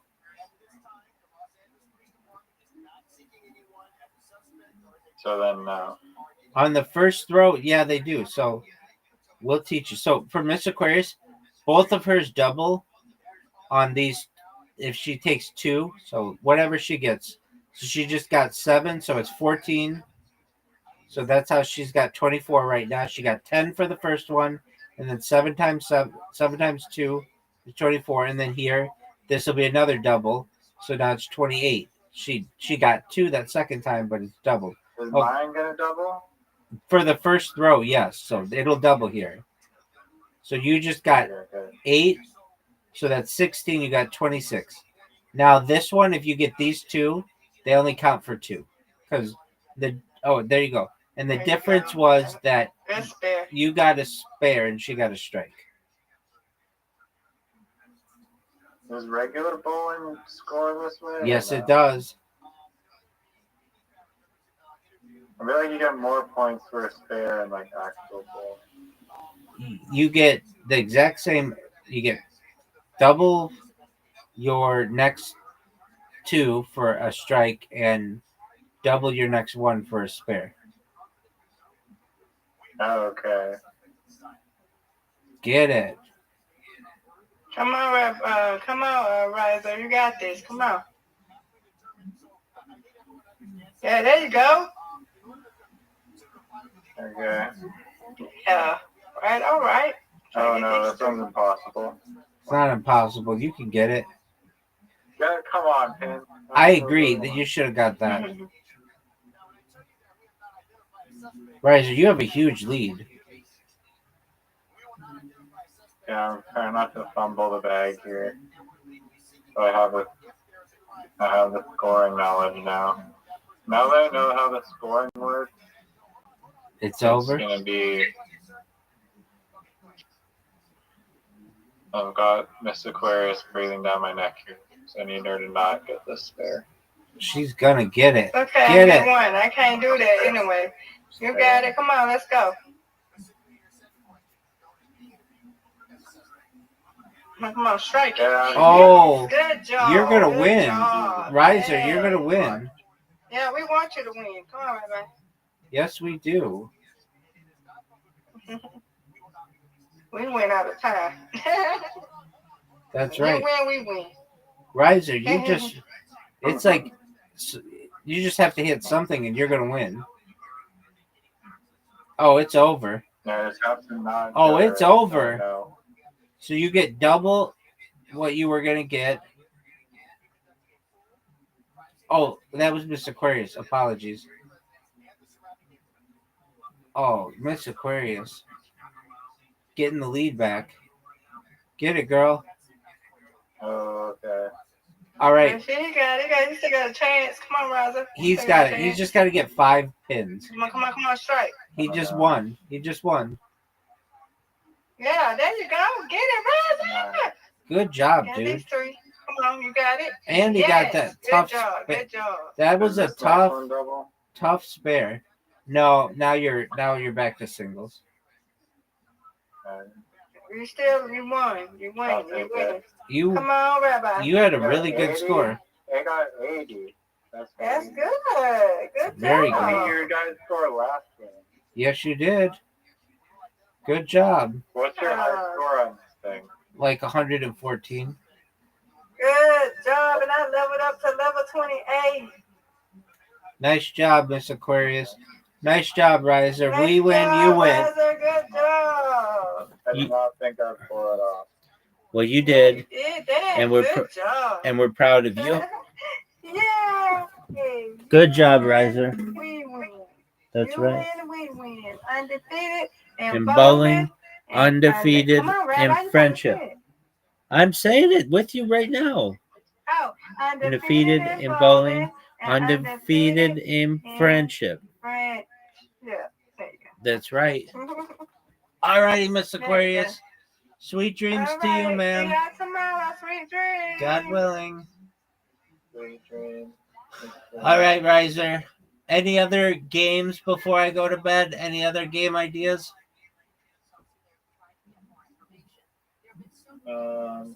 I got one. Simulator. A what? Camp Simulator. That's my life, baby. All right, how about this one? A game where you're a monkey and you climb trees all day and eat bananas and stuff. Horrible. Worse than Zoot's joke about anything. About Diddy Kong? No, that's a good game. That would be fun. What about a game? I feel like a game where you're a bird would be really pretty cool. Like, there's a meme about that on Sora called Bird Game, and it was like this fictitious Xbox game that released, and everyone was hyped about it, called Bird Game 3. I think that's an amazing game where you could be from like a bird in the city. You could be a bird in the city. You could be like a hawk in the wherever. You could be like an eagle. You could be an albatross. You could be a seagull. That would be a cool game. I feel like I that. don't know. I saw this thing. I was like, man, do I build a simulator game? And then I saw this thing. It was like this Google AI, whatever the name of it was. Anti-gravity. No, it's not that. Gemini. You're not. If you don't know it, you're not gonna guess it. Gemini. It's not. Llama. It's not Gemini. Bard. Or no. But basically,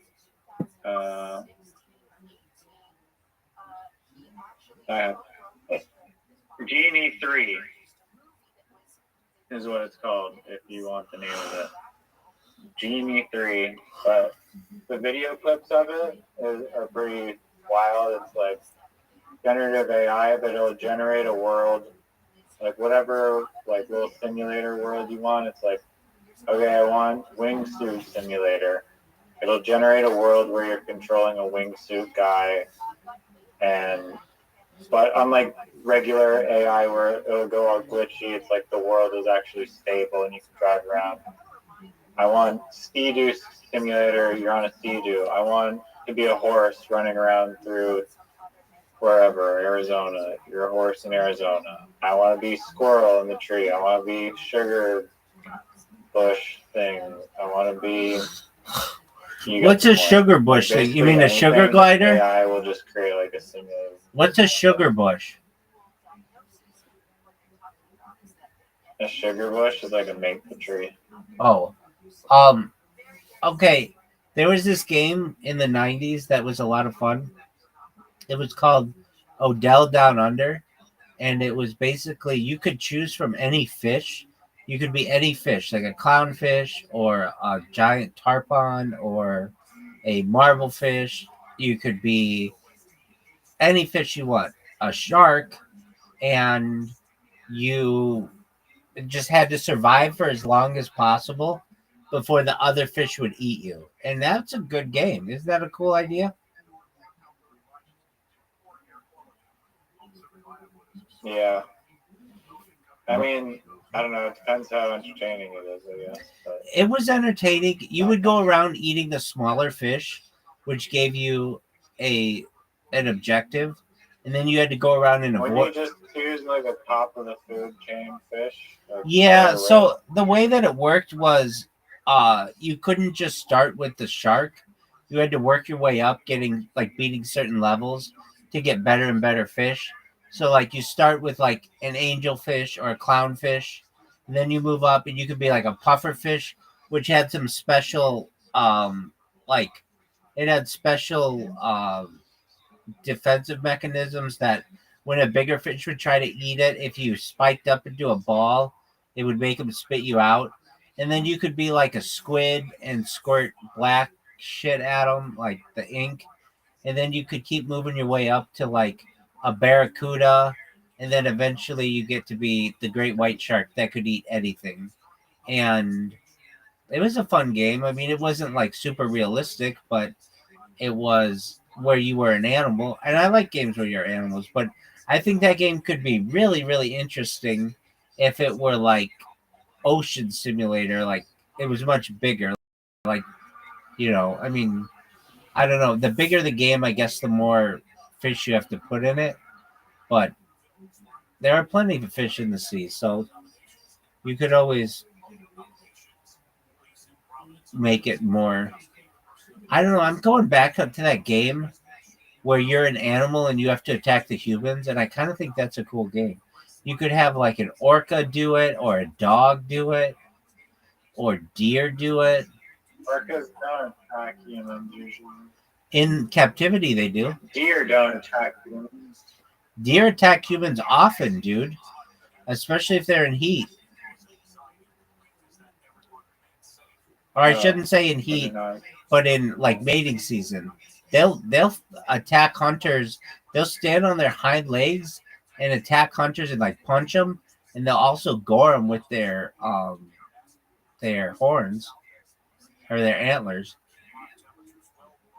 But the females don't have antlers. Female reindeer have antlers. Is that the deer you're talking about? It's in the deer family. I just looked. You're talking about like not just regular deer. I know. I just looked this fact up like 3 days ago. That's why I know that. There's this. It comes from this joke that I heard of. There's this mom talking to her daughter, and the mom says, "Oh wow, I really." Hold on, wait. Let me make sure I get this right.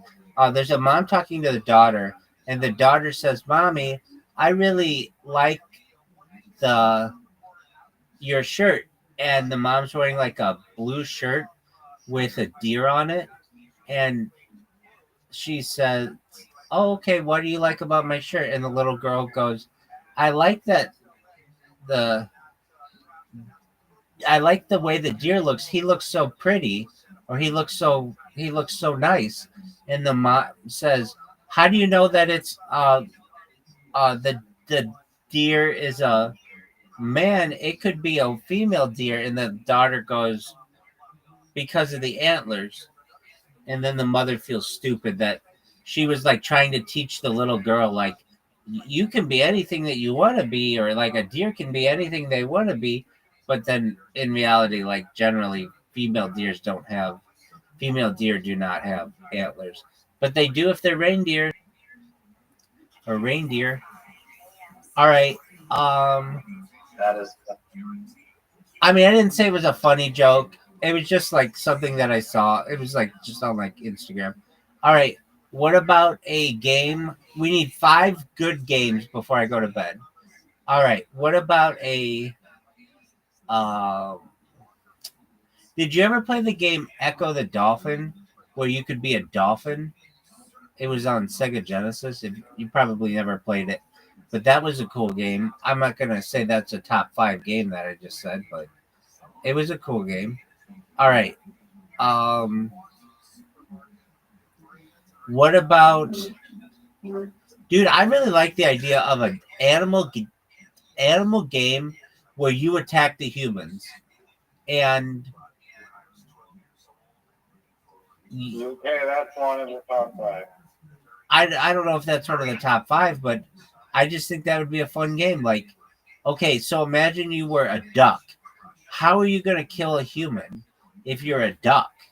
And it would be like, I don't know, you like try to fly into the car when the person's driving, or like it'd be harder if you're a duck than if you were like a goose, but it'd even be harder. It would be easier if you were like a bear. Okay. So you start with the polar bear and then you work your way down to ant. Yeah, that would. There you go. Kill some of the ants. Word. I really think a honeybee simulator would be cool, but that's already a game, and I'm sure I would play it for like 10 minutes and be like, "This game sucks." All right. What about a? Oh, wait, I have one. It's sports commentator simulator, where you're in the booth and you have to like commentate the sports, and then AI will like grade you on your performance. That's not a bad idea. They made one. This was like, I don't know, 10 years ago or something, but it's still really popular. Maybe 15 years ago. It's called. It's like general manager for um the NFL, where you aren't a coach, you aren't a football player. All you do is manage the team, and you like set different prices for like concessions and shit. And people fucking love that game. There's another game called Head Coach where you didn't play the game, you just coached the player. Madden has a thing. It's like you can play in the college football game like a little bit of high school, then you can play in the college football game, and then you can transfer that player into Madden and play. You basically can play out this guy's life. That's a cool game, but that already. How about Water Boy Simulator, where you have to work your way up to like the best water boy in the NFL? Okay. And you get like extra points for going for the best players to make sure they're hydrated. Yeah, you have to just keep topping off everyone's water. I don't know. How about okay? And also get hot girls numbers in the stands at the same time. How about a cheerleading simulator where you have to like do different patterns and avoid getting pregnant to eventually become a Dallas Cowboys cheerleader? That's pretty good. All right, that counts as one of them. But no, really, cheerleader simulator would be cool. I just you'd have to like move your character around and be in the right positions. It'd be like Dance Revolution, but like just with your thumbs. All right. Auctioneer simulator. Okay, but you have to say things into the microphone accurately and quickly. Yeah. 4, 5, 5, 5, 3, 6. That could win. I like the same idea. This would be one, but you have to sing the song lyrics accurately within like 90% to move on to the next level.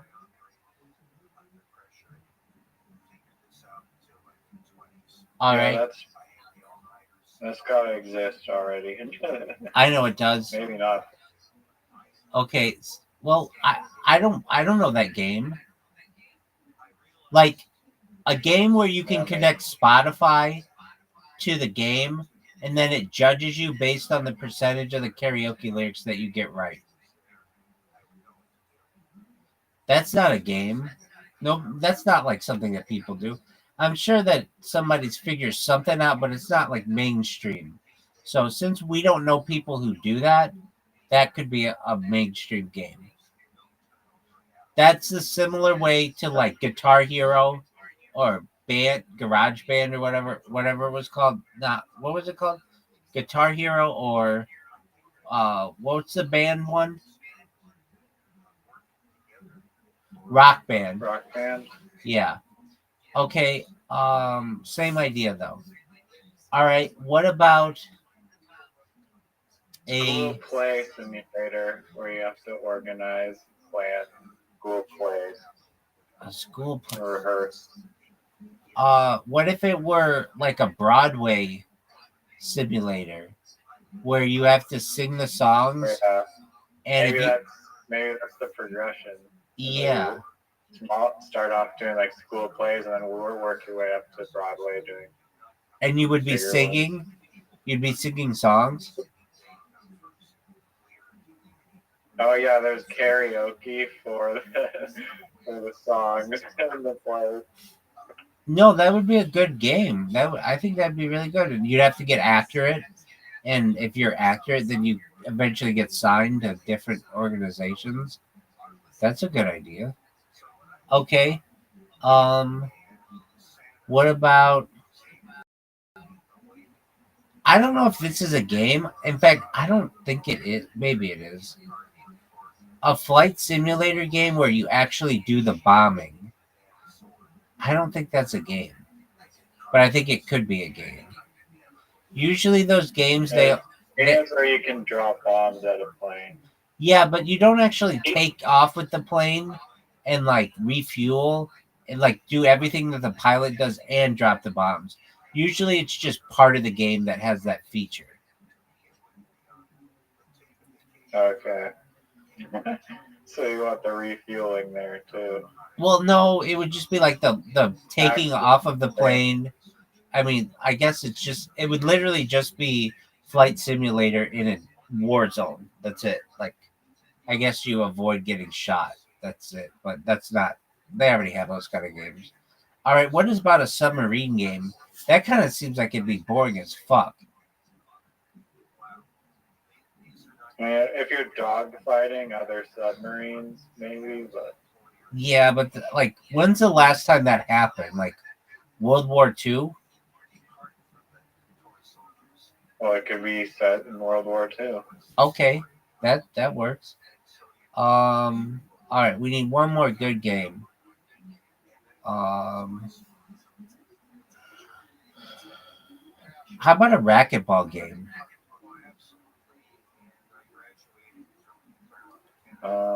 Actually, like Wii tennis, but for racquetball, I think would be really cool. Racquetball is like literally like squash, isn't it? Yeah. It's faster than squash, and it's more fun because the ball is a lot latency, and so it doesn't die as quickly. Okay. I've never played it before, but dude, I'm telling you right now, racquetball is the most underrated game, underrated sport, I think, in the world.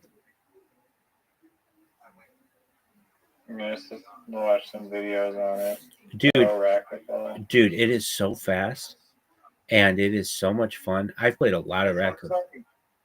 There should be a ref because it seems like it's easy to interfere with someone and like you could get in the way of their shot or like block them or not get out of the way when they're trying to hit. They have refs.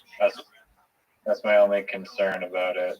Yeah, those. Is it your obligation to get out of the way? The other guy. Yeah, like basically you can't block their shot, but if you do, there's like an honor system. You just say stop, and then you just restart. Like if a guy's about to run into you, you just say, I think you say halt or something like that. I forget what you say, but then you just stop, and there's like this gentleman's agreement that the whole game stops so that you don't hurt each other. Okay. Hinder. That's what you say. You say hinder. So like if somebody's gonna run into you, you say hinder, and then everything stops. Nobody scores. It's just like it starts all over. And usually guys are really good about that. But it's they went with the two-syllable word, eh? Yeah. Pickleball with the guy, and he's like saying like, I got it. I'm like, just say the word mine because it's just one syllable. It's like not three words. It's just one quick mine. I think they go with faster. I think they go with hinder so that you don't mishear.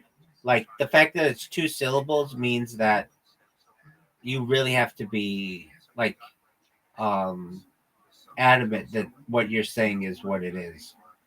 But it works, and it is such an underrated game. The reason why it's not more popular, I feel like, is because tennis exists, and a lot of times the people who would play tennis or play racquetball will just play tennis. But racquetball is so much faster than tennis. And the other thing is if you get hit with the racquetball, it can hurt like a motherfucker.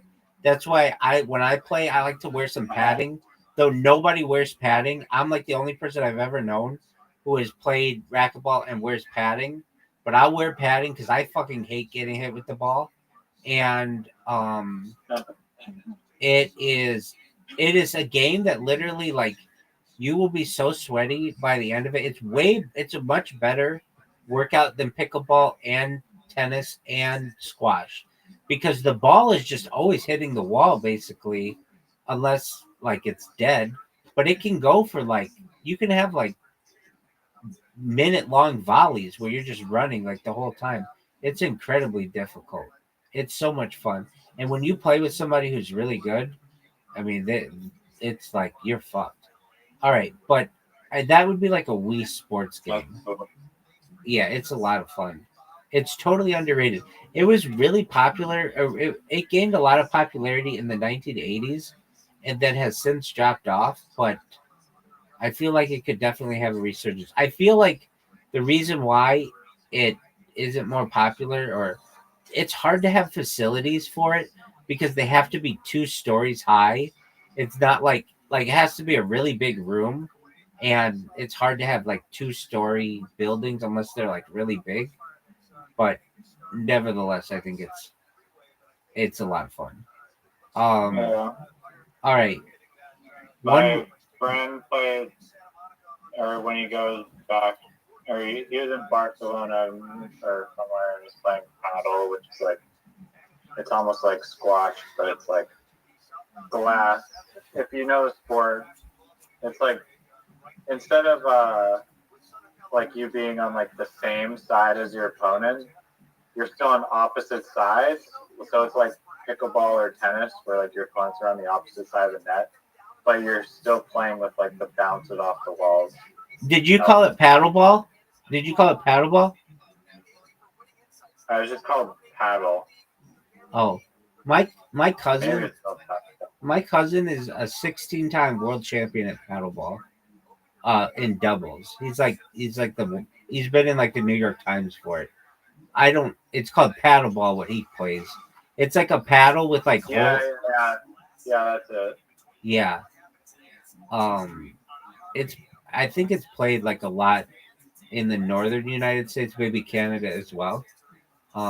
But yeah, someone I'm related to is like the world's like he actually he's on a doubles team or was like they dominated like the 1990s of like it was a while ago, but they were like the world's best paddleball players. And I remember he got in the New York Times like every year. All right, one more game. So the game you're talking about, does it have holes in the paddle? Yeah. Yeah, that's that game. I've never I've never played it, even though my cousin's really good at it. But I've seen it played just like one time. All right. Um, what else would be a game? Oh, okay. Have you seen? This is already a game, but it's actually a popular game. Uh, the it's like frisbee toss. Have you seen this game? You're gonna have to give me some details. Well, it's like you can play it on a phone where you slide and then the frisbee like takes off and it's like froth or like or like frisbee golf, but like it's like how we would play bowling where you slide your finger. It's like that, but you like have to land it in certain places. I think that's a cool game. Oh, what about a hot air balloon game? Do you think that would be popular? Yes or no? Go.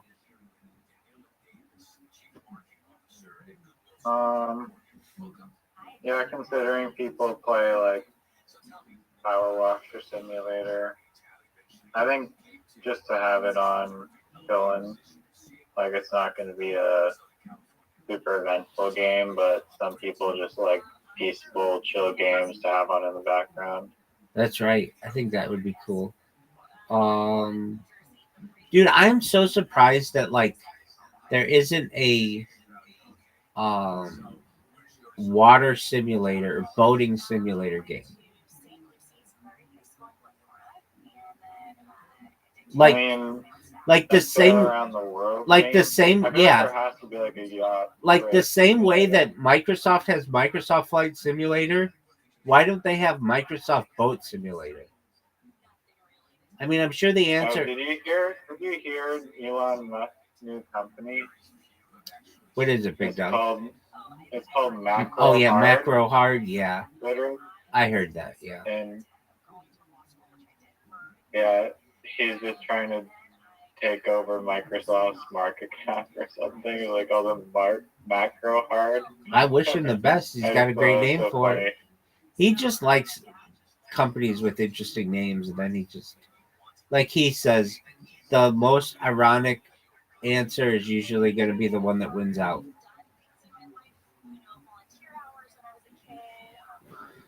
All right, give me another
Yo.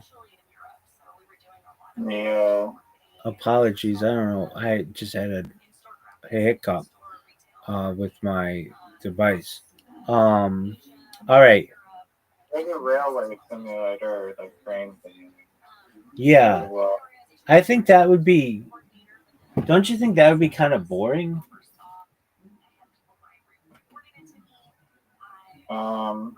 That's almost. I mean, you still have objectives to do. I haven't. Popular back in the day called Railroad Tycoon, where you had to start the railroad company and like build the rails through certain places. That game was cool. There were a ton of those tycoon games. Roller Coaster Tycoon. There was one when I was a little kid, like really little. I mean, not super little, but maybe like. Prison Architect Tycoon. Is that a game? Yeah. Wow. They had. It was called Dino Park Tycoon. Have you ever heard of this game?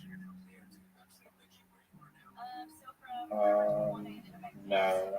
It's like you had to basically build Jurassic Park before Jurassic Park was like a movie, and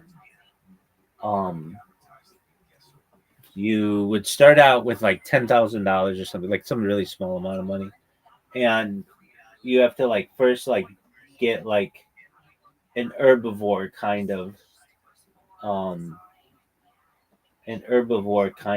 animal. And the teachers didn't like us to play this game because they felt it was not very um educational. But I've got to say, like, that's how I